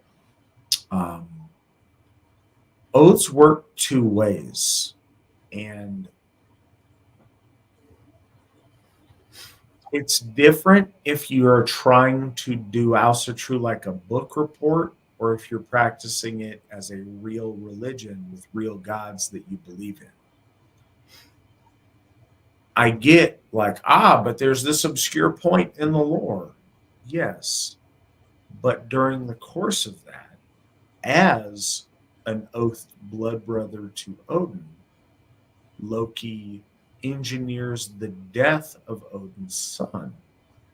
That violates any agreement that they had. You see throughout the entire rest of the corpus of our lore the enmity between the Aesir and Loki. You see it played out through Ragnarok and everything else. You see Vauli and Vidar born specifically to avenge things that Loki puts in place. It's not a real question to any fair understanding of our lore that there's some kind of, no, but Loki's okay. He's not. Vauli and Vidar would not exist if he was. That's not a real argument. It's an excuse put up by people who are very mentally ill and often very physically ill. Mentioned this before. There was a day and age when folkish Asatru or Asatru was in competition with Universalist Asatru. And there was some kind of crossover. And that day's really come and gone to where that's not the case at all. One of the things that an organization called the Troth would do is they'd have this thing, Troth Moon. Since 2020, that's been all virtual as far as I know. And they had a virtual Troth Moon that someone we knew decided to get a ticket to and watch. And he sent a couple of screenshots. And that's the whole Brady Bunch thing of all these little sections of the screen with the different people who were there in attendance. I use the term people loosely. These folks, so there's a part of me that wants to just make fun. But realistically, it was really sad and kind of sickening and disturbing. You look at these people, every one of them looks unwell. They look mentally deranged. They look physically deranged. And this was most of them. This wasn't a few cherry-picked people. Of their group of like 20 people that were on this call, they were all androgynous, morbidly obese, crazy-eyed, very, very unwell individuals. And it's gratifying because we're on the other team, but it's also really sad because these are people of our stock, of our folk, that are so badly mentally ill. And they represent much more of our people than we want to admit. But no, that's just an excuse for bad behavior. So many people who fall in that category choose some form of paganism as an excuse for degeneracy. And it's gross. And I don't think it's a genuine argument that they put forth. Also from the Wolf Throne, why was Freyr depicted with an erect ...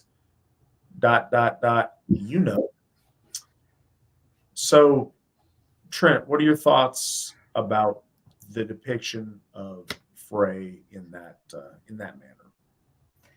Well, when a mommy and a daddy love each other very much, no, it's just a symbol of fertility. And it seems really crude and crass to us, and that is what it is. Just the way we are nowadays, kind of.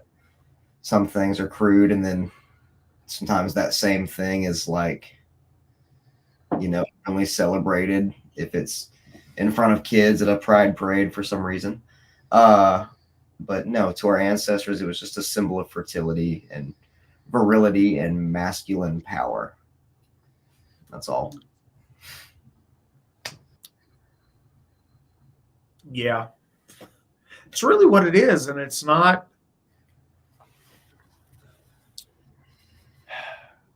We live in the social norms that we have, and in this day and age, I understand that's improper in polite society, but on the most natural and fundamental way,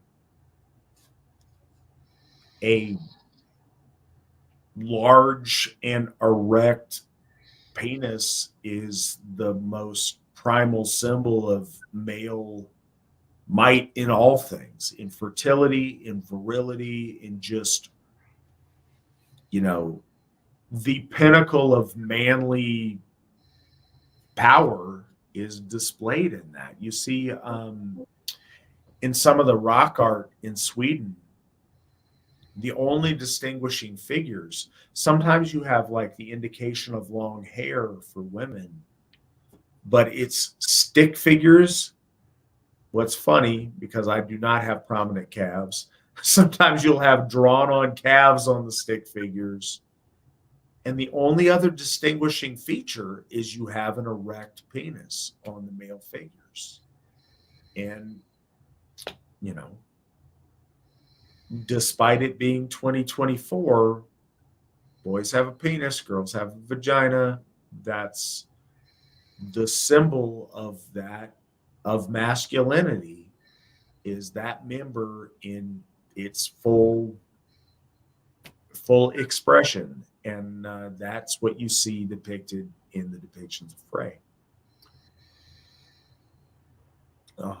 Has anyone brought a modern weapon like a gun or a knife to a bloat? Absolutely. Trent, do you have anything to offer on that? Yeah. For winter finding at Thorshoff, for example, Witten Spawn or Witten Young, I guess, depending on, you know, who's officiating nowadays, will allow people to bring in their hunting rifles or hunting knives to be blessed because it's a bloat to Uller, and he's the god of winter and the hunt and all that. Something we started doing too that I got from either Gothi Stam or Witten Facet, one of those two, is we have a knife at Njordshof now that when the men and women separate before bloat, as the ladies bless the mead, the men pass the knife around and sort of do the heart to hand to horn, but it's with the knife to sort of feel the weight of the duty of manhood and being the protector and the provider and all that. So yeah, there's it happens. We had someone bring an AK-47 to their to a wedding at Thorshoff because that was the weapon they chose to represent their duty to protect the family. So yeah, it happens. Yeah, I've been at quite a few bloats. Sometimes as a feature of the bloat, other times we just have guys that happen to be armed with sidearms at the bloat. Yeah, that been in bloat where guys just have a pistol in their holster, whatever, doing the bloat. I've been at bloats where swords are involved. I've been at bloats where knives are involved. Been at bloats where, you know, rifles, again, the weapons blessing at Uller's bloat. The gifting of rifles and or handguns at weddings or at you know, coming of age ceremonies. We've had all of those things, and it might look different. I know that this is from Finn Wraith, and you're in a different country. I don't know what the rules are there. This might sound odd or different depending on what country you're in, but that's not odd in a lot of parts of the United States, specifically in rural spots or in spots that aren't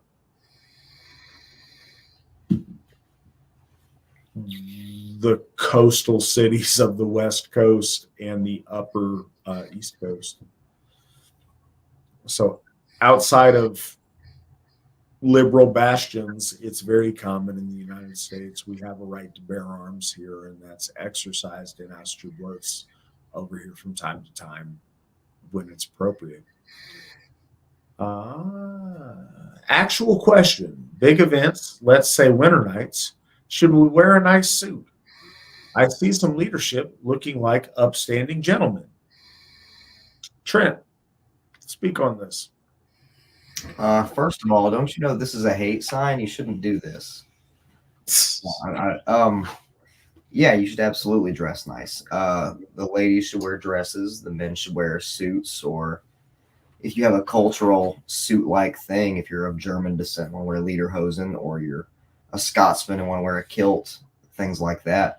Absolutely, because so I don't know about everybody's Christian background, obviously, but when I was a Mormon and even before I was a deacon for the Mormons, when I would go to church, I had to wear a suit. And it wasn't ever explicitly stated. They wouldn't stop me from coming in if I wasn't wearing a suit. But it was implied that if you're bringing yourself before Jehovah, you would wear a suit. And it stands to reason that if, sweaty desert deity is worthy of me wearing a suit, then the high and holy I see are absolutely worthy of me wearing a suit. Yeah, absolutely. You should dress your best. It is odd to me that anybody would think that you shouldn't. You are coming together to approach one of the literal gods of your people. If you wear a suit to court, if you wear a suit to a wedding, if you wear a suit to any other formal gathering, if you wear a tie to a job interview, how much more ought you dress your best when you are approaching the gods of your folk?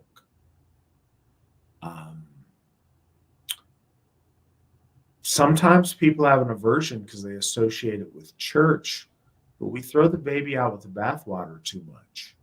That's not in the Bible. That's not how ancient Jews used to dress.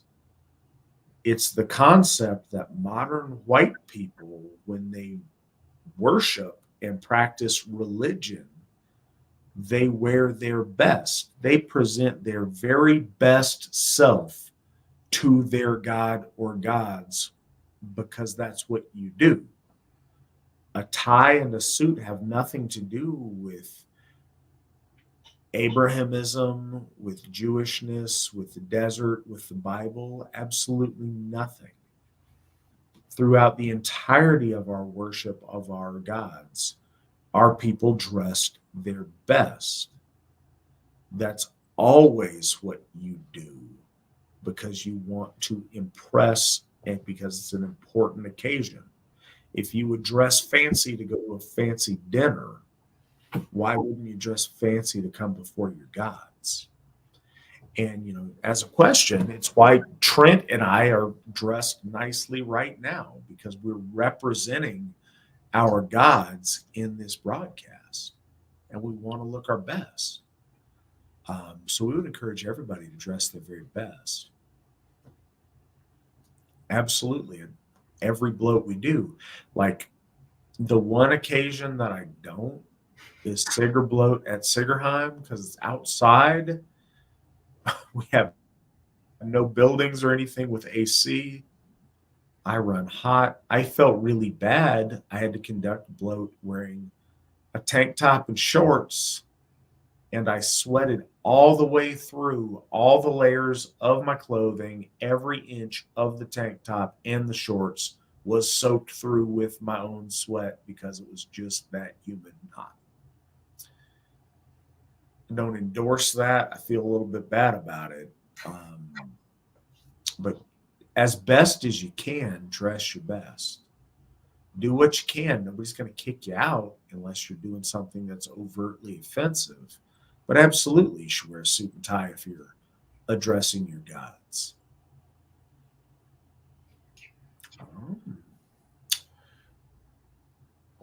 Matt, what is your favorite Asatru holiday and why is it Winter Nights? So, Nick, or Wolf Throne asked that. It's a funny question because it's not. Or if you ask me objectively, I wouldn't say that it is. Like, hey, Matt, what's your favorite Asatru holiday? I always say Yule is. Because all the little trappings and the extra stuff, that seems cooler to me. And it is. All of the fun other Yuletime stuff. But the ritual itself at Winter Nights, the Disir bloat itself, is the most profound that I've ever been a part of. And I've been part of some other bloats that are really, really powerful, and I don't take anything away from that. But I think one of the reasons that it's the Disir bloat at Winter Nights is it's so visceral. It's such a tangible connection with people that I've known and I know. Other people may experience it different. I'm sure they do. When they think about their Disir, they may think about women in ages gone by that maybe they've never met or heard stories of or whatnot. In winter nights, I've always, in the Disir bloat, I've always, called out for my grandmother or my mother this last time. And it's profound because I knew them. I know them. Like I knew them when they were here with me physically. All of my senses are engaged. I'm not imagining someone. I'm not trying to put form to a thought or a feeling. Like I tell the story about how my grandmother was with me at winter nights, 10 years, 15 years after she died.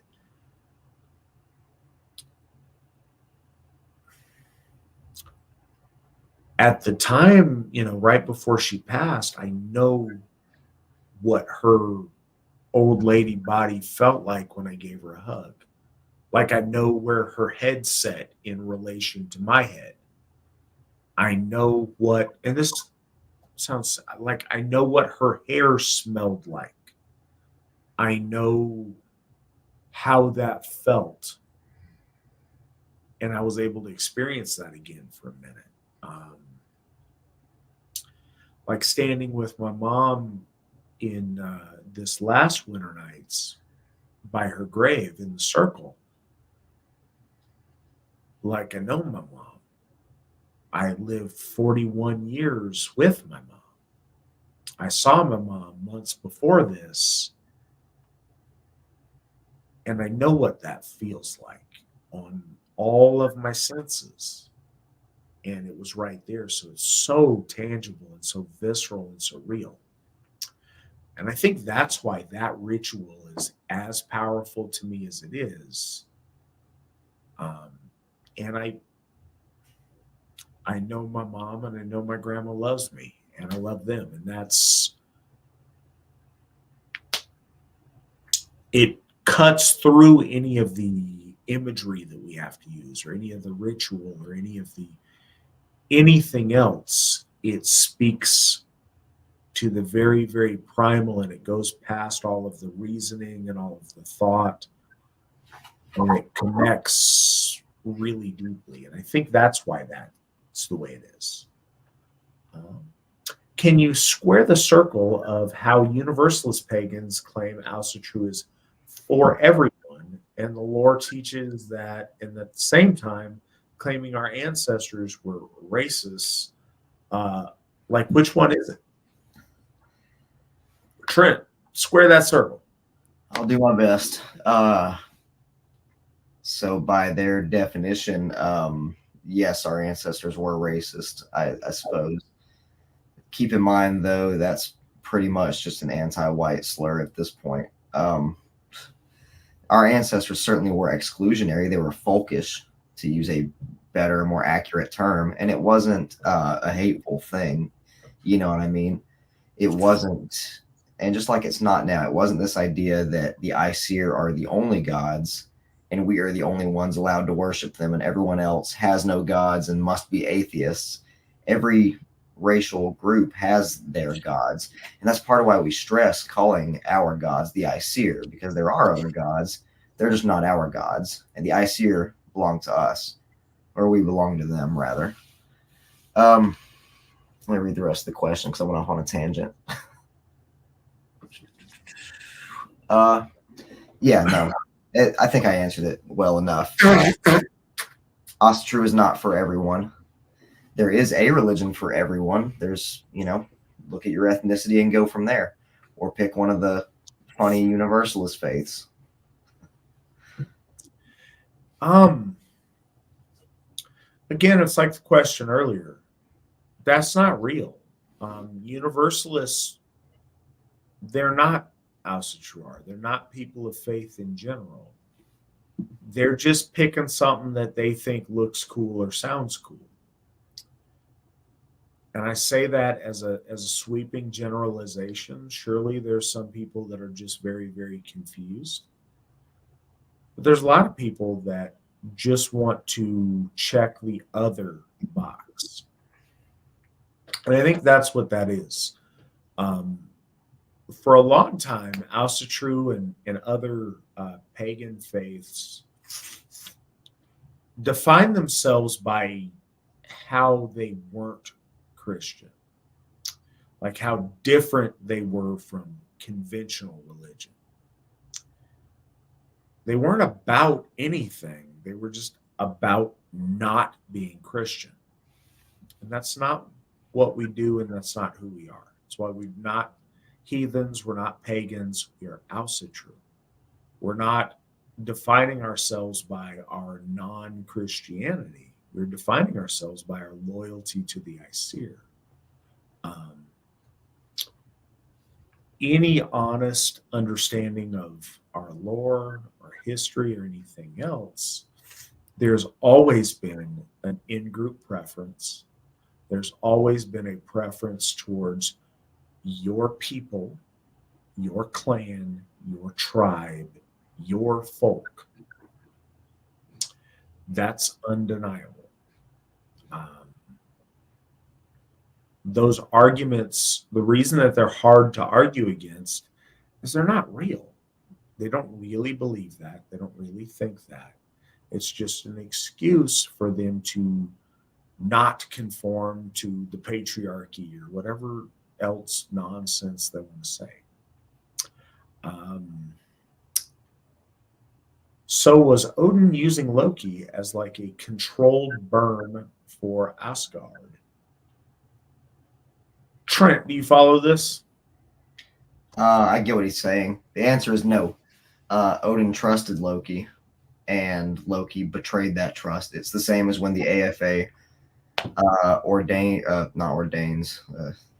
oaths a folk builder, and then later they they break that oath and they try and do something heinous to us. It's not a controlled burn thing. No, Loki was not like a purposeful way to set off all the events. The Allfather was actively trying to stop Ragnarok or get out in front of it as best he could. He was not an accelerationist or whatever. Yeah, that's a misunderstanding. Our gods are immensely powerful. We don't believe that they are all powerful over all the things. There is struggle that our gods have to engage in. There's stakes. There are things that have to happen. And that's kind of an important point. If your God is omnipotent and, controls all things and all things are your God's will, it takes a lot out of stuff and it frames things really differently. One of the things about a friend of mine I went to school with, he was real big on Jesus and, thanking Jesus for all the things. Like any good thing that happens in your life, you need to thank Jesus. And I'm like, okay, well, if every good thing is because of the will of Jesus, then is every bad thing also because of the will of Jesus, because it's all powerful? Well, yes. And I'm like, well, if when you win an award, you're like, thank you, Jesus, for giving me this award and for all this stuff, and it's not due to your own merit, then if you trip and fall down the stairs, why aren't you like, damn it, Jesus, like he pushed you? And it confounded him because I was watching the logic thing happen in his head. That's how that works. No, our gods are part of a system that they function within. Odin is immensely wise. He does not know everything. If he did, it would negate the entirety of our lore. He seeks wisdom, but there's challenge, there's struggle. That principle of struggle is fundamental to our gods, to our folk, to everything that we do. Again, victory never sleeps. There's no like, aha, I've got it. Now I can sit here and be all of the things. No, it's a constant effort. The All Father is constantly seeking more wisdom, more power, more mastery, more, all of the more, so that we can advance and spiral upward. None of our lore treats Loki or it treats Loki as any sort of controlled burn or intentional injection of chaos. If anything, it's an admonition against allowing chaos into your inner circle. Trent, are you familiar with Julius Evola's work, and do you have a favorite book? I assume that means you have a favorite one of his books. Yes, my favorite book is The Hungry Caterpillar. Yeah, I'm familiar with Baron Evola. My favorite would have to be Mystery of the Grail. Incidentally, the copy I have was a Yule gift from the Osric Gothi 5 or 6 years ago. I'm not the king of Evolian scholarship or anything, but yeah, that one's definitely my favorite. The concepts of initiation in there, and then the 4 treasures of the Tua de Danann and all that is really, really interesting. Revolt Against the Modern World will be a close second, just because it's a classic. The title gets used for all kinds of great memes and stuff, and it's got important points about the Pontifex, and something cool in there that the Gothar had to read. I think it was chapter 2 in that one. It essentially explains how the Aryan priest of any Aryan faith is supposed to be the bridge between man and God, or Aryan and Aesir in our case. And so that was really helpful to me in understanding some things about being a Gothi. But long story short, yes, I have a few of his books. I also have Fascism Viewed from the Right, which I have to reread because it went over my head the first time. Mystery of the Grail is my favorite. What do you think of the saying, Odin is the all-father, not the some-father? Another thing people say to justify universalism. Trent? I would ask that person if at birth they took all the chromosomes instead of the correct number. No, it's not very nice. It's just one of those empty platitudes where they try and sound like the smartest guy in the room with their room temperature, IQ, and probable body odor. It's nothing. It's piss in the wind. Excuse my language again. No, it really is, though. Again, any of those arguments, I don't think they're real. I don't think that's even thought out.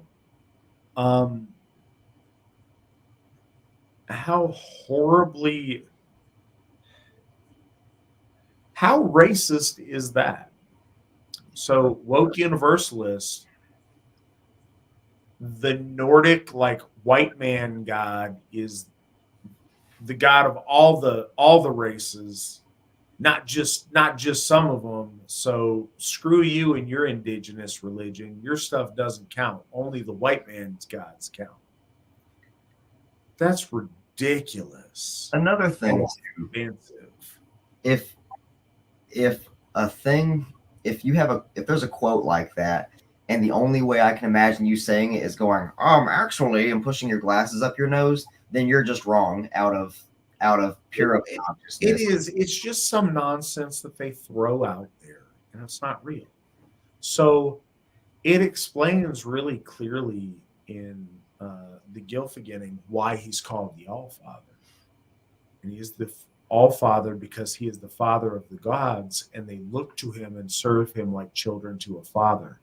And I think that's exactly how they put it. And I can try to get the exact quote here, but it explains that really clearly.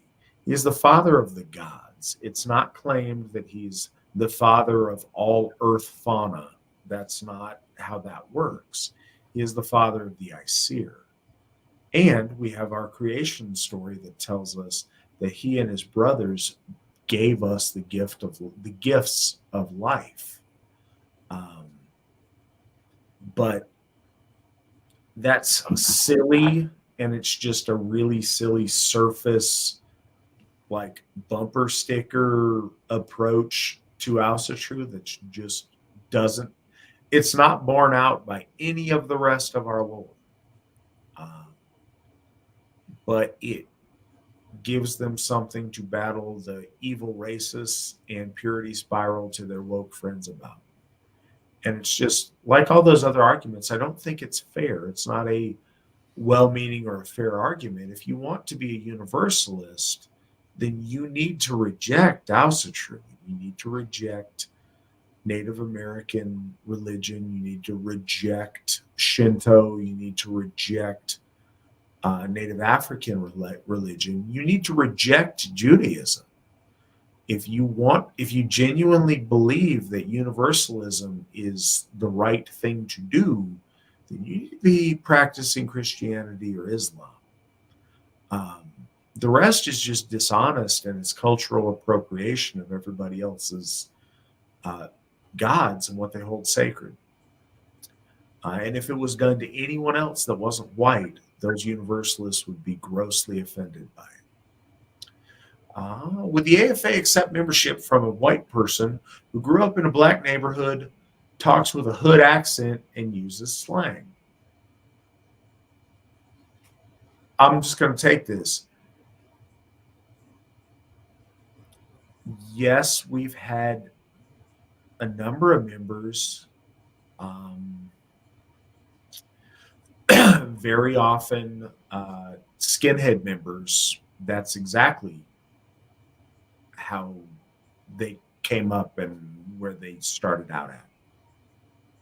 We would encourage them to change that behavior, but that's something that's caused friction, I think, a lot, specifically within this last year in the AFA, is a lot of folks that were participating in basically urban black gang culture, but with different tattoos and different musical tastes. And that's something, everybody starts from whatever background they start with. We get that. We'd like to aspire to be something better and encourage our folk to be something better. And that causes a lot of friction from people who would like to stay in their comfort zone, if that's what their comfort zone is. We've seen that not just with that, but especially on the West Coast. The difference between some people in West Coast skinhead culture and, LA Hispanic gang culture, it looks really, really similar sometimes. And so we'd like to encourage all our people to be their very best selves. No matter where you start from, you can improve and be better, but it does take courage to break out of those kind of habits.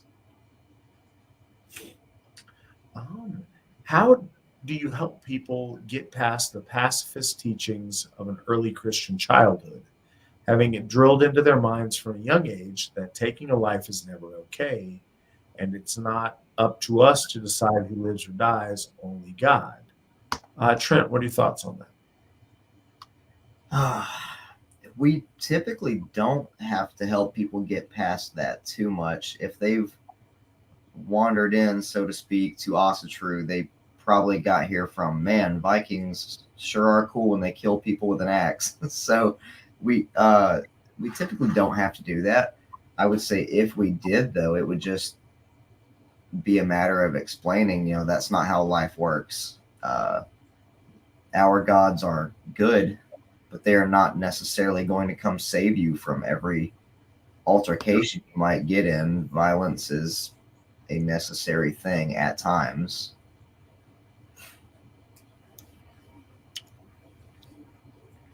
Yeah, I think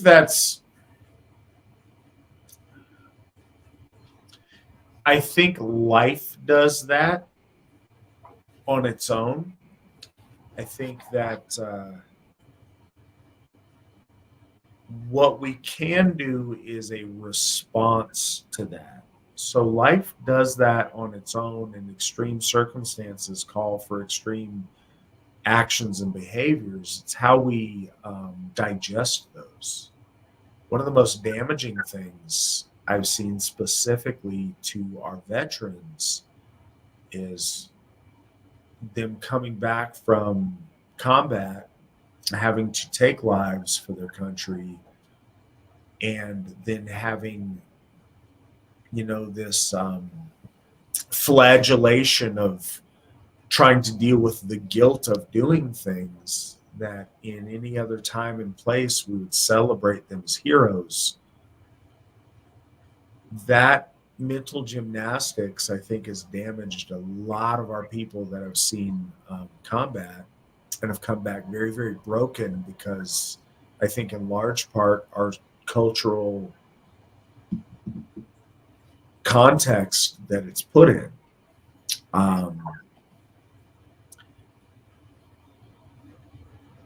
I don't advocate that we be murderous or violent or unnecessarily disregard the consequence of taking human life. Of course not.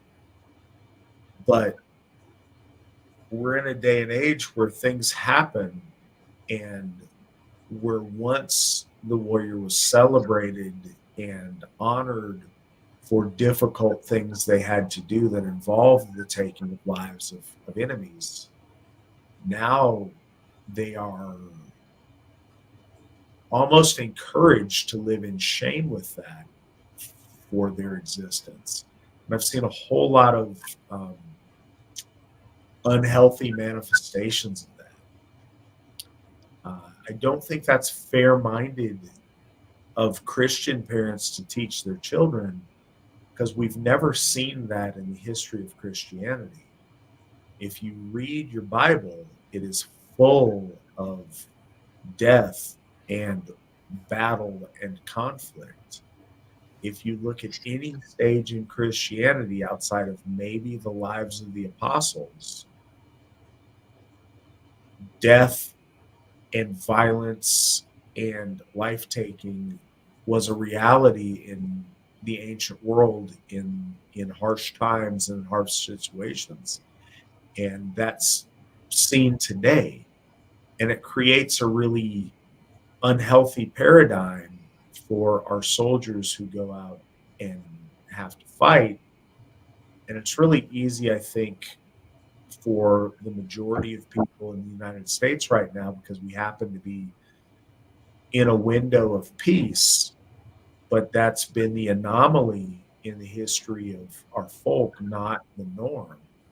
And I think if you look at a different time and a different place, you have a lot of Russian and Ukrainian Christians right now that are well acquainted with taking lives, that have to go through that same very odd gymnastics that I think is probably put in a very different context where they live. I think it's I don't know, a benefit we take for granted in the very civilized situation that we live in. And it's not something that we should embed in the hearts of our people. Yeah, it's complex, but I think it's one of those opinions that other people who have gone out there and been willing to take lives have created a situation where other people can philosophize about pacifism, but from the safety of their air-conditioned homes in a peaceful place where they have all the things they want and need. I think if we lived in I don't think that Christians would have that argument, or anyone would have that argument, if we were closer to our daily needs not being met. So I don't think it's a very honest thing to do, and I think it's a terrible thing to do for our men that put their lives on the line.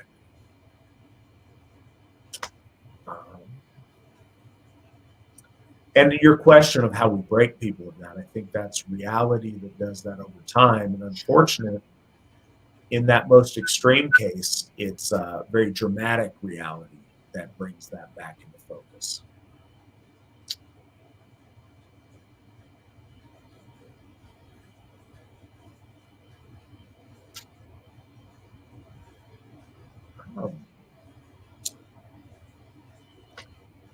Yeah, just to add to the comments going on in chat from Ron over there, yes, I think that's always been a really uncomfortable thing with Christianity towards Europeans, and different. You did see people try to cope with it in a myriad of different ways, because again, they're put in this position, and then they need to somehow atone for sins that didn't seem sinful at the time or were necessities.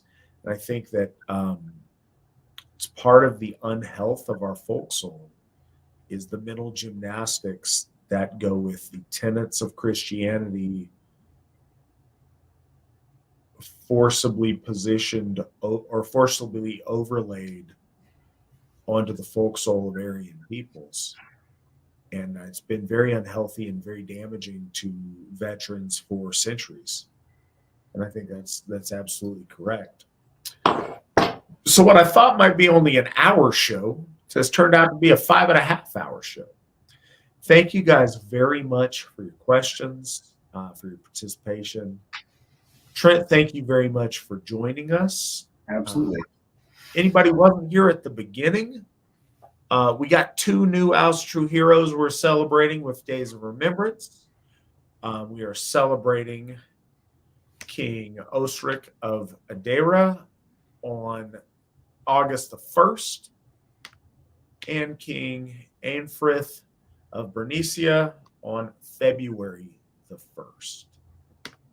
And with that, I look forward to talking to you guys again next week, where Witness Fawn Harrell and I will go over the Scareness Maul, I believe. And until then,